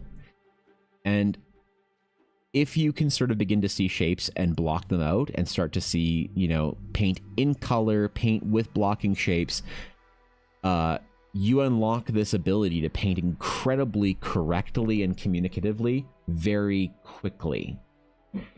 And so that's why the best painters of our generation are working as concept artists, because to be able to perform concept art like this at a high level, this is the example of one of those paintings that he posted and said like, just like did 2 of these at lunch one day. Because this takes him like 20 minutes. And in order to be able to make this in 20 minutes, you need to have like an absolute mastery of your skills at the highest level. And one of the ways that you force yourself to build that skill is by learning to block instead of sketching. So he won't even sketch this. Like maybe he'll sketch like a couple of lines, just very basic construction lines, but it'll be like a 30-second gesture sketch. So if you can ever find a demo of John Park painting, I definitely try. Like he teaches at a school called Brainstorm Academy, which is an art school him and a couple other concept artists started up. His mentorships are $5,000 for 1 month. Yeah. So there's not a lot of like mentorship painting examples of him out there, like perform. I think it might have been this. It was like the painting that he posted, and he said just quickly did a couple of these at lunch with some sort of radar fucking telescope dish or whatever like this. Might have not been in this one, but yeah. I mean that's like, yeah, it's an incredible skill to develop. It's also like maybe the hardest skill to develop. Who's the artist in the art book you showed? His name is Kekai Kota. Okay, it's Kekai Otaki, like that. So definitely sketching is okay, but if you want to become the fastest and best, sort of like you want to force yourself to cultivate the fastest and best and most difficult to build skills as an artist, then paint without sketches, paint by blocking, I think. That's like, that's the arcane reason why those guys are probably so absolutely insane, is because they force themselves to do that. So, what's up, Sir Spanx a lot? It's mind-blowing, it is, right? Hands washed, tools washed, and temporarily here. Well, I'm honored. Yeah, sculpting's that's a whole nother realm, though, Wolf. I'm very impressed. All these are blocked with minimal to no lines. How different would this approach tackle the same basic fundamentals and concepts like anatomy, or is that just shapes instead of this combination of lines? Yeah, it's just thinking about more complex shapes. You're thinking about silhouettes. It's the, if you can find more of Kekakotaki's character designs, you'll see the way he sort of handles anatomy the same way. If you understand the construction of the anatomy, the form properly and fully, then building out and constructing the silhouettes from it is self-evident. Isn't that flow of blocking also called mass tone? I don't hear the use of the term mass tone all that often, so I don't know the specifics of what is sort of considered like that style of painting or whatever. Definitely, I mean, that'd be something that I would have that you'd have to teach me about, I guess. The terminology for a lot of stuff when it comes to art technique is definitely not something that I'm very well adept with, because the way that I was sort of taught painting was like, hey, here's how you're doing it, not like the name of the Loomis method or the Asaro head. It's like I have to Google that shit to figure out what the name. I'm like, the thing with the head that's 3D, the planar head. And you're like, do you mean the Asaro head? I'm like, yeah, that thing, you know? So, that's something you'd have to teach me about. Making baby Gitrog, and it's been super fun. I mean, I'm always impressed with basically anything you do, Will, so realistically. One day when I grow up, I want to be a real artist like you. D&D artwork is really another game. D&D artwork is... Well, D&D is the tool that I use to world build with and to build concept art off of. And so it's a massive inspiration point for me. Something that I use quite a bit in my art. And also doing D&D commissions for people is also really rad. People are very enthusiastic with their characters, which is something that you can kind of get down on when you work at a game studio. With sometimes the art that you make isn't as, like, I don't know, impactful or meaningful to your art team. Kind of like, well, why are you bothering with this shit, you know? When you're doing characters, people, or art for your own D&D game, people really care about it. It's really fun. Likewise, yeah. Strange floating obelisks floating in strange lands. Disrupting orbs is no basis for a system of government. Tell that to the filth collecting peasants, okay? Tell that to them, Cal. One reason I know of mass tone is because my art teacher taught it to me a few months back. It was essentially grouping your shapes, light and shadows, simplifying it all before you go into detail, almost like carving a stamp of how the Japanese made stamps, and you look at everything in black and white. Let me see, mass tone painting.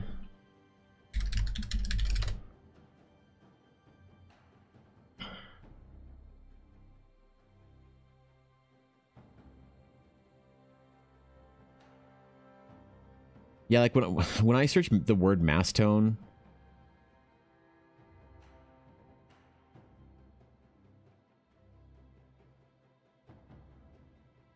like that might be that's a term I've never heard of, and like there's not like Google doesn't seem to have. It's like a color mixing thing. The color of a pigment appears when applied thickly as opposed to a wash or a glaze. So you're more like you're applying a mass tone versus a glaze. So I don't know. That might be a term created by your specific art instructor, or maybe in some small camp. But I don't know. Yeah, undertone versus mass tone. I'm not sure. There doesn't seem to be a lot of like discussion around it. So this could be a pretty niche sort of description of a technique, but definitely not like a concept or a term that I ever heard in my formal education. Your two characters for D&D, but it's more anime style. That's fair. Well, that's reasonable. Playing an anime D&D game, that's pretty good. The biggest conundrum, I love the heavily lines and graphic illustration a la Eric Webb, but the process of painting is a lot more enjoyable for me. I mean, the more you do it and the more you experiment, the more you find sort of a style that you like that sort of bridges. That's how you do something actually like interesting and new. Ashweed, thank you for the follow. I appreciate that. I mean, that's my opinion on it anyways. Like, if you want to ward against having like dangers to your career as an artist, I think that you need to create something unique. And thank you for the follow, sir. Thanks a lot. Appreciate that. If you want like if you want to ward against AI, you do the same things to ward against AI that you would do to ward against Fiverr. And that is to build intrinsic qualities into your art, both the storytelling of your art as well as the technique and product that your art is, that is unique to what you do. And that's how you kind of build career stability, safety, and interest in your work. So I think that having a bit of a pull like that is actually kind of a good thing. If you like sort of different art styles and you kind of can't decide on something and you're not like really just like going down a path, the more difficult and less information there is on how to carve your path, the more potential there is for originality in your work and the more protected you are. So although it's frustrating sometimes where you're like, I just want to learn how to paint like this, or why doesn't anybody teach how to paint in the style or the technique that I want to learn how to do? I think a lot of it is just kind of trusting your gut on it and pursuing your best interpretation of sort of existing techniques from different places, and you'll create something new that people actually like, which is like kind of the dream for an artist, I think, in a way to ward and guard yourself against a lot of issues that you'll have in your career like that. So a lot of people misuse AI for the art. Misuse? I mean, I don't know. I mean, I think people are very intentionally using the AI for art.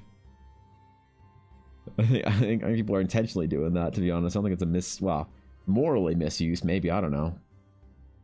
That's a large debate for other people that aren't busy all the time. Kidding. But I think people are very intentionally using AI for the art right now. And if you want to ward yourself against it, you have to create something intrinsic and unique about your art.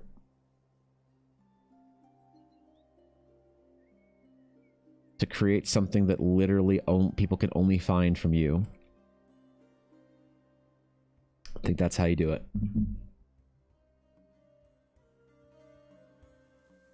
What's wrong with Fiverr? I'm out of the loop. Well, the problem with Fiverr is that there's nothing inherently wrong with Fiverr, but the issue is that with Fiverr, if you like, Fiverr brings a commodification of your art, and if your art is simply commodified, then you will always be at risk for people that are willing to undercharge from you. Right? So if you have sort of an art style that's very kind of like generic, and there's nothing wrong with being generic if you like an art style, but let's say you do your run-of-the-mill 2020s anime style, right? And there are people on Fiverr who do the same thing, but they live in parts of the world where, let's just say $50 American is like, you know, pretty good. There's a viewer that said that minimum wage in their country where they live was like $130 Canadian or something like that. And so if they're willing to do work for that level, people aren't going to hire you to do your work, because they're going to be like, why would I pay this guy like $600 when I can pay somebody on Fiverr like $50 to do similar work? And so if you want to, like, if you don't want people questioning your prices and you don't want people sort of like comparing you with a lower discounted mass produced option, then you have to have something artisanal about your work that is unique, that only you can provide. And that you can't get something similar on Fiverr. You can't get something similar with generative AI. That you're the only person that can produce the type of work you do. And the more original, the more unique it is, the more you guard against those threats to your career. Like I never hear people say something along the lines of, your prices are too expensive, I can get this on whatever for Fiverr. But artist friends of mine hear that all the time. Whenever somebody doesn't accept my price point, it's usually the message goes something like, wow, that's fair. I can see why. Thanks, but that's a bit out of my price range right now. Take care. But if I look at like other like artist friends DMs, it's always just like, wow, you want to charge me that much for this? Like, oh my God, I can get this on Fiverr for half as much. Like, you know? So the issue with Fiverr is just that it is a race to the bottom for a lot of art. Now, to be fair, there's a lot of people that make a living on Fiverr, and good for them. You know, it's fucking awesome. I'm glad that the ability to make a living as an artist has been democratized slightly. That tablets are less expensive, computers are less expensive, and you can be a digital artist. There's a girl I know from Indonesia that makes like an insane living and supports her entire family off her art career. But she makes like, I don't know, like minimum wage as far as like living in a North American standard. Less, I think, to be honest. And she does it through sites like Fiverr and shit like that, and good for her. She's having fun, like, go for it. But there is always that risk to your career. If you are commodifying your art, then you're risking a race to the bottom, and that's when your sort of career is really at risk, and that's really threatened. And so thankfully, if you want to sort of like, if you do the right things to ward against those type of like that kind of competition with your work by doing original art, then you also kind of prevent like AI from taking any of your clients or business or place or whatever. There's also other intrinsic things about your art, the storytelling, the like the personality, a lot of these things. If you're just posting your art on the internet and you're just like kind of jamming your art and that's it, and you're posting it, like, dude, I tried that. It doesn't work. It doesn't work unless you're unreal good. Unless you're unbelievably good. Just smashing your art on the internet and telling people to check it out doesn't really work as an artist. You don't really build a career off of that. All that easily anyway. You have to be insanely good to do that. So there's lots of things you can do as an artist to sort of ward against and guard against the potential pitfalls in your career. If I started to learn myself how to tattoo, sure, yeah. What's up, Chalk? Living in South Africa, I can confirm, especially with $50, the equivalent of 2 weeks worth of fuel for my car, travel to work and home. One of my mods is South African, and like similar type of situation. If she takes art commissions and gets paid in USD, you know, I don't know the exact, like, obviously South Africa is a very different place and has like a lot of different like living standards and all that kind of stuff. But like she lives a pretty average life, I think, in South Africa, and if she takes USD like commissions or whatever, she's chilling. She's fine. You know, not that she's good enough that she doesn't need to like race to the bottom for stuff, but it is different. Like, fuck, I'm Canadian and I get paid in USD. Like, that's pretty good, man, you know? But I adjust prices to match with Canadian living standard rather than changing. So it's not quite the same, but it's like an understandable, relatable kind of like haha type thing. But anyway, yeah, so make, like, if your style is complicated and you don't have a great path forward for the kind of art that you want to do and you're pulled in different directions, embrace it and enjoy it. Because it means that the result of the work that you create on the other side is going to be something unique that people haven't really seen before. And your work will stand out. And people will want to, like, people will want you for your work, for whatever intrinsic qualities it is that you bring to your work, beyond just the actual like sort of technical proficiency you have. 100%. I could talk about this shit for 3 hours, but I think people get pretty bored of it. But like, you know, TLDR, there are very intentional things you can do as an artist stylistically and technically to help protect your career and have a much better and more successful career early on, I think. So just have fun, man. It's art.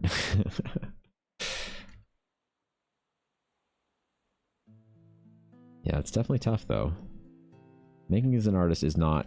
There's no guidebook for it. There's no real, like, definitive way to make it as an artist.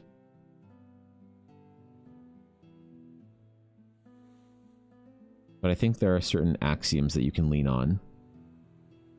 That if you base your career moves off of those, you can generally find success. Like consistency. I got this message from somebody on, I think it was on Instagram, where they basically said, hey, you know, I really want to start making art, like and I want to do stuff like similar to you. Do you have any tips for people starting out?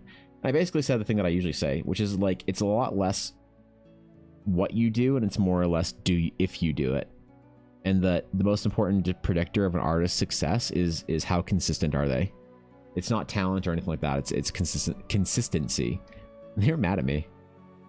Like, bro, everyone tells you just to draw. God, I want to know like what you do to learn to be good. I just told you. mean, one, thank you. That's very nice. You know, but two,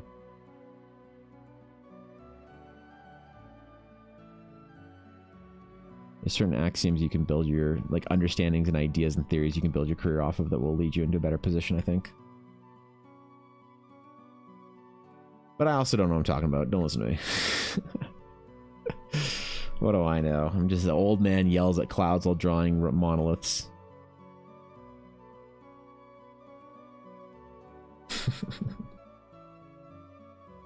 Happy stream birthday. Thanks, Mike. Appreciate that. Thanks, dude. Thank you. I'm old as shit today. I appreciate that, dude. But yeah, there's a lot you can do to keep your career safe and be original and to ward against a lot of the dangers.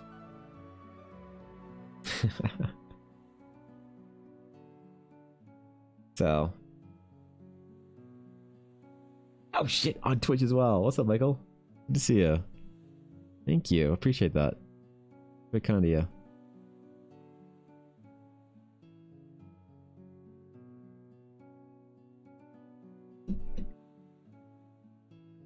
All right. Don't think we need to go too deep on the sketch. Just want to do a little bit more for it, and then probably move on to another little silly painting or something like that. There's like so many pieces of art that I have to do work for the World Anvil that I actually don't even know about. Like so many pieces that are like strange little sketches for some arcane weird thing, you know, that I wouldn't think to make art for, like a trinket in the Adventurers Guild or something that helps like spawn one of the side quests or whatever. I wonder if it'd be cool to like create a list of those things and try and do like a marathon stream to get through as many as I could. I don't often do all day streams, but I could build the list and conquer the list. There is an issue, I think, with a diminishing return for time spent working, which might be a weakness for me as an artist, because there's like an artist a couple years ago that he did this, like, he got pretty famous on YouTube and shit for doing these like big art challenges. He was a pretty good artist. He was like more a comic book style. I don't remember his name. He's kind of, maybe I just like got out of the loop, or he just faded into whatever. But he did these videos where he'd be like starting this drawing and not ending the video until I finish it. And he'd draw for like 32 hours or whatever. I was like, I don't even know if I could do an 8-hour like consistent art stream. I need to take a fucking break and, you know, chill out for a bit or whatever. When I was doing the subathon like 2 years ago or whatever for when I came back from a trip, and I was streaming like 12, 13, 14 hours a day, I definitely felt after, like, for the second half of the day, I was basically working at a snail's pace. You know who you're talking about, like ZHC or something like that? Yeah, something like that. It's like, yeah, that sounds familiar, I think. Does he still make YouTube videos?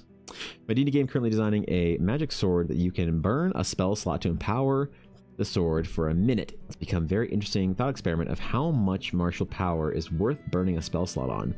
The lower levels are easy, but it gets interesting asking what would you trade a 5th level slot for?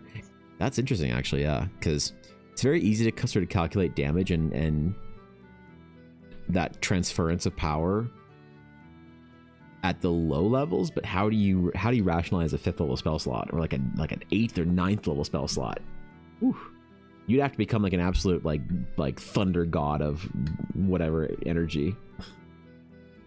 He'll call it by Jazza or something. Really? I'm just curious who still makes videos. YouTube. Let's see. I'm curious. Fabolic. Thank you. Fabolic, did I say that right? Thanks for the follow. I appreciate it. Welcome in, my friend. ZHC. Did he get roasted and like canceled or whatever? See, 30 million subscribers. Oh, he's still making videos.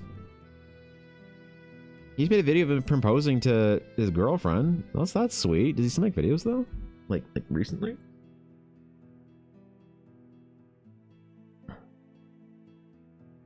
Oh, he's cloning Mr. Beast.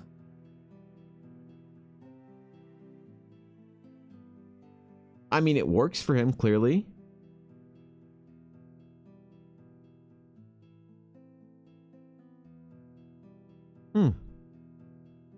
So I wonder just how he just completely poofed and disappeared from the periphery of my knowledge of like art YouTubers and stuff. Like, I wonder why. I mean, he doesn't make a ton of videos that often, but he makes pretty big videos, seems like. Every couple months, and like a big video with like 6 million, 3 million, whatever views. It's still somewhat art related. We're with Liz Seraphim. Yes, but yeah, he would do these big like art challenges back. Like, he was very influential in the YouTube art sphere years ago when I first started making like streaming and stuff like that, and making my way into this whole category. I think Jazza called him out about not giving proper credits and payments, I think. Interesting. Interesting. I wonder if he's kind of the biggest art YouTuber. And how big is Jazza? Jazza's got 6.5 million subs. I don't watch Jazza all that much, but I know one of my art students, my apprentice, she's a big fan of Jazza stuff. Interesting. And then how big Sam Yang? Sam does art. Arts. Sam does arts. Is only 1.7 million subscribers. Damn, bro. Interesting. The art category is a wild place. Made a whole 2-parter. No way. I miss all the best drama. God damn it. Probably for the best. Like, I'm so bad about, like, I'll like reference somebody and I have no idea that they've been canceled or whatever, or like people are mad at them for some reason. Like, maybe a couple of years ago or sometime last year or whatever, I made a comment about Shadiversity or whatever, and people were like, oh. I'm like, what? Like, how could you reference that guy? I was like, what? What's wrong? That's Jazz's brother, by the way. And I was like, well, he's a guy that talks about swords and shit on YouTube. Like, but he's so into AI art. I'm like, what? No. Yikes. Whoops. I never know who we like and who we don't like anymore. But I'm gonna Shad. Super big AI art bro. And not just like somebody who enjoys it, but he's very inflammatory about it. Very much like fighting the fight again. Like if you just go look at some like some of his recent videos, it's like, it's a little weird, because I thought that he used to be like funny sword man that like talked about like funny medieval things, but my man went he went deep on the sauce and the Kool-Aid. That's especially since his Jazz's brother. Yes, which is weird. Like you know what's weird, Alf? Have you ever met somebody that you sense some sort of like damage in the way they talk about something, and it's like they'll be like pretty normal and balanced, like they seem like a regular human, but then you bring up a topic and they get like unreasonably like heated or into it, or like you know what I mean? And you're like, Jesus, I didn't know you felt that strongly about Burger King. Like chill, okay, fine. We don't have to go to Burger. Like, you know, they like kind of lose their composure and they get a little like weird about things. That was kind of it, I think, with Shad. Whereas kind of like, you know, there's lots of people who are like, yeah, AI art's kind of cool, and you're like, okay, whatever, man. You just like, I don't know, fucking whatever. Like, you do you, I guess. I don't give a shit. I'll just keep making my art. But he would get like very, I don't know, very like weird, and I went into a bit of a dive on it when people were like, Evan, you can't talk about that guy anymore. And I was like, okay, why? It was very odd. It seems like he had like a point to prove or whatever about it, like, or a vendetta to settle or something. I don't quite know, but it's very bizarre. Definitely seems a little strange in some of that kind of like, I don't know. People have that where we'll have something that like a trauma or an emotion or something or experience or whatever that someone will bring up, like a person or a thing or an idea, and we kind of like lose our composure over it, you know? There's like definitely a sore spot in there. That seemed like it was the case for him with AI art. He seemed to like be at war with art in a weird way. I don't know. It's kind of bizarre. Used to love watching Jazz. I wonder why I stopped. I think Jazz still makes videos, doesn't he? I'm not mistaken. Right? Pivoted into being anti-woke YouTuber, Gen AI proponent, doesn't really know what he's talking about when it comes to swords and history. Yeah, I don't know. It's kind of weird.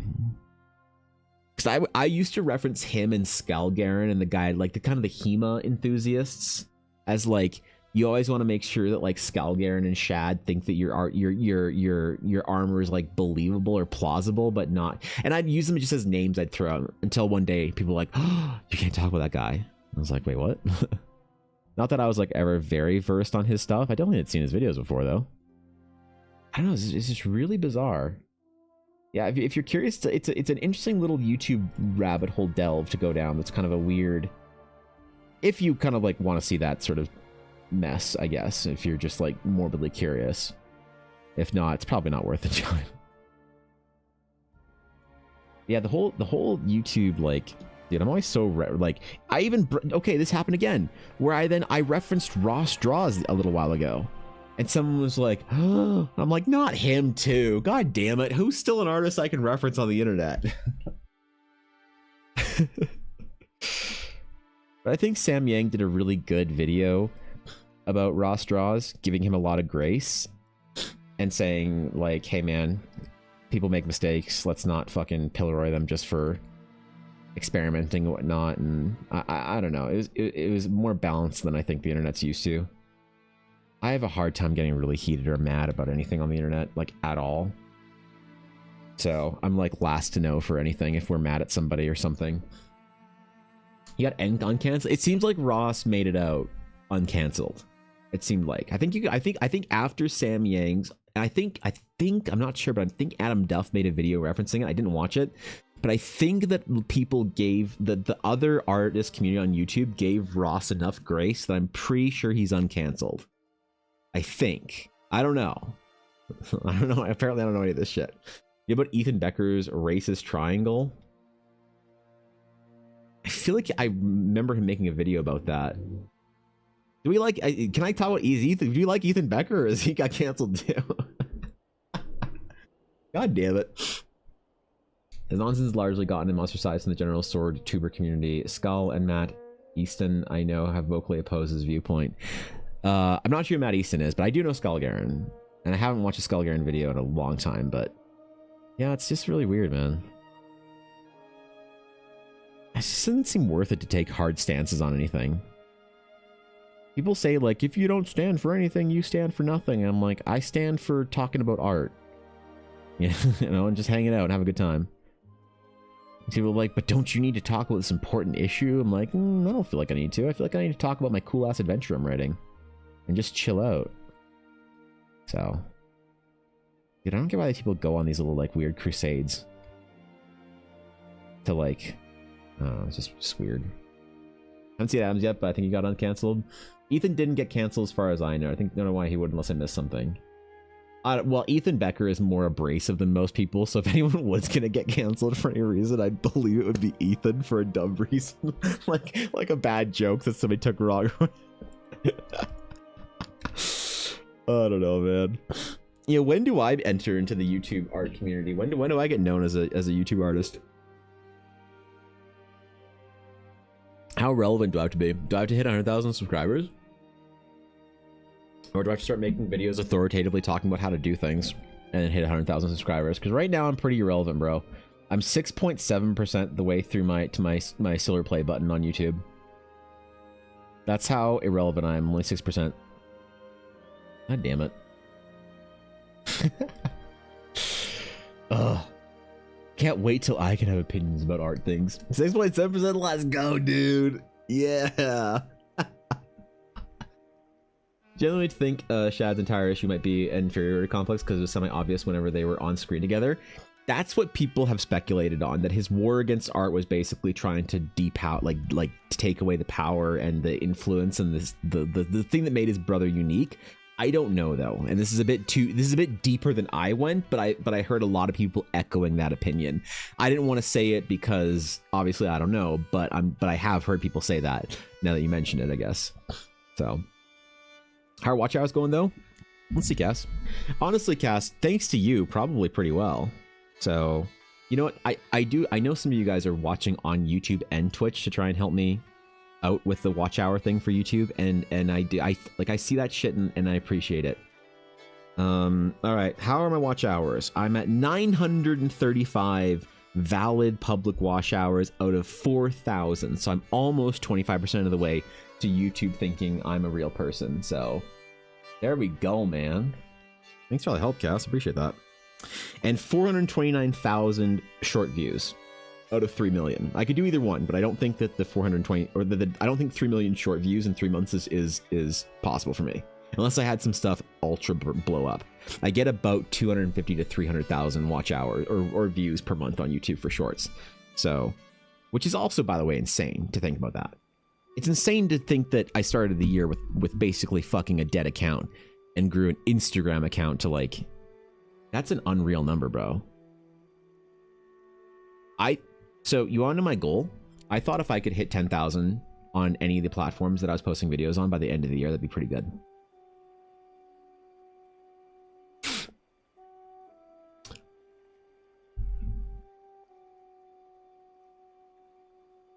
That's so hilarious that in the middle, like since the stream started, there's like 25 okay, dude, this is so, you guys are crazy. I'm not worthy of that kind of support or attention, bro. I'm just not. I don't know how to make sense of it. Yeah. When you start actually making videos and not just putting out shorts. Yeah, I know, man. I gotta get the courage to make my first videos. You know? I don't know what to do with them on Elf. I'm thinking about art talks, but this triangle actually is really good. Sam even started applying it. Oh, the thing about the nose. Yeah. I remember seeing a video. God, I know the reference or the vague reference that we were talking about, that Ethan Becker video. Matt Easton's channel is called Scola Gladiatoria. That's a cool name. Would be absolutely recommended to people wanting to learn more about swords. He's well-spoken, intelligent, and does his research. He often collaborates with Todd, a very talented bladesmith. That's cool. That's cool. All right. That's right. You might hit 10K by June on Instagram. I know, right? I don't know, man. Yeah, that's insane. I mean, I did have a big video recently though, or two-ish. So that could also be part of it. Yeah, like one video hit 102,000 and then another video hit 35,000 views. So that's probably all it is. And not like back to like 3,000 to 4,000 views per video, which is still unbelievable. God damn it. All right, let me get emotional if I think about it too much. Welcome to the Superior Chat. Shut up. You can stand my annoying SR questions. You can do anything. Well, I don't know. I want to do two things if I can. Can I talk about this for a second? Do you guys care if I talk about this for like 2 minutes? Out for videos. I want to do two things. I want to be able to use more stream clips. And I want to also be able to make like long form videos. And in order to do that, I need to do a couple things. I need to start thinking about how to formulate clips the way that Thor does, where I can talk about something on stream concisely. And I'm not good at that. I think I prefer to like slowly and vaguely explore an idea as opposed to like answering a question. So I need to like get better at like, TTS asks me a question, I can answer it and turn it into a 30-second short type thing. You know what I mean? Evan, I actually started editing for YouTube and shorts. I'm going to eventually ask you for some help on how to make captions, how to tag stuff effect. When you're free, let's get in a call or something. Mini full love gun. Absolutely, dude. I've learned a lot about it. Yes. Captions are really easy. Actually, it's annoying as fuck, but it's really easy to do. And like tagging and stuff is really easy as well. There's probably a lot I can help shine light on. Thank you on bits, Alf. I appreciate that. There's probably a lot I can shine light on for if you're just starting out, but also to keep in mind I'm a nobody that I don't like I don't know what I'm doing, you know. But I sure, man. Absolutely. Wait, what are you editing videos for? Is it for your stream? Are you gonna stream more, Elf? What? What? Elf streaming? Valve want it's so much more work though to collect the questions afterwards and then make a video with your voiceover answering while you art. I would rather have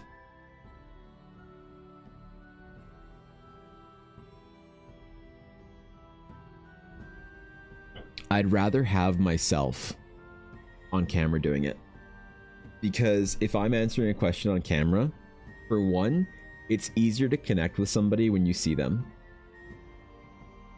This is why basically the only streamers, generally, the only streamers that can make it without a camera are insanely god tier gamers. Because it's really hard to connect to somebody if you can't see them. You miss a lot of the communication when it's just a voiceover. So I think that a lot of people don't necessarily even like know who the fuck I try to inject as much of my personality as I can in my silly little dumb shorts. So you can kind of get to know me a little bit. But still, it's like not, I think it's limiting. And whereas you look at Pirate Software, is he on Instagram? Pirate Software. I bet he, I mean, of course he is. When you watch his shorts, for one, it's so much easier to connect with the person, and two, it's a unabashed advertisement that he streams. Whereas if I were to say so, on videos that I have said, hey, follow for more art, whatever bullshit that I say at the end of a video, and also come check out the stream, then that becomes a call to action that you spend a resource on that I don't like doing. Whereas if it's you and you're in the middle of stream, especially if it's TTS asking you a question, then it's kind of a moment in time taken from your stream as opposed to something that's like kind of displaying it. So yeah, I don't know. I told you I wanted to take an actual shot at content creation and streaming. Oh, this is it then. And if I'm gonna do Hell yeah, man. I'm gonna go all the way. Attaboy. I'm gonna give myself 120 days, and if I can double my tiny R size in the time, I might commit to it. If not, I can at the very least say you'll be able to do that. You'll be able to do that. I also think that, first of all, thank you all for the 100 bits. That's amazing. I think that that's a little bit of a short time frame for you. 120 days can be a good indicator. I guess that's a decent metric. If it's just doubling your size in 120 days, that's a good indicator as to possible sort of like potentiality. Sure, that's pretty good, man. That's awesome. Fuck yeah, let's go. Let's go, dude.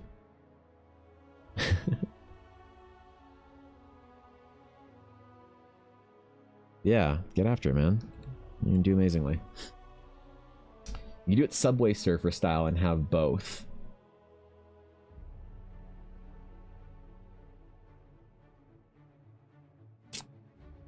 That's interesting. The issue for me at that point in time, Cast, becomes cropping.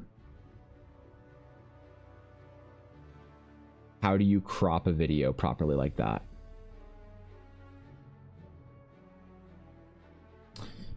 Yeah, I don't know. Because I have this like this sort of like this aspect ratio. I guess an image like this would be okay because it's more square. But for a portraiture actually would be okay. You know what? Never mind. That would work.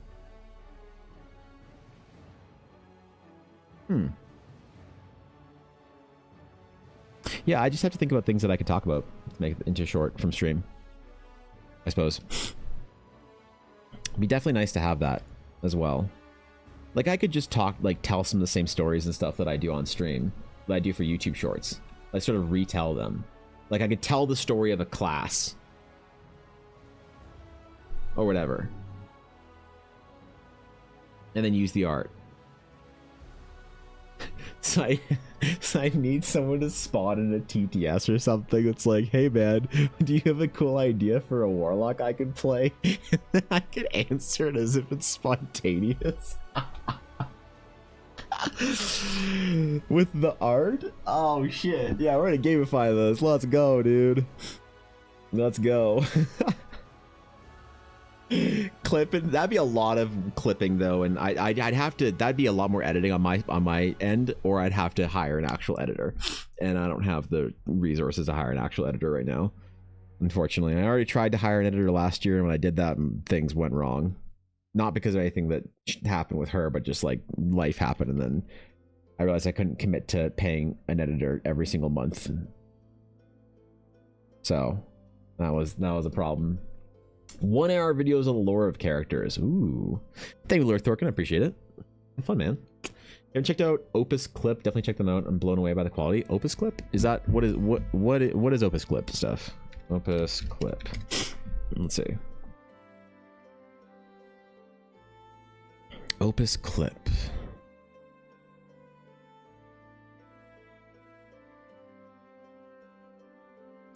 Do you just like upload a VOD and it? Okay, I'm back. What did I miss? Welcome back, I Mel. got sucked into Corpo Land for the last... God, Ooh. how long have I been gone? Ooh, that's not good, man. Well, glad to have you back, Mel. Glad to have you back. Using for client work saved me weeks of editing. Interesting.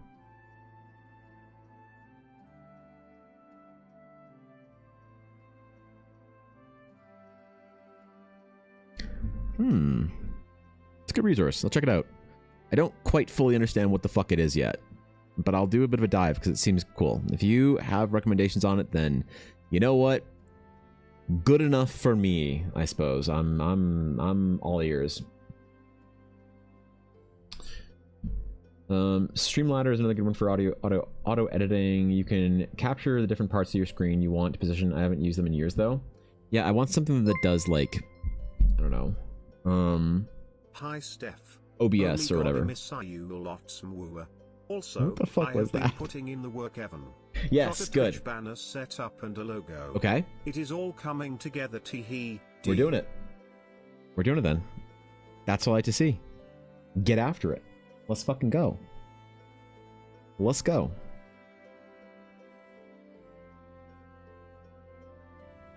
When's this all gonna be done, Mel?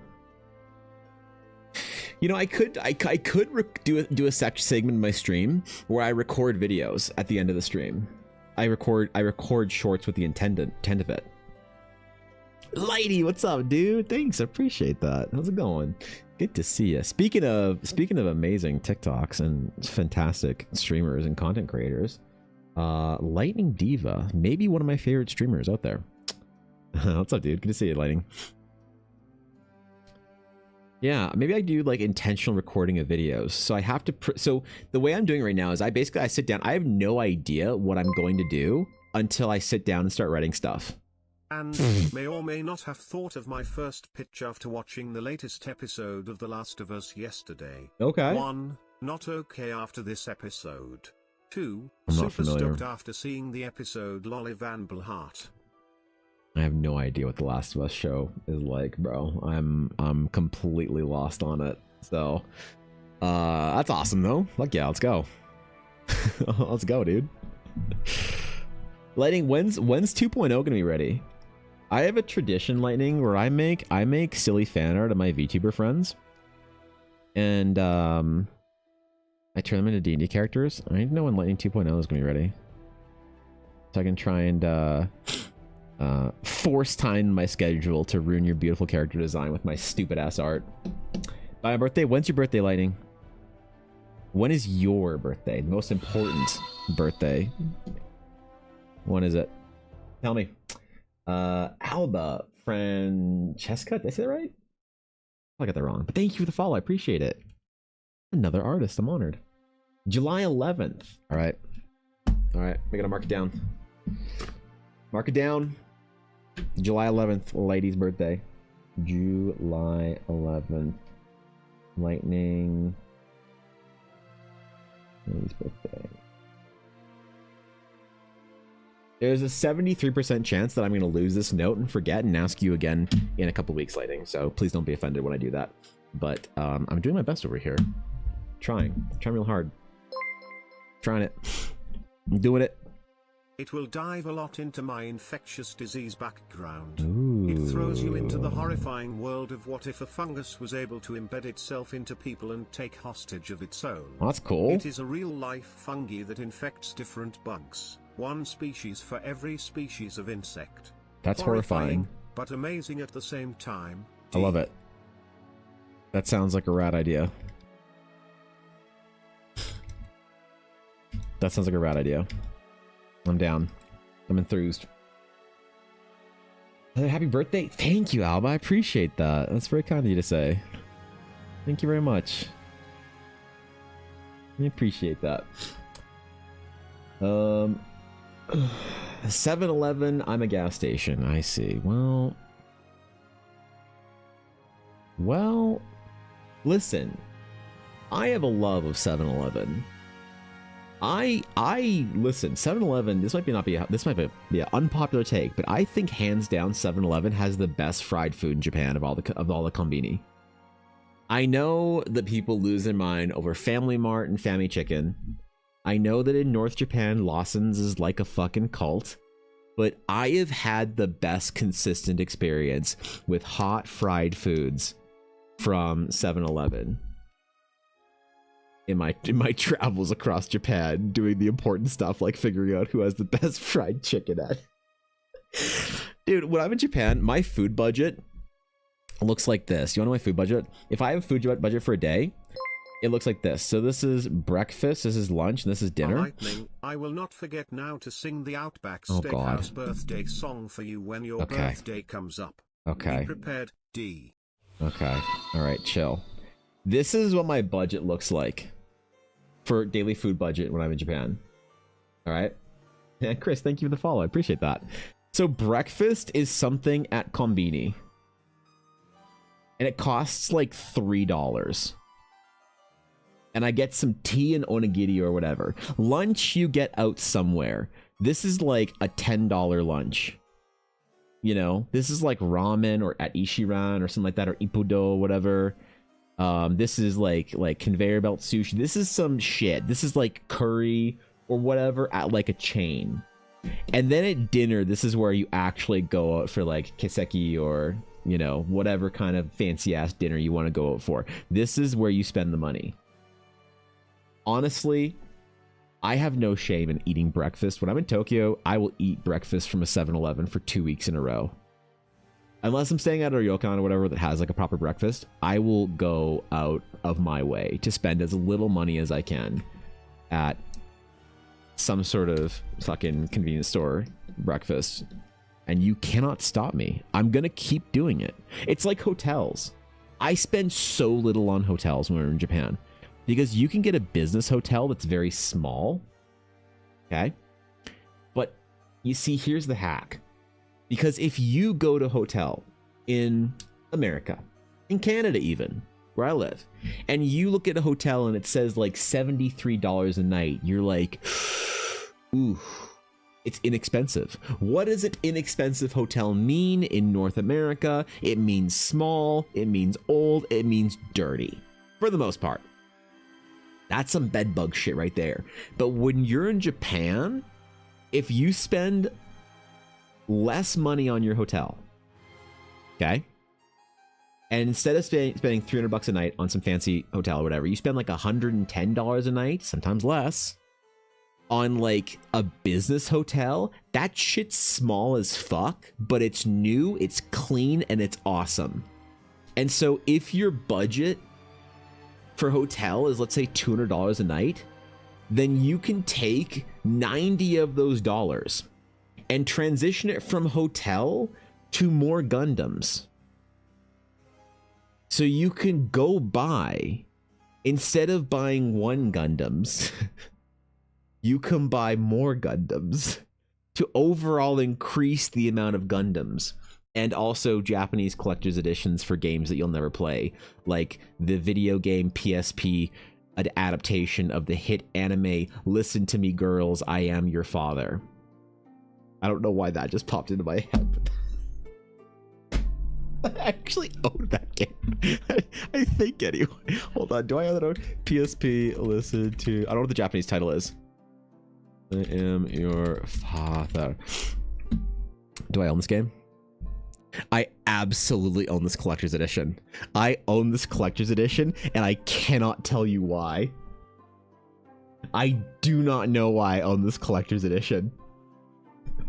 I don't remember buying it, and it doesn't seem like the kind of game that I would buy. There is a non-existent chance, a non-zero chance that Ella thought it was cute and put it into our fucking bin or basket last time we were in Tokyo, in Akiba, buying dumbass games. This is okay. This is a bad example. Don't buy this game. This is probably a little weird. I haven't played it. I don't want to play it. But more Gundams. This is good. This is good. Yep. This is what the strat is. Yeah. Never spend too much money on food. Never spend too much money on hotel. Always buy seat sale on plane ticket, and you can increase the amount of Gundams that you bring home. Dude, I have so many fucking Gundams up there that are unbuilt. There's perfect grades, there's fucking MGEX Strike Freedom, there's a Gundam base fucking limited edition unicorn. Does anybody care about limited edition Gundams? I got shit to show off if people can't, never mind, okay. Nobody cares about Evan. You're dumb. Shut up, go back to stream. We're talking about content and me filming videos at the end of stream. Shit. Damn it. First Glance looks like a Sailor Moon spinoff. Probably a lot weirder, but yeah. Yep. Yeah, more Gundams, Lobster. Yep. More. And also Gundam video games. Show the Gundams. There's got a couple ones up there on display. There's a couple Gundams that Ella doesn't want to build because they're memories for us. Like the Art of Gundam. I'll show you one. It's pretty cool. So this is a very, very, very rare Gundam. This is exceedingly rare. I don't know how much this Gundam is, but it's probably the most expensive kit we own. But it is a clear parts RX-78 master grade from, wrong hand, the Art of Gundam exhibit, which was there when Ella and I took our honeymoon to Japan after we got married. So this was a very, very spectacular event that we went to. We were not expecting it to be so substantial. It was at the top of the Mori Art Center, which is a substantial art gallery in Japan. Ella and I thought it'd be a small little exhibit. It was not. There were original sketches, there was movies and shit, there was the limited edition. When Ella and I got to the merch at the end, it was towards the end of our trip, we were like, we should have saved $1,000 for this. We only walked away with a couple of Art of Gundam things, including an exhibit book, a couple of really sick art books. But this Gundam is precious. It is like if you thought of one souvenir from our honeymoon that we cared about more than anything else, it would be this. So it sits in this nice wrap up in a position of honor in our home, next to the fucking other Gundams. Your favorite? That's your favorite? Is the RX-78? Yeah. The unicorn. Yeah. Well, the unicorn. There is one unicorn up here actually.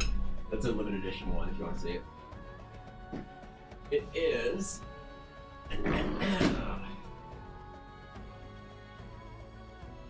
It is a real grade unicorn, and it is the lighting kit real grade. So it has the lighting kit built in it, but most importantly, it is the limited edition Visitors, Gundam base Tokyo. exciting. Hi, Taku. What's up? You came in here as I was showing off my limited edition Gundams. I swear this is an art stream. Hello, Nuttis. Good to see you guys. What's up, boys? What's going on, guys? Hello. Hey, guys, if you aren't following Takutron, I recommend following Takutron. I have a lot of fun in Taku streams. Taku's a phenomenal artist, a fantastic human, and honestly, Taku has an innate ability that I think is very rare and underrated in the art category. Okay? Taku's art streams are brilliant to watch. Taku is one of the few artists that can keep my attention for an entire stream, and I think that's a fucking gift. So I'm sure Taku's viewers agree. But I also really like Taku's chat. Taku's chat's hilarious. When I'm just like chilling, lurking, they're just talking shit and having fun. So welcome in, everybody from Taku's stream. I recognize a lot of names, but thank you. Yes, it is my birthday today, so thank you. I appreciate that. So please, I mean it, go follow Taku. Taku's seriously amazing. But yes, we were talking about Gundams and my Gundam collection. So we are not hilarious. You are not hilarious, Lobster. My chat is not hilarious. The only person that's funny in this chat is Bizzo, and she hasn't been seen in stream in 6 months. So yeah. But yeah, this is the one from Gundam Base. So another that's not getting built, I guess. Today's also your birthday. Really, Andy? Happy birthday, dude. Well, let's go. So yeah, it can go green for the fancy unicorn mode as well. But yeah, we're just talking about surviving in Japan and how to properly spend your money. Because obviously you buy more Gundams. The clear and obvious way to survive Japan is to buy all your food and eat every meal at 7-Eleven, Lawson's, or Family Mart, and to then spend the rest of your trip money on more Gundams, because we have a Gundam fucking closet of Gundams that Ella has yet to build so that she can build whatever she wants. Evan smile also. I love how you were talking about Konbini, then I leave for 5 minutes for work, then it is just Gundams. Your nerd is showing Evan lol. Thank you for that bit smell. Sadly, I'm not funny, but it is very I funny appreciate to that. break Evan. God. I mean, what Okay, chill. All right, you already did that once this week, Alf. Oh man, thank you, Sir Underpants. I appreciate that. I spent my trip money on Gojira figures. Yes, that's probably fair enough. Now, Ella and I are probably going to Japan in next year. Probably go next year. That will have many Gundams to buy next year. There's a lot of Gundams that have come out since then. There's also a not a version Kotoki, but there is a MGEX of the new Gundam that I will pay any price for. The new Gundam and the high new are my favorite 2 kits, I think, especially the version Kotoki ones. So Ella and I will hopefully be there for that release. I don't know when it's coming out. Maybe it'll be around. Anyway, art. Okay, I am an art streamer. That was a bad first introduction to my channel, probably, for somebody. I don't know. I'm good, Spring. Good to see you. How you doing? Story with the floating pillar. So we are drawing monoliths, Taku, because the adventure, by the way, I am announcing an announcement of an announcement. So the adventure is ideally coming out in beta next Friday on my 5-year stream anniversary celebration stream. I'm hopefully going to release the adventure in beta, and I've got a lot of art to make for the adventure even before it hits beta. So we're just doing some really quick sketches from the adventure of things that you'll encounter and things that you'll need to deal with and manage. And monoliths, god damn it, that's a theme of the adventure. So if you like stone pillars and hinges and monoliths and whatever else, let's go, man. You're in the right place. That's my theme for the next week, I guess. That and hot elf girls. That's another thing that I have to do. I have some attractive elf girls I need to do for commissions. Okay, I'm good. I'm done. And flying danger boys, yes. Also flying danger boys. That's also a thing that we need to do art for. There's a lot of art to do for the next week, isn't there? Telling me some hot elf girls. Did a couple. I mean, I did the innkeeper. I got accused of making my characters too generically attractive on one of my videos recently. I don't know if it was a TikTok or a YouTube, but it was for this character. Where's the fucking actual sketch? It was for this character, and I got roasted, man. I got shit on. I got someone in the comments saying, bro, why you gotta, like, no, they were upset. They were mad. Like there was like 3 people too. I think Ella, it might have been on Instagram, and Ella might have deleted the comment actually, because I think it was the first comments where it was 2 people shit talking it, but one of them was very upset. They were like, why do you need to make generically attractive women? Why can't you make interesting looking characters? And I was like, what the fuck is interesting mean? That's what the client asked me for. It was a hot spear wielding like elf with cool. I don't fucking know, man. So, yeah, this is a commission stuff. This was the most recent commission I finished. That's why I posted the video for it. So people are mad apparently. Dude, you all say you want hot elves, but YouTube or Instagram, they disagree. Like the hot elf appreciation ends at Twitch, just so you guys are aware. You know? This was new and startling and shocking to me and upsetting, but hey, if I have to be known for something, I suppose there's worse things to be known for. So people are calling me interesting, they're just calling me ugly. If someone says your art's interesting, yes. I'm kidding, it's a joke. It's a joke. Chill. It's fine for them to be wrong, Evan, don't worry. Yeah, I kind of wanted to say to like dude, I don't engage with any of these comments. Thanks for bits, I appreciate it. I don't want to like engage with negative comments ever, because I think that that's like not good for you, for your own like sanity, and that's like my rules. I don't engage with any negative comments on any YouTube videos or whatever. I don't defend myself. I don't tell people off. I don't whatever. I just let people post shit and then I'll shrug and walk away. But I kind of wanted to tell them that I'd agree with them, but then we'd both be wrong. That's one of my favorite phrases for telling people off subtly in stream, and I kind of wanted to do one of those just real quick. Just slide that in there on the YouTube comments or Instagram or wherever it was. But yeah, come on, man.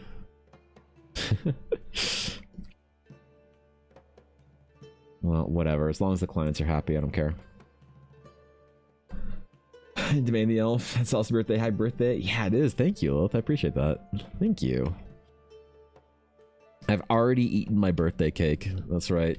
Ella and I had breakfast cake because she's got a convention she's working at to save the day, I guess. So she's selling her dice at the Calgary Expo, which is probably the biggest convention of the year for us. So I'm very proud of her that she's doing that. But she abandoned me. So we had breakfast cake, and then that's that. Now I'm your problem.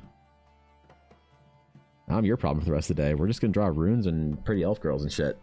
So can you save something for us, bro? Bro, come on. Come on. What was I supposed to do? It was actually way too much fucking cake. There's way too much cake. I'm having flashbacks because the cake we got it from, or the cake that Ella got for me, was from a cake place in Calgary. It's the same place we bought our wedding cake. And when we did for our wedding a decade ago, is we got a wedding cake for us and the bridal party, and then we got cupcakes because it's a cupcake place, really fancy, fantastic cupcake place. So we got cupcakes for the entire wedding, and then we got a cake for ourselves to formally cut and shit and whatever, you know. And at the end of the wedding, we were giving away. We bought too many cupcakes because that's what you do at a wedding. You make sure everybody has enough cupcakes. So we sent home our friend in the bridal party with like stacks and stacks of cupcakes, but then we also had like probably 20-ish cupcakes in the fridge, as well as this wedding cake. So we were eating fucking cupcakes for days, and every time I eat like a cake or whatever from that place for birthday or whatever, I have flashbacks to just not wanting to ever eat cake again. Like 2 days after our wedding, Elle and I just playing video games while like drinking champagne out of the bottle from extra bottles we got and eating cupcakes and just being sick and tired of it and wanting nothing more than to eat a fucking vegetable. So, what flavors? We did the standard. We did a chocolate vanilla. We got chocolate, vanilla, chocolate vanilla, and vanilla chocolate. We did strawberry. We did coconut, we did lemon, all on vanilla. And then I think that we also requested, because of the time of the year, they do a mini egg cupcake, which is a vanilla cupcake with mini eggs mixed into a light chocolate icing in the spring.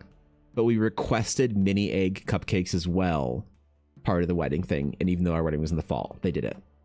So it was a substantial amount of cupcakes and champagne that we had, because yeah, that was an event, man.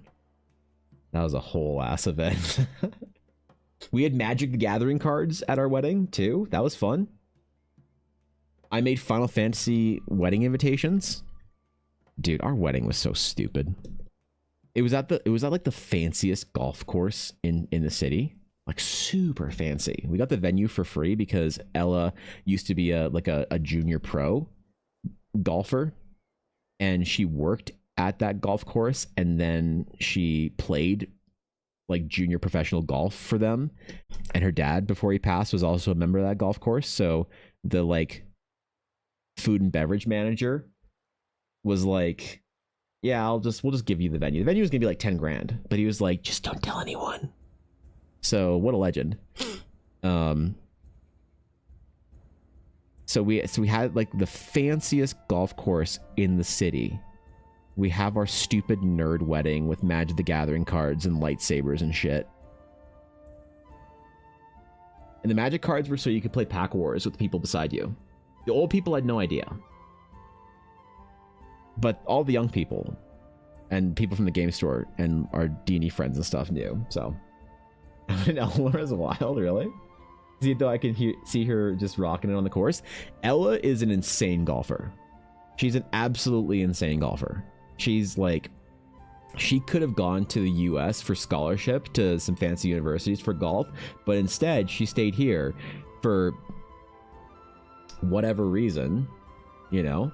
Post your table on Insta. Ooh. Okay, hold up. New Ella development. New Blackwood dice development. Blackwood. Speaking of Ella, Ella's a phenomenal golfer. Part of it comes with her height. She is taller than me, right? She is a full like 1.5 to 2 inches taller than me. Where's your table? I don't see it. Is this it? This is it. I found it. Never mind. Looking good, actually. Really?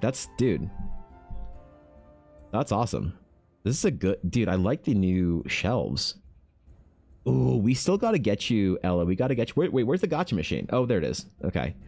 We have got to get you a dice tray. Also, where's your hanging lanterns? Where are the hanging lanterns, Ella? So you've got the dice towers in the boxes. I see the tall crate isn't there because you have this now. You have the geodes and the chonks and stuff. 2 trays down from 3, but they're larger. 2 minis trays. The squishies. That's a great table, honestly. Now I'm really impressed by this setup. We do need to figure out some way to fantasyify the gotcha machine. So the gotcha machine has random Pokemon dice in it. I'll actually show you one. Ella gave this to me for my birthday today. She made me the very first shiny Pokemon die that she made. So it's not just a Lapras, it's a shiny Lapras. I don't know if you can see it here, but it's the proper shiny colors for Lapras. These don't look good on stream because the light, you really need to be able to like catch just the right kind of like facet for them. But you can tell it's a Lapras in there. So that's from the gotcha machine for her table is a random Pokemon chonk D20. So for today's trades, I have a bit of a hack for making cool looking ones. What's your hack, Taku? Let's stand and stare at the stand for a good 20 minutes while wanting to buy one of everything. Well, it's an honor. So Ella's dice business, by the way, has lore based in our D&D game. So the Blackwood dice everything is based in Blackwood dice around her paladin in our D&D campaign, Ella Blackwood. So no one realizes this, but there's like lore behind her dice brand, which is really fun. That's why we built the table like set up to try and look like a medieval shop, so that it seemed more like, I don't know, in world or whatever, I guess is the way to put it. But looks good, Ella. I'm impressed. Hope it goes well. Very clear in person. I have all my dice on display. Yeah, it's hard to see into the facets of the Pokemon ones, but they're really nice and really fucking dope. So get a box frame of a deep set photo frame, take out the glass and put sticky back felt on the frame backing. Oh, that's genius. Ooh, Hakutron. Holy shit. The legend. That's actually really proud. Wait, how do I fucking repost this or some shit? Can I add this to my story?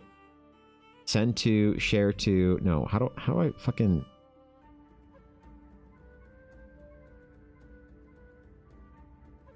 Share to... Well, I have no idea how to add a thing to my story on Instagram. Sorry, Ella. I'm too dumb. But looks good. Hope the con goes well. God, Ella's dice are so nice, bro. Oh, wait. There's a video. Look at her, man. Look at how cool Ella is. Anyway, good luck, Ella. Sorry the con had to land on my birthday. She's really bummed out about my birthday. She real bummed about it. So, I want to give her a lot of love. She's more bummed about being, like, at a convention on my birthday than I am. So... I don't know. You count on your phone on about a desktop? Is that a... Make sure to do that. I have to support the wife. Okay. Ella Blackwood.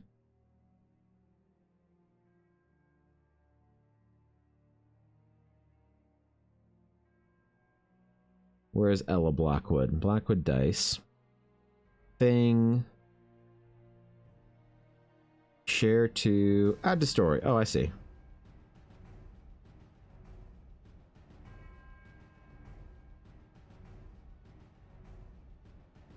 Ella is at Calgary Expo this weekend.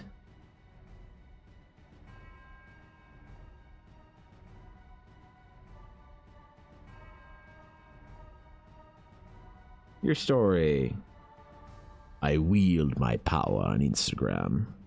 Am I relevant on Instagram enough to wield power yet? How relevant do I have to be on Instagram to wield power to yeah, how much further do I have to go to be interesting enough on Instagram? Okay. Alright. Monoliths. Why did YouTube hide this from me until now? Happy birthday. Thank you, Sunsharp. I appreciate that. Thank you, thank you. Welcome in. Okay, do I want to do a world thingy in the background? No, kind of do, but that's a dumb idea, isn't it? That is a dumb idea. I shouldn't do that. Let me try something with the sky real quick. See if it looks stupid. Oops.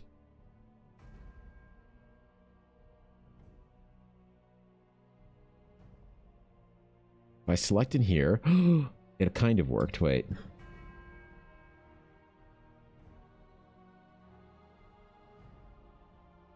I don't know if this is going to be a good idea or not, but... Can I do it lighter? Just have to pop the clouds out.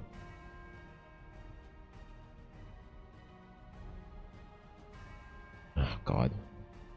Really need to have my line work solid here if I'm going to do this.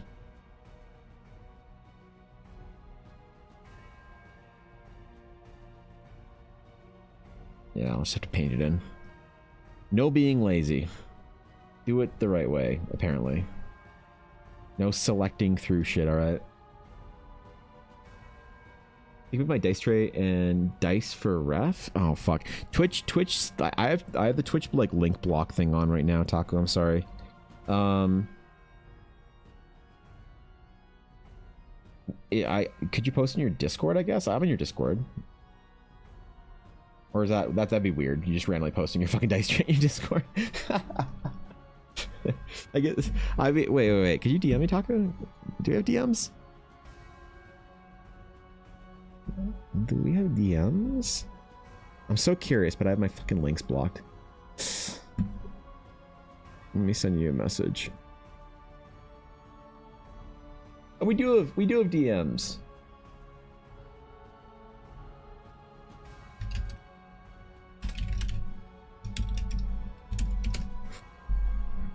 Oh, wait, that's sick.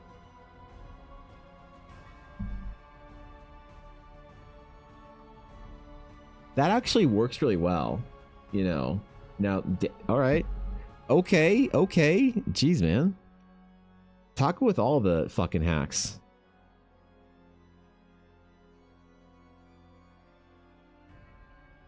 Wait, that's super good idea.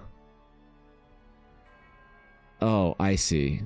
I was like, did I miss our DMs? No, I'm just dumb. I just have the fucking stack to go through. I'm sorry, Taco. I didn't mean to ghost you for a couple of days. I'm not sure when you sent me that first message, but I've been underwater with fucking messages and shit. So I'm a terrible person. You deserve better, and please don't hate me. Dice Trace fucking sick though. I'm gonna fucking mark that shit on Red because I actually wanted to talk about that. All right, cool.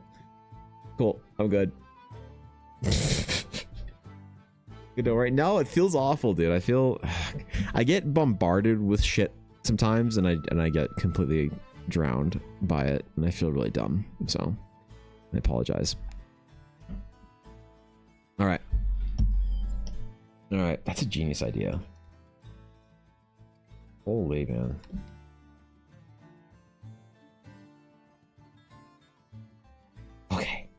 Okay. I've been lagging on this sketch so hard today. Wait, have I even gotten up from my computer once today? In 5 hours? I don't think I have. I'll be honest. I am not an emblem of good health right now with streaming and art. I don't think I've stepped up from my computer even once. I'm pretty sure I've sat here cross-legged for the last 6 hours. Well, rip.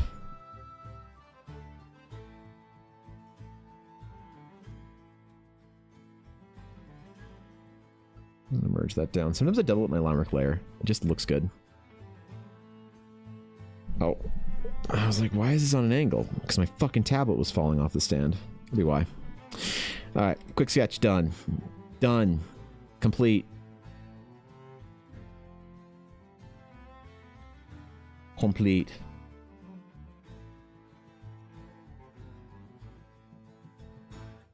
There it is. There it is. Get up and stretch? I do need to. You're right. I should go get more cake. No, bad Evan. I should get another water, actually. That's what the fuck I should do.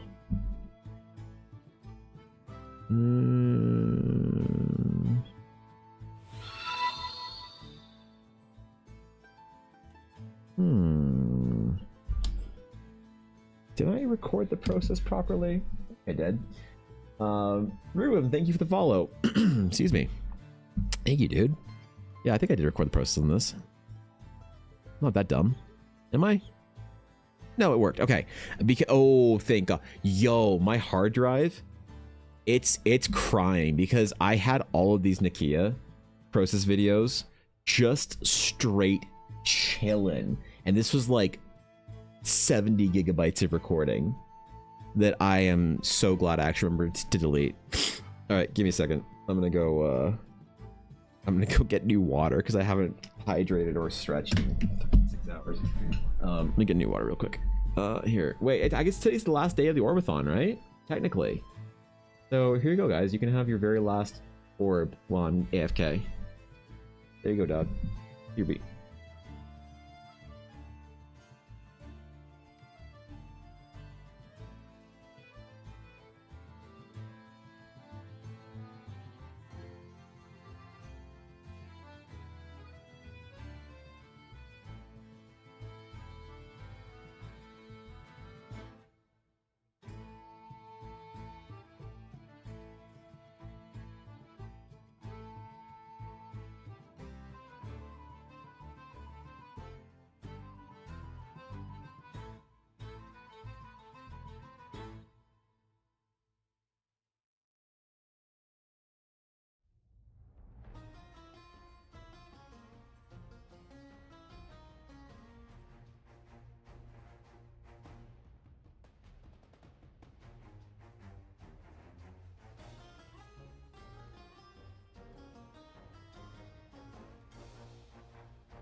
Well, I went downstairs and I totally forgot I own a dog.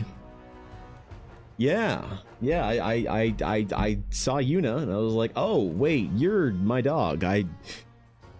Yep. So,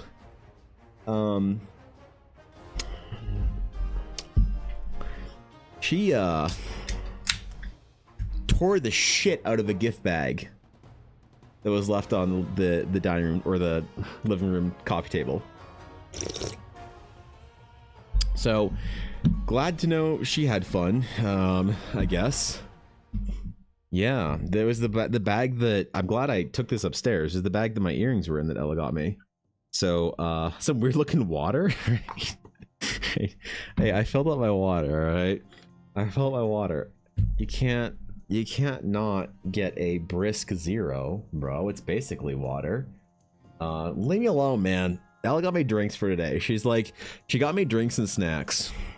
She was like, you need to be well fed and taken care of today. So, what's brisk? It's an iced tea brand in NA. So it's actually pretty good as far as like 0 calorie, like no sugar sodas and stuff like that. It's not carbonated. It's just like a sweet. I guess in America they call it sweet tea. In Canada we call it iced tea. It's like sweetened cold tea, basically. I don't know. It's decent. It's decent. All right. Okay. Well, we finished one sketch. There's a couple things I wanted to do this week. I wanted to redo my overlay a little bit as well. I wanted to, God. I wanted to have a recent art section on my overlay somewhere. I thought this would make a really like cool piece, kind of eye-catching. Do artists still do that on Twitch? What's your overlay like, Taku? Hold on. How do you not have more followers on Twitch? You're so fucking underrated, it makes me sick.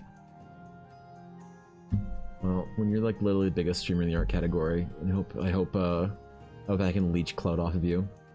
What's your overlay like? Do you have a recent art section? I don't think you do you? Hakutron videos. 3 days ago, 7 days ago. Let's see your hot e-boy art.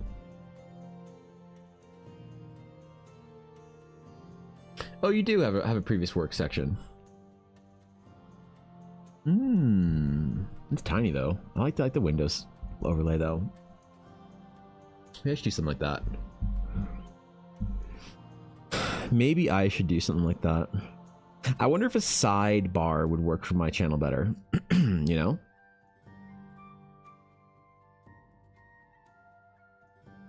If a sidebar would be preferable.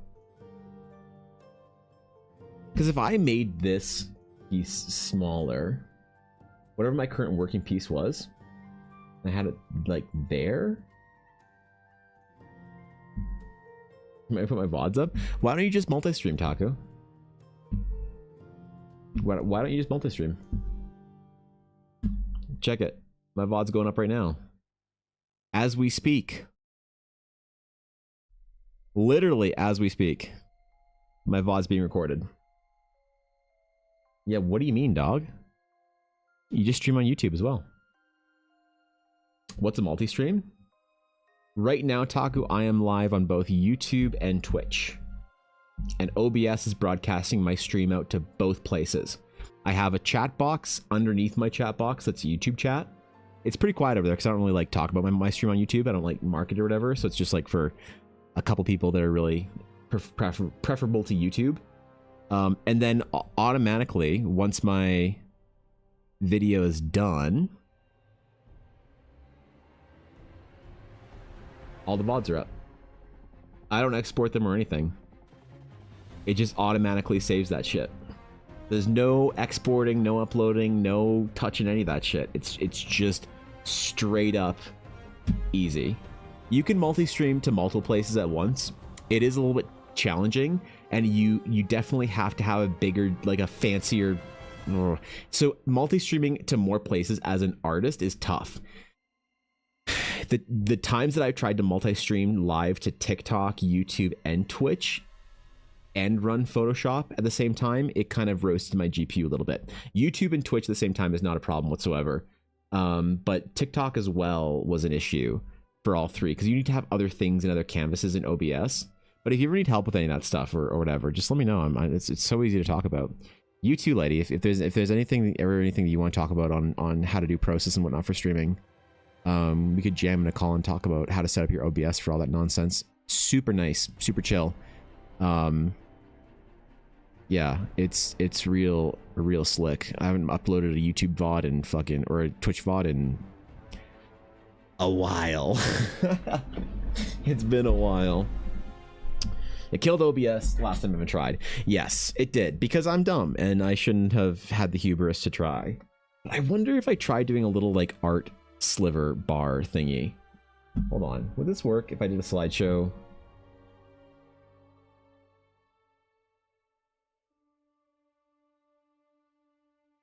Oh my god. Oh my god. Oh my god. Oh god, help.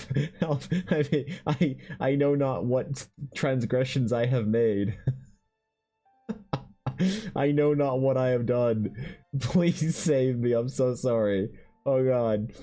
We are now all we are just this piece of art now.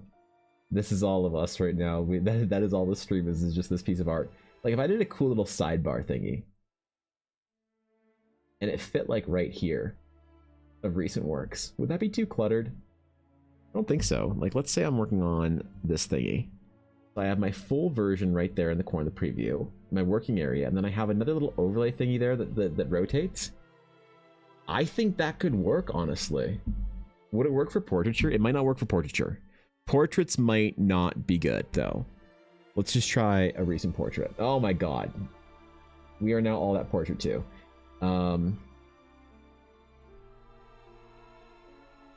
That is all the stream is just that portrait now. So what if this gets chopped down a little bit? Be slightly bigger. Maybe not. I could just crop everything so it's more like this. And then it would just flip around like that. No, it's still too big. Ah, fuck, man. It'll be okay.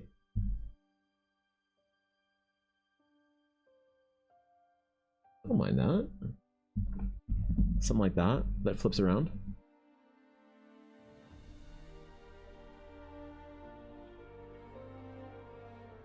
Remove. Yes, I want to remove it. I'm just saying. You're welcome, Evan. It's on stream clips. Smile. Shit could work. It clipped what? Oh, the fucking no! Don't clip that. No, no. Want just a very small rectangle in the bottom corner that fits under the current preview.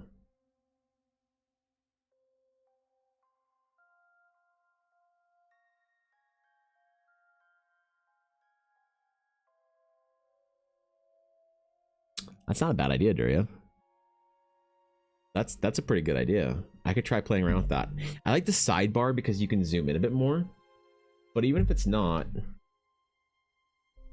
even if it was literally just that, the same sort of ish size as whatever my preview is, and it just fit underneath.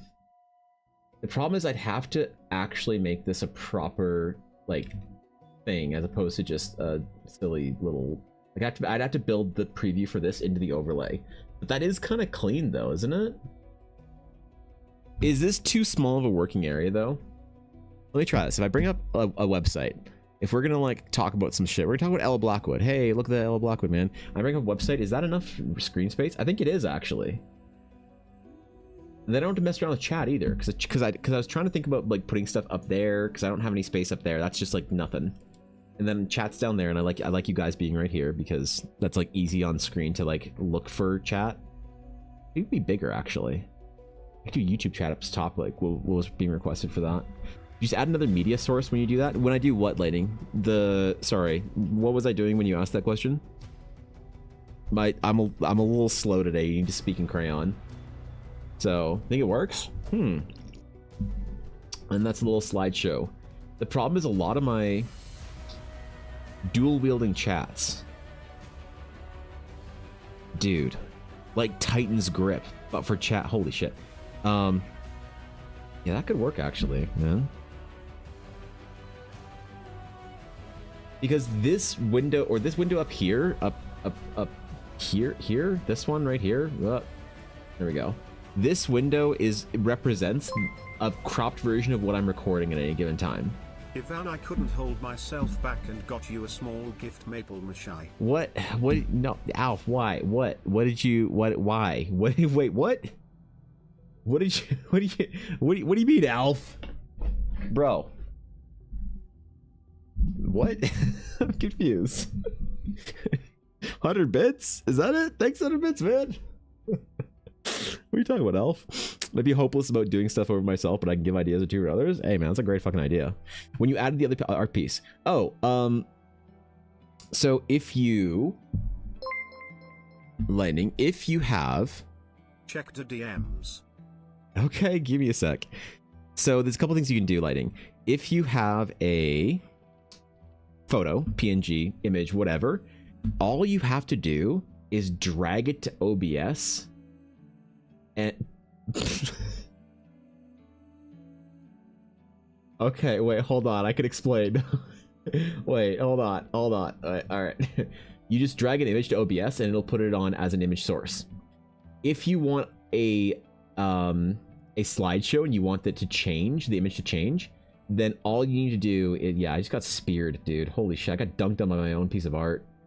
Oh, Mr. Pixel and Waluna weren't here to say that. So you can drag and drop anything to your OBS and it'll just pop on there. But if you want to add a slideshow, there's a specific slideshow feature you can use where you basically define a folder with image files in it, define the slideshow box size, and it will play it. That's how I have it intro. So if I go to my starting soon screen, on the left, it's all I try and add pieces when I finish them to it, and it's all a slideshow of like recent works or art. It kind of sucks because it crops it like horizontal, and on most of my work is vertical right now, so some of it's been zoomed in like that. That's not exactly a good zoom on that piece, but yeah, it's just a slideshow, so it's super easy to set up, like unbelievably easy to set up. Hey, get out of here, Nikia. Go. Yep. Delete. Remove. Okay. Okay, DMs. Wait, what? I'm so confused. What am I checking off? I've checked DMs. What is this?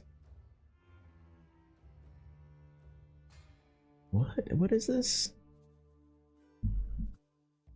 I might be wrong. It's fully customizable relationship pix model. I paid for 5 copies of it just now. When you're in D&D party, you can make characters as models and have fun with it. Holy shit, Alf! Wait! If you're from D&D with your character models, you wouldn't have to spend...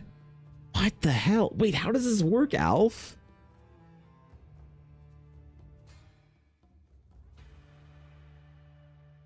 What? Fully customizable live 2D pixel mod. Is this what you and Minnie and the whole crew were using to play Repo? Oh my god, dude. Wait, this is so sick. I'm afraid to like crash my stream right now by trying to unzip this shit while I have Photoshop and everything open. That's what it is? Oh, dude, you gotta show me how this works. Holy shit. Bro, this is sick, man. I remember Minnie talking about customizing it and shit, but I wasn't sure what she was talking about. I didn't realize it was like a program or whatever that you guys... Dude, ow, thank you, bro. This is sick, man. Here, I'll show you guys all here. Check it out. I don't know exactly how this works. Let me show you guys what Alf just got for me. So if you go to Alf's VOD, Alf, you have your VODs up, right? 7 months ago, okay, 2 days ago, this is my Alf's birthday stream. So these are the pixel models. So I don't know exactly how it works. I don't know how you can customize them. I'll have to get Alf to help me out with it. But these are like pixelated live 2D models. Yo, seriously, dude. Thank you, Alf. This is exactly the fucking thing to do for okay, you guys didn't know. You guys didn't know. Alpha. You guys didn't know Alf streams. There you go. Hey. Yeah, that's what I was so curious as to who made these or how these were constructed or whatever. 100% you need to ask when I'll be more than happy to help out. Dude, this is absolutely sick. Fuck yeah, man. This is the exact kind of thing I'd want to do for the D&D game.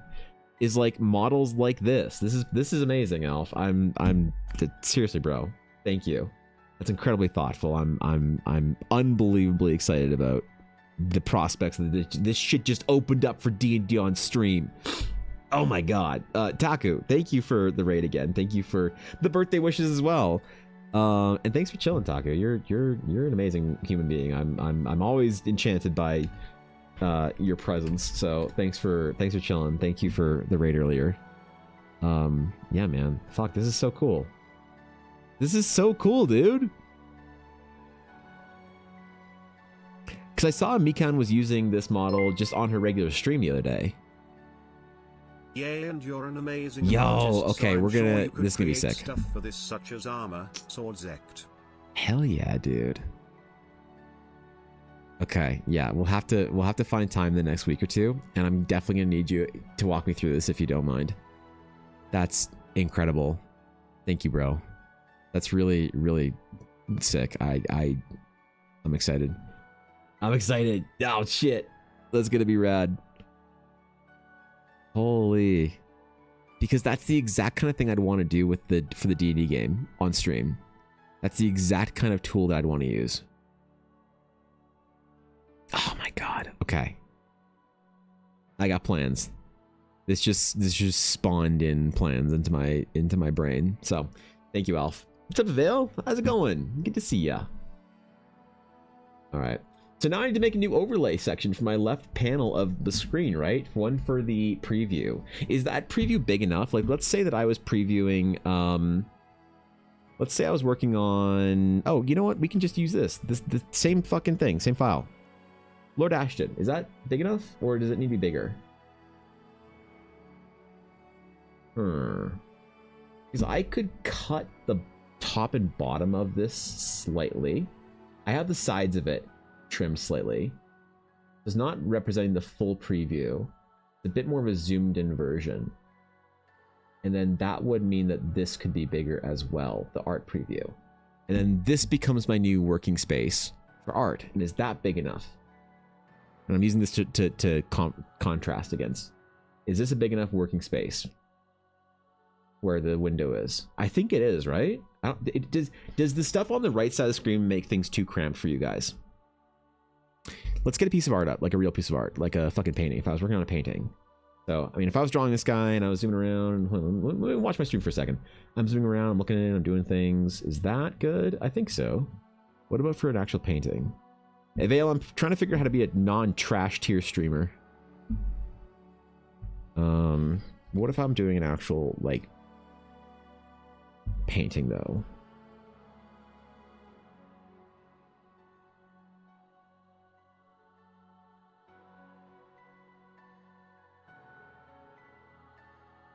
And I move this in here into a second window, and I'm recording this, the middle part. Let's just say, is that okay? I think so. Looks good mobile. That was my next fucking question, is if somebody was on their phone. So would it be better for me to shrink maybe everything as well? How is, okay, honest question, how is my camera size? Is it too big for streaming? You guys think? A lot of artists shrink their fucking little camera down as small as they can. I did that when I was first streaming. So I was all self-conscious and stuff, you know. Looks pretty good. Okay. Because I could squish and shrink my camera and this whole bar that I'm in right now. I could squish it a little bit over, and then have more room for chat, which would be a thing. But I really like it the way it is, so I don't want to mess with it. I need to see you. Yeah, I mean, I think that's pretty important, right? Because I'm basically a fucking just chatting streamer LARPing as an artist, so And I don't see a lot of artists do the vertical camera. It's always horizontal, but I always think that it's better to do vertical and be more zoomed in on the vertical portrait of the figure. Holy shit, it takes an art streamer to make a portraiture camera at ratio, whatever. Just at mobile's good? Okay. I go back to whatever. So how zoom? This is how zoomed I am compared to, like, this is the window I'm actually recording. Oh my god, why that gets so much bigger? Okay, whoops. Hold on, that was a mistake. Wait. Okay, guess I don't know what I'm doing. So the recording window, you can see it cuts off a little bit. So the videos would be the full window recorded. This is just a preview zoomed in so that people can see what the fuck I'm working on when I'm like trying to manage nose hair pixels, when I'm like so zoomed in that I make Steve's sketches want to fucking puke. People can see what I'm like working on halfway. What about a project that's kind of halfway complete? Like Alf's character. Commission portraits. So window, range, new window for commission, portraits.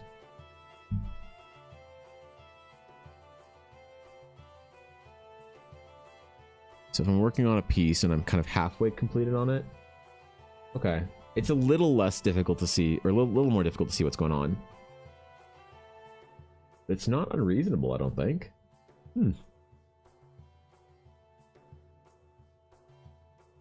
Alright, I might do this. I might try and do this. And then I can have a little preview down there of like the art that I've done recently and shit like that. Having a key in the corner without it getting too busy. There is something kind of nice and elegant about the entire thing being like open, but even maybe squish this up a little bit more, and this could squish up a little bit more as well, and then it's more of a sidebar. And if I can put like a proper overlay thing on it, this could work, man. This could work. We might have ideas spawning in the realm of EVA here.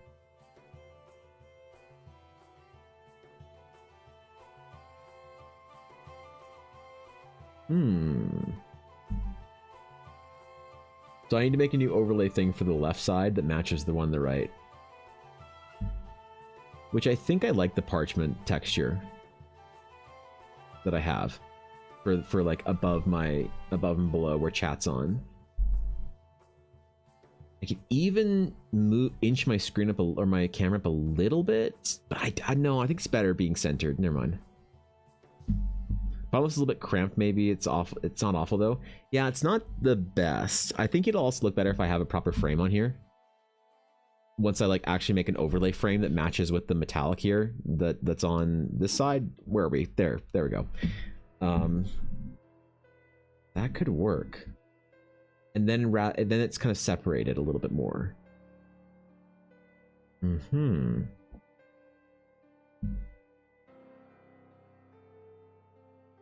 That works, I think. The working area seems reasonable too. Okay. I see you, Twitch.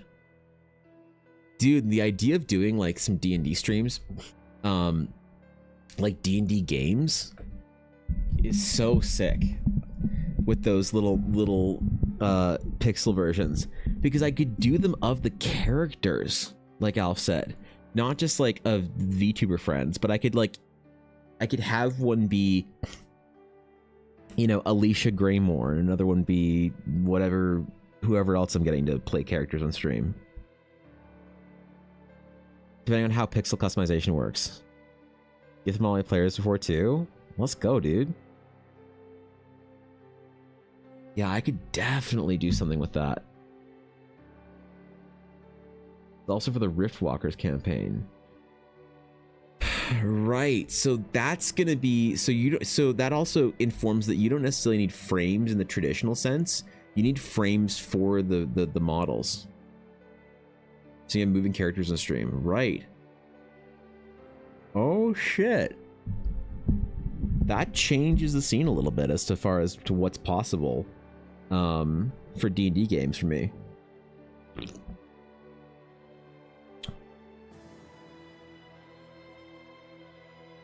I could even contemplate running a D&D game this year then, with that kind of stuff in there. We could even meander around the thought of running a Horizon game in the next couple weeks or months. I mean, I have a couple of friends that said they're willing to play. So I probably could like snag players for it. And then with that, like the pixel tool, probably be a mix of being colorful drawing down there while what you're drawing is plainly colored. So I keep looking at the bottom naturally. Yeah, I bet with it being framed off a little better, that'll help. Because also, yeah, if I have another piece down there that's not this,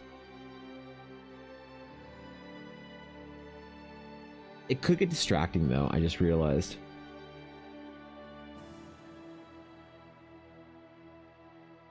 Probably not though. Like, is this what real artists do on Twitch? They have a recent work section. Let me see what real artists do. Recommended, high to low. What do actual artists do on this site? I see preview.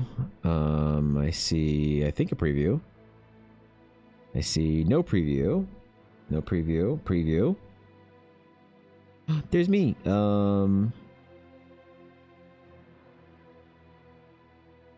Preview from previous works.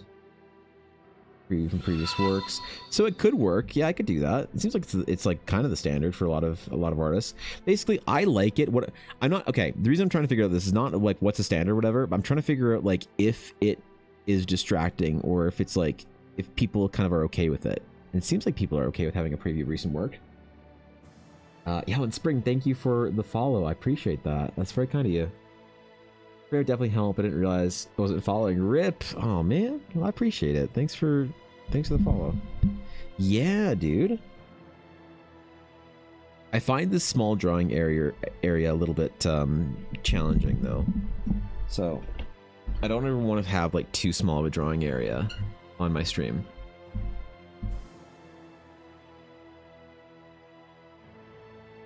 Oh, that's Lily Joe Cat. Oh, that's hilarious.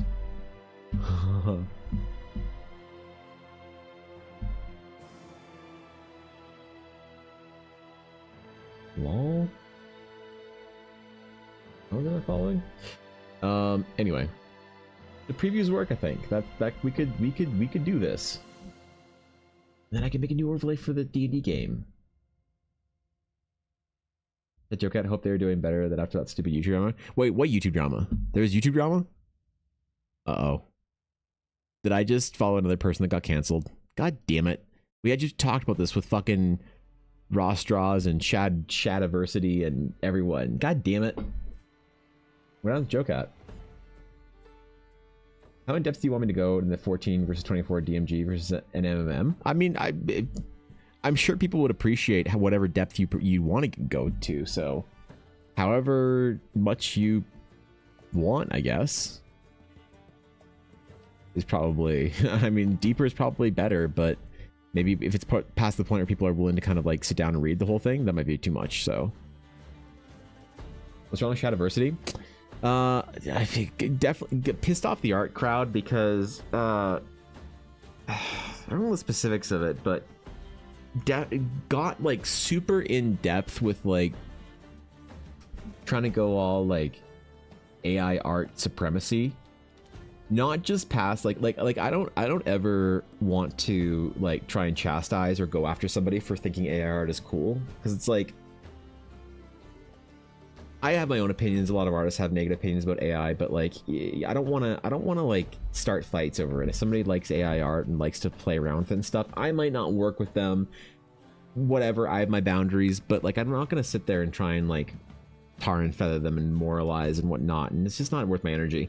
But beyond that, I think Shadiversity got like really into the whole AI scene, like trying to like disrupt and talk down to artists and whatnot, and I don't know, it's like really weird and kind of like a weird bizarre, like there's like a weird kind of like you can go down the whole rabbit hole if you want and judge for yourself, but a lot of people just kind of like, it's very off-puttingly like Man, that guy's got a vendetta against artists and his brother Jazza, who's an art YouTuber or something. I don't know, but definitely, I did not realize this, but mentioning Shadiversity's name in art circles is a fast way to get you fucking on blast, and I didn't realize that until I went and did my own YouTube digging. So,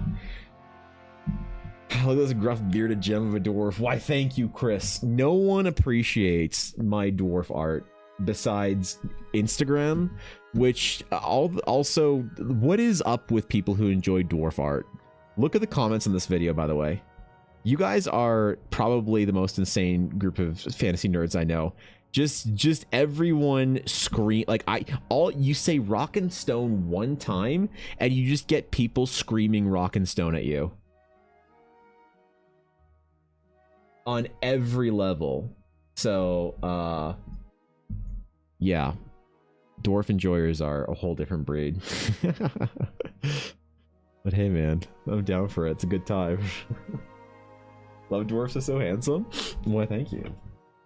Two people tried to cancel them after I Like Girl music video. Wait, after the I Like Girls music video, because they said they are sad people. Don't worry, they never got canceled and everyone loves them. But some people sent them death threats, etc. They took a step away from content creation for a bit.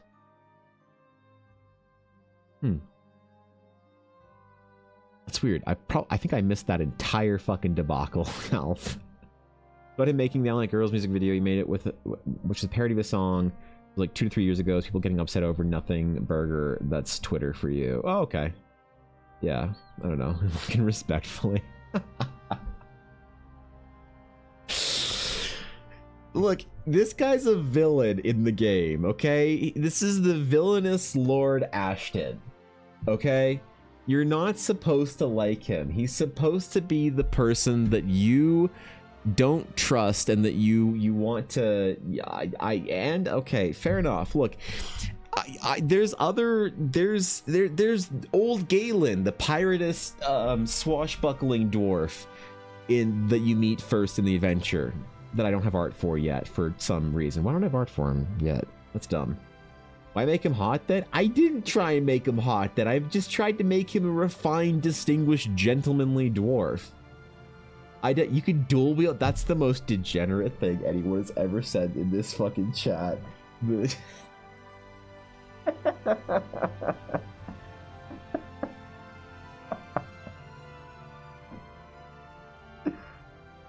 God damn it. You dwarf fans are weird. You guys are fucking weird, man. Smolder dwarf? Okay. Lord Ashton was a dwarf? Yeah, he was, Blaze. Paint miniatures and have a large dwarf collection? That's amazing. That's actually fucking sick. Makes character hot. People start drilling. Artist, why are you looking at my art like that? Well, if you ask my fucking Instagram comments are me talking. Where are they? I wish I didn't delete those ones.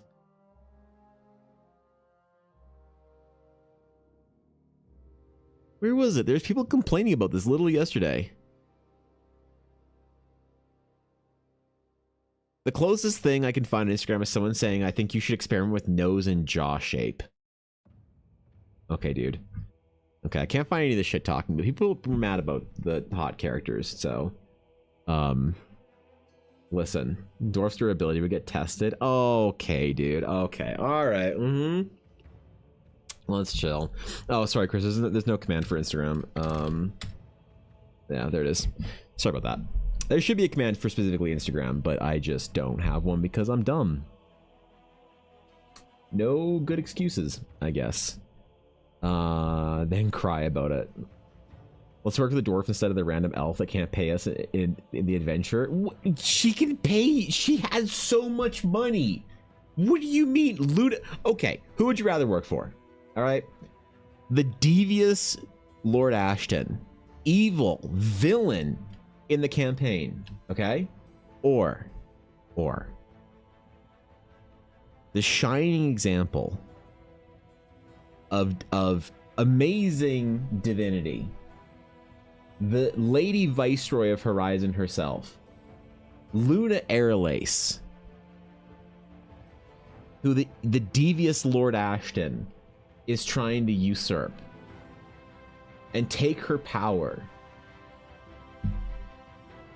And also have her killed. Okay? He's trying to kill her as well. So let's just be honest the dwarf about. looks more trustworthy, NGL.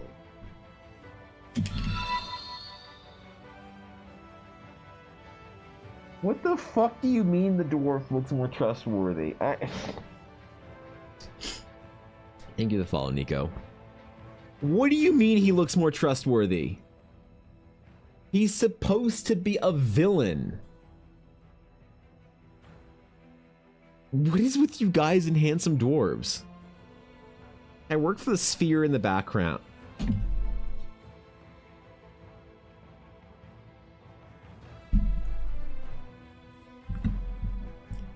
You're not working for a sentient sphere. I'm not letting you. I'm not writing that into the adventure.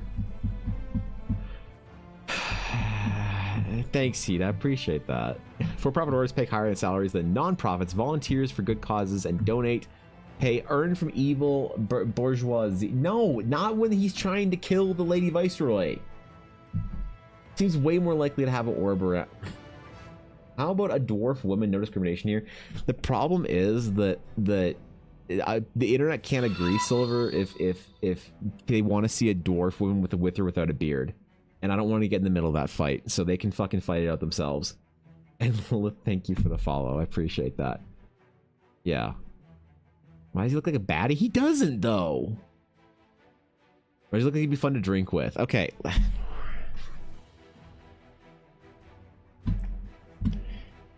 Dude, the comments on TikTok on the first time I posted a dwarf video of a handsome dwarf.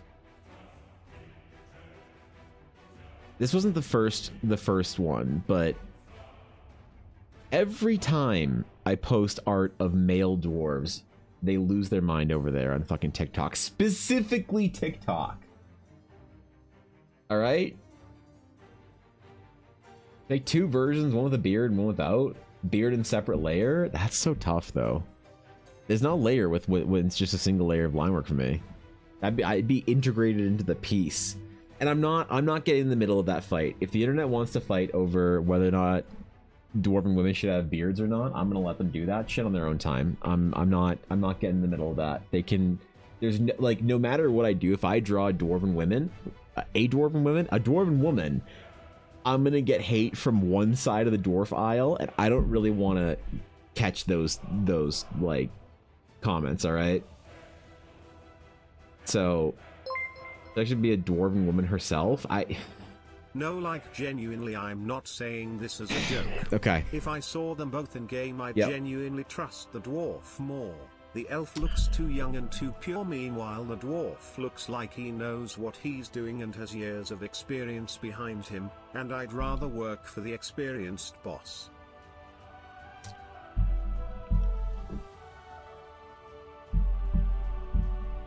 Does it help or hinder the fact that Lord Ashton has a southern drawl? Are you more or less likely to help Lord Ashton, knowing that he has a southern gentlemanly drawl? Because I'm not sure if this is making my case or not. You got sexy eye? No, he sounds like Arcturus Minsk from StarCraft.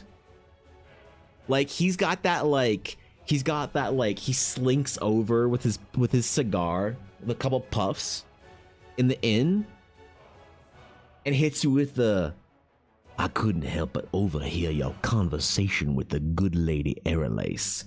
Now, by no means is it the business of a gentleman to be dropping eaves, but my curiosity got the best of me, and I had to come introduce myself." Like, while he puffs smoke in your face. He puffs smoke in your face. He's a scar, you're right. God damn, I thought the monocle was good enough. Everyone told me if I gave Luna a monocle that no one would trust her. Right? You'd work from 10 to 10? How can I help you, good No, sir? he's not. You don't want to work for him. You don't want to. If you want to villainize him, make him hate orbs, easy, simple. Okay. But he's super demeaning of Luna. All right, you're supposed to go to follow Luna, and he's all just talking down to her and shit. The good lady Aralace does her very best to take care of these people, but she is as incompetent as she is incapable to do so in such matters. Horizon would be far better and well off if they were in my tender grasp. Maybe you and I can form a bit of an alliance. As he puffs smoke in your face like a villain does. You guys are weird. I shouldn't have made him a fucking dwarf. I should have made him anything but a dwarf. I should have known. I should have known what the internet was. I should have anticipated you guys better. This is my fault. Like, I will admit, this is my fault. I shouldn't have made him a dwarf. I'd have to talk to him in game, but just on visuals Lord Ashton wins. God damn it. What about when he asks you if you're willing to kill Luna? What about that, Alf? What happens when he asks you if you'd be willing to take drastic measures to remove Lady Aralace from her position? How much? You guys are filthy. Thank you, Simon. Appreciate that. At least YouTube chat isn't thirsting over the dwarf. And Twitch chat over here. The bigger the monocle, the more evil. Oh, is that what it was? So he has too tiny of a monocle. Fuck. What class am I in this scenario? You are a paladin of Pelor and Bauhaumut. You are Justice Incarnate. You are Tyrael from the Diablo 3 cinematics, where he commands Imperius that he cannot judge him, for he is justice itself. So that's who you are. You are a lawful good cast over there, all right? Depends on who am I playing and what character. What is the character like? I don't know. You're a lawful good character. It's a D&D adventure. It's not written for complex character motivations. It's meant for fun adventure. Go collect the artifact. Kill the bad guy. The dwarf is great. He's super cool. But can we talk about that disguised orb?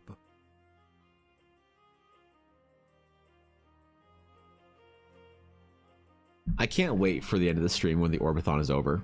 Because you know, as soon as I end the stream, the Orbathon's gone.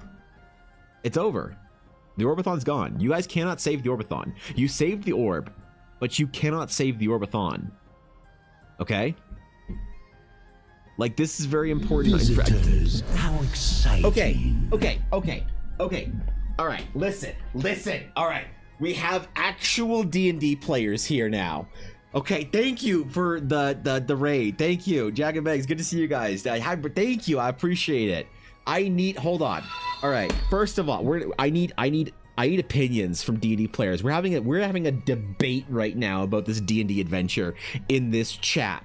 So first of all, if you guys are not following the Eldritch Pod Blast, they're amazing over there. The D&D game is lit. There's good conversation, good times, and it's a really welcoming and warm place. I'm a little bit agitated. So please go follow them. Everyone from the stream, thank you for the birthday wishes, guys. I appreciate it. And thank you, Jax T, for the follow. Welcome,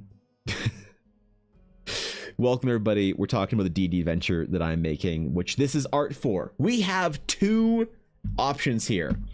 One of these characters is the NPC that you're working for in the game, the bright, smiling, kind-hearted, warm, young lady magistrate trying to save the legacy of her grandfather in the eyes of his academic peers, the one who is funding your quest and your expedition to the ruins to prove his ancient theory correct, that there is more to the Eldari runes. Lady Luna Aralace, her political rival who tries to recruit you in town, is the devious Lord Ashton, head of the Royal Archaeological Society. And this filth of a chat that I love you guys, has trying to tell me that they'd rather trust Lord Ashton.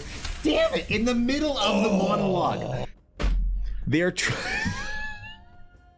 trying to tell me that they would trust the evil, devious Lord Ashton over Lady Luna Aralace simply Because he's a handsome dwarf, and dwarf players are weird, man. I love them, but they're weird. They just want to shout rock and stone at things all day. That's all they want to do. And everyone in this chat's trying to gaslight me into thinking that they'd rather play with Lord Ashton in their D&D adventure than Luna Aerolace. So I need real D&D players to tell me, would you trust Lady Luna Aerolace, Lady Magistrate of Horizon, or the evil Lord Ashton? Luna, there you go. It's done. It's settled. It's settled. Are there gnomes there? Okay. We're not adding a third party here of gnomes to add to the political complexity of Horizon. Oh, God. I tried so hard to make him look villainous. I tried, and apparently you just can't get past the beard. Right? She's pulling with a mighty victory? Thank God. Also, thank you for the bits, Alpha. Luna? Okay, good. I'm glad you guys would actually trust Lady Luna over. He has shifty eyes, see? See? Well, by the way, so the beta test for the adventure is going to be hopefully up on next Friday, so in 8 days from now. So I guess that's exciting. I know a lot of people have been encouraging me along to get the adventure out and ready so people can play it. So it'll be up in my Discord on next Friday for people to actually play. Not all the art will be there, and some of the maps will be kind of not fully designed yet, but the adventure will at least be all written in beta, so you can in-game now also not trust the devious Lord Ashton.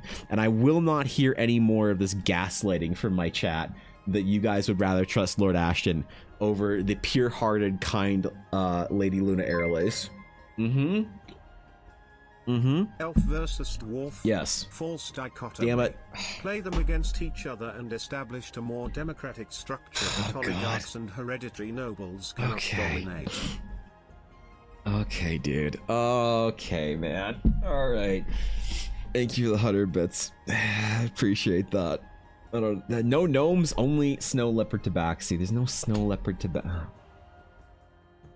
I'm being fucking gaslit by this by you. God damn it, man. He told you his words. I'm a biased manner to trick you. All of his hot dwarf daddies, I tell you. No. Where's my spray bottle? No. Bad. He had a shortish beard, that would convey some BS. So what if he was a smooth chin? If he was one of the poor smooth chins, would you still trust him even though he's a dwarf? Or is it beard dependent? And then follow-up question for if we had then a female dwarf in here, beard dependent, immediately off fall with no beard. Okay, always trust the villain. They have nothing to lie about. The good guys are always lying and spinning stories.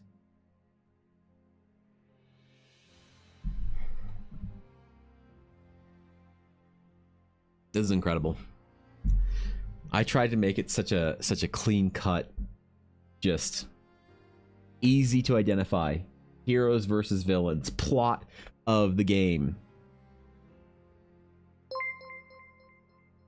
This is unreasonable. You know, smooth chins deserve the death penalty. Okay, well, there you go.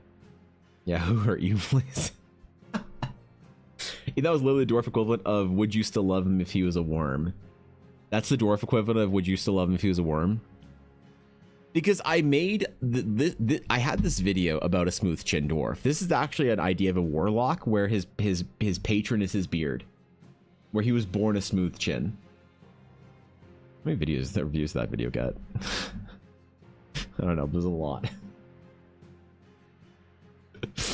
So apparently the internet agrees that it's not okay to visitors. How exciting! Yo, Sky, holy shit! What's up, Sky? God damn, how you doing? Thanks for the raid, Sky. Appreciate it.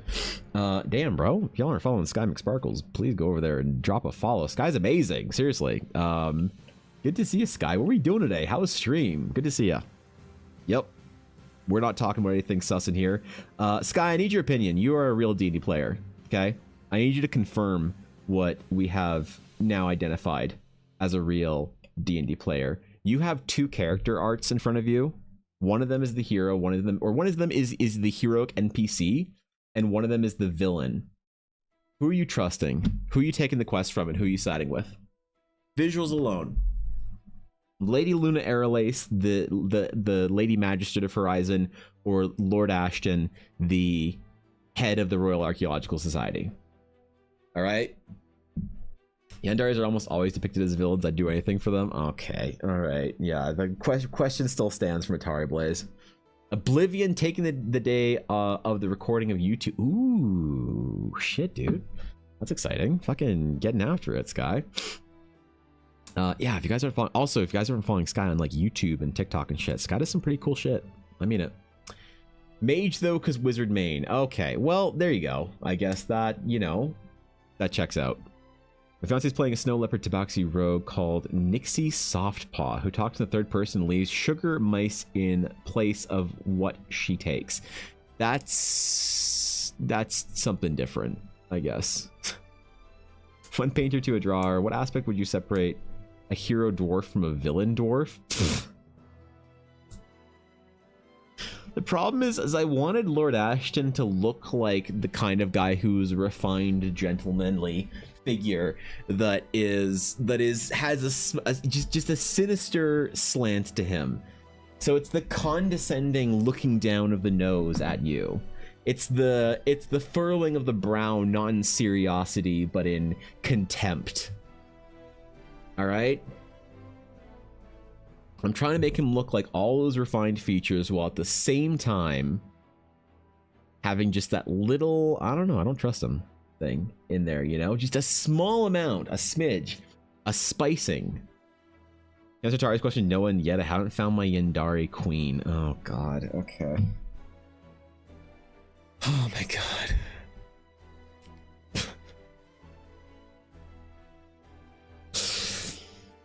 We'll get there, Blaze. We'll get there. It's in the eyes. All right. Fair enough. A spicing. Yeah, Steph gets it. It's just a hint. Just a hint of it. You know? I'm just so upset. I thought I was being... I mean, at least the innkeepers look friendly, right? You guys, we can all at least get along with the fact and admit that the innkeepers look... Wait. The Damarian Glade innkeeper, she looks fine.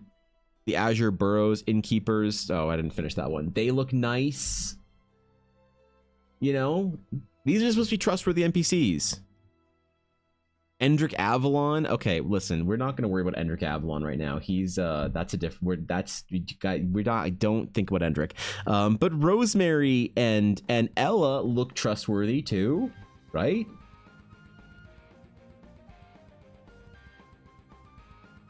God damn it! I feel like I'm gonna lose this one.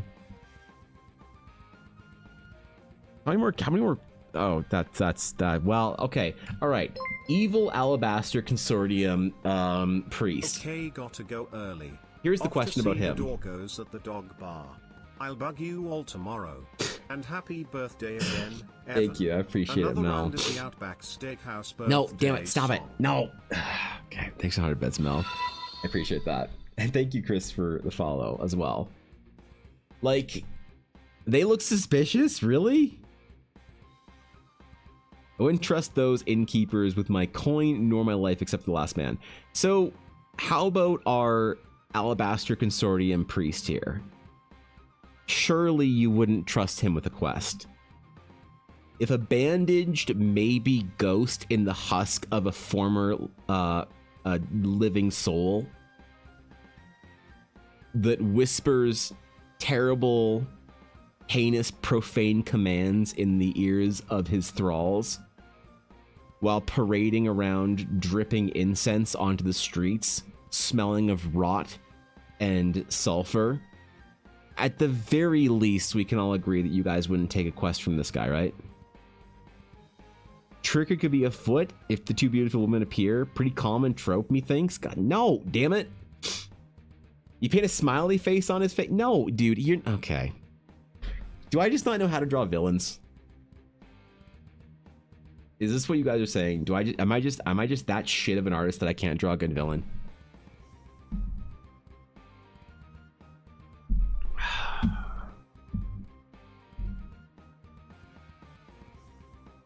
Okay, Zephyrin.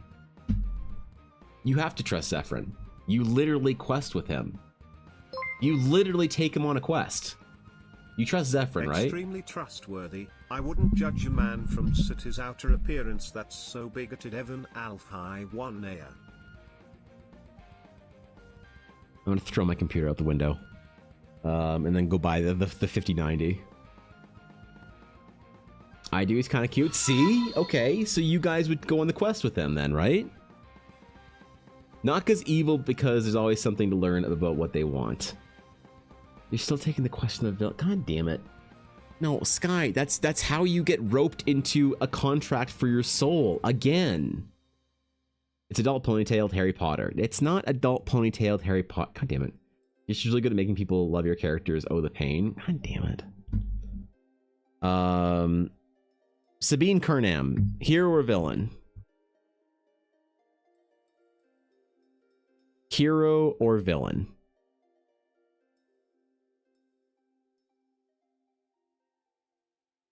Hero, wife? No, I said hero, villain. Wife? That's not an option. You can just say wife. She's a rogue, dude. She steals airships. What do you mean? She steals fucking airships and is blue. Wait, is she blue? And canonically, she's blue. I don't know if the color pass helps or not. The base layer that I never actually painted in. Does the blue help or hinder? If she blows stuff up, what's not to love? Double wife for airship thief. God damn it. She's supposed to be... Okay.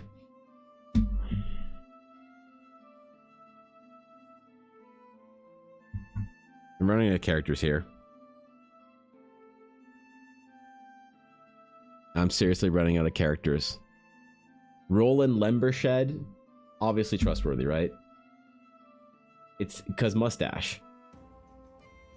Cute noise has an airship. That's a win-win. That's reasonable, actually. She's a rogue. I want you to take a long look at my general morality. That's reasonable, Lilith. Maybe I should have a bit thought more considerate about. Okay, well, you'll work for Roland Lembershed. If you go to take the quest for Highcrest Hamlet, you'll work for Roland. That's a monolith. That's another monolith. Personally, I think that Endrick Avalon is the most trustworthy NPC that I've drawn here. I think he is more than likely the one that wins out here. Endrick Avalon. Not necessarily even Rosemary or Ella. I really do think that Endrick is probably the best. The most trustworthy, and you would trust any single monolith. But Ella, you think Ella is more trustworthy than Endrick? Look at her glare. She's a paladin, dog. You would trust her over Endrick Avalon? Really? Endrick Avalon, my character in the Realms of Eldara. You would trust Ella Blackwood. She'll give it to you straight? That's okay, that's fair. She is a 6'9" paladin. Does it help or hinder knowing that she's 6'9" and has glowing eyes? And is maybe an Aasimar? And sometimes has golden wings? Or does that... The glare is at your enemies, not me. I trust her. I see. Okay.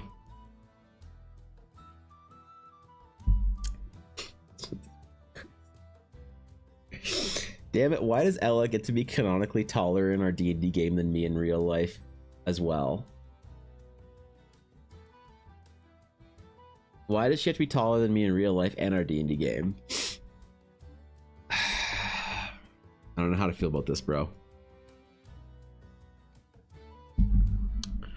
Only slightly taller than me would have a homoerotic sword duel. Oh, I see.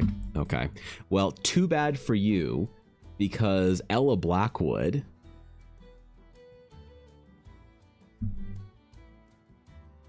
uses a hammer. That's right. Too bad, nerd. This is such an old piece of art, man. I'm just going through the gallery at this point in time and enjoying. Did I stutter? Okay, yeah, sorry. My bad. Sorry, my bad. Ah, shit. It's your fault, man. You did Tall Women Are the Best Characters. Yeah, shit. I really need to do another portrait. This is about 2 years old. 3 years old, I think. The most recent sort of like Ella Blackwood. I really want to do an updated piece of Ella, because like this is the closest portrait that I've done ever to drawing Ella like IRL, and it's based off of her a lot more than like other art for other characters that I've done for her. So I should probably do another full proper character portrait of Ella like I did for this one. God, this was a long time ago, but I still think the armor design is cool, you know. This is Ella, the like 16th level paladin, not Ella the whateverth level. Brought a hammer to a sword fight. Tell me more. Yeah, okay. All right, take care, Nick, man. I'll see you later, bro. Thanks for chilling today. God damn it. So what can I do to get people to trust Lord Ashton? Or to not trust Lord Ashton? How do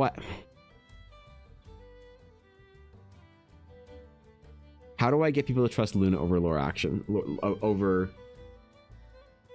Have to go fucking ballet? Really? Sorry, here, Atari. Thanks for chilling today, bro. That's rough. Bring him up again, Lord Ashton. All right. We have the devious Lord Ashton next to the beautiful Lady Luna Airlace. Apparently the southern drawl didn't make people less likely to trust him. I thought the monocle and the glare was enough. I didn't realize that I was so outgunned by how desperate people were on comments. Because I'll be honest, was it TikTok or one of the two? The comments for one of the two videos, I think it was on TikTok, were like, dude, thirsty was not even a...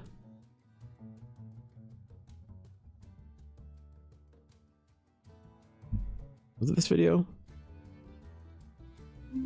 No. It was... Can't hear you, RN, but I hope your Overthon is going well.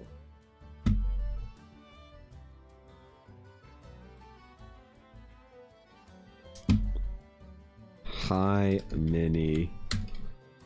It's going so well that I'm ending it today after stream.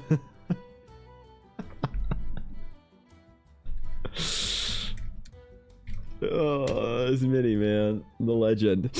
Go back to your own stream and start it, please. Damn, bro. Which video was it? Also, thank you, Minnie, for the sub. That's incredibly... Well, she can't hear me. She doesn't fucking know. She doesn't fucking know. Where's the original dwarf video? Okay, hold on. I think it was this one.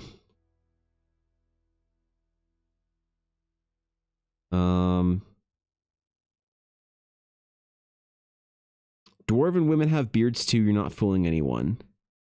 God damn it. There's just something about the dwarves, man. I don't know what it is about them, but people kind of go nuts about them. So. Oh, wait. I gotta... Oh. And thank you for the sub, Mini. Keepo cry. Or Mini full crying. There we go. Thank you, Goober Lord, for the follow as well. I appreciate that. Thank you, dude. Happy birthday. Thank you very much. I appreciate that. Thank you. God damn, y'all are being way too nice to me today. I deserve it. A pipe would make him less trustworthy.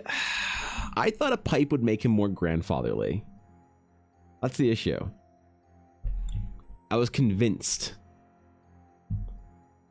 They love grumpy cat men. Happy faces are typically perceived as more trustworthy. Vanderbeest, while angry faces are perceived as less trustworthy. Todorov, he seems smug, not angry. Pleased, perhaps.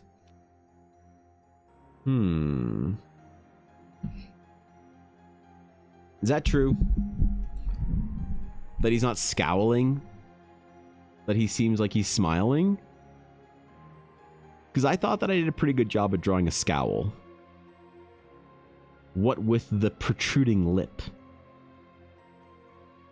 The red evil on his forehead in Sharpie. Oh, okay, that's what it is. Yeah, I see. Okay. That's what we do. You know, maybe what I do is I send the adventure out, okay? We send the adventure out to people. And we do a poll. And we see how many people... Well, okay, that would imply people are going to play the adventure. So what I'd like to ideally do is make a poll of how many people sided with Lord Ashton and betrayed Luna, and how many people like kept their word to Luna and helped redeem her and shit like that. You know? I don't know how big of like a player base we're going to have though for it. That's part of the issue.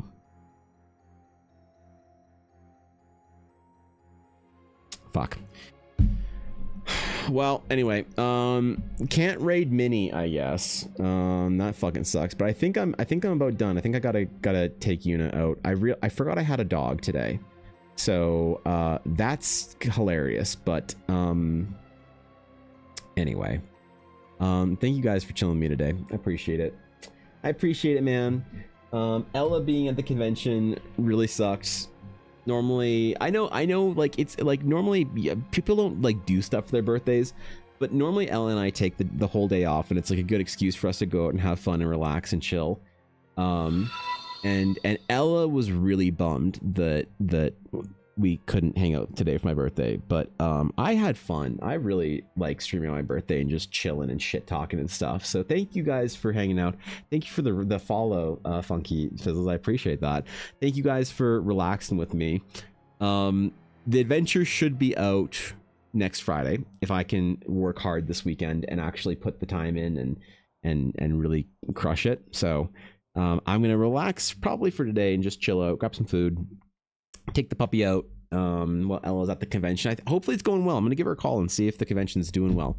But hey man, for those of you in Calgary, Alberta, go to the convention and say hi to Ella. I don't know, man, she's so cool, dude. She got her whole setup and shit going there. But anyway, I'm going to bounce because I realized how atrocious it is that I have let my dog sit languishing in the basement of our more the main floor. So anybody know on? I want to just dash, so I think I found anyone new. Yeah, shit. Oh well, I'm just gonna bounce then. We're just gonna peace out. So thank you guys for all the support today. Appreciate it. Thank you for chilling with me today. Go eat some cake if you have cake to eat. That's directed to me. If you want to see the video for the process thing that we did today, the monolith, that should be up on TikTok, Instagram, YouTube, wherever. I don't know, later, probably. Maybe I'll forget to post a video tonight and just chill and sit around farming ore on my druid in World of Warcraft or playing Monster Hunters. The bait good? Okay, this is an all-age... You thread the fucking needle of maintaining the all-age gated stream while being so fucking depraved, it actually impresses me. So, Anyway, it's been an honor, man. Thanks for chilling with me today. You guys really made my day feel a lot more special than I deserve. So thanks for chilling. I'll see y'all tomorrow. We'll be on 9 a.m. Pacific, bright and early, and we'll get after it. We'll do some art. We'll get some stuff done. I got a new commission coming up here. It's pretty cool. We got some cool projects. Horizons on the horizon, as it were. Bro. So thanks for chilling. I'll see you guys later. Until next time, my friends, take care of yourselves.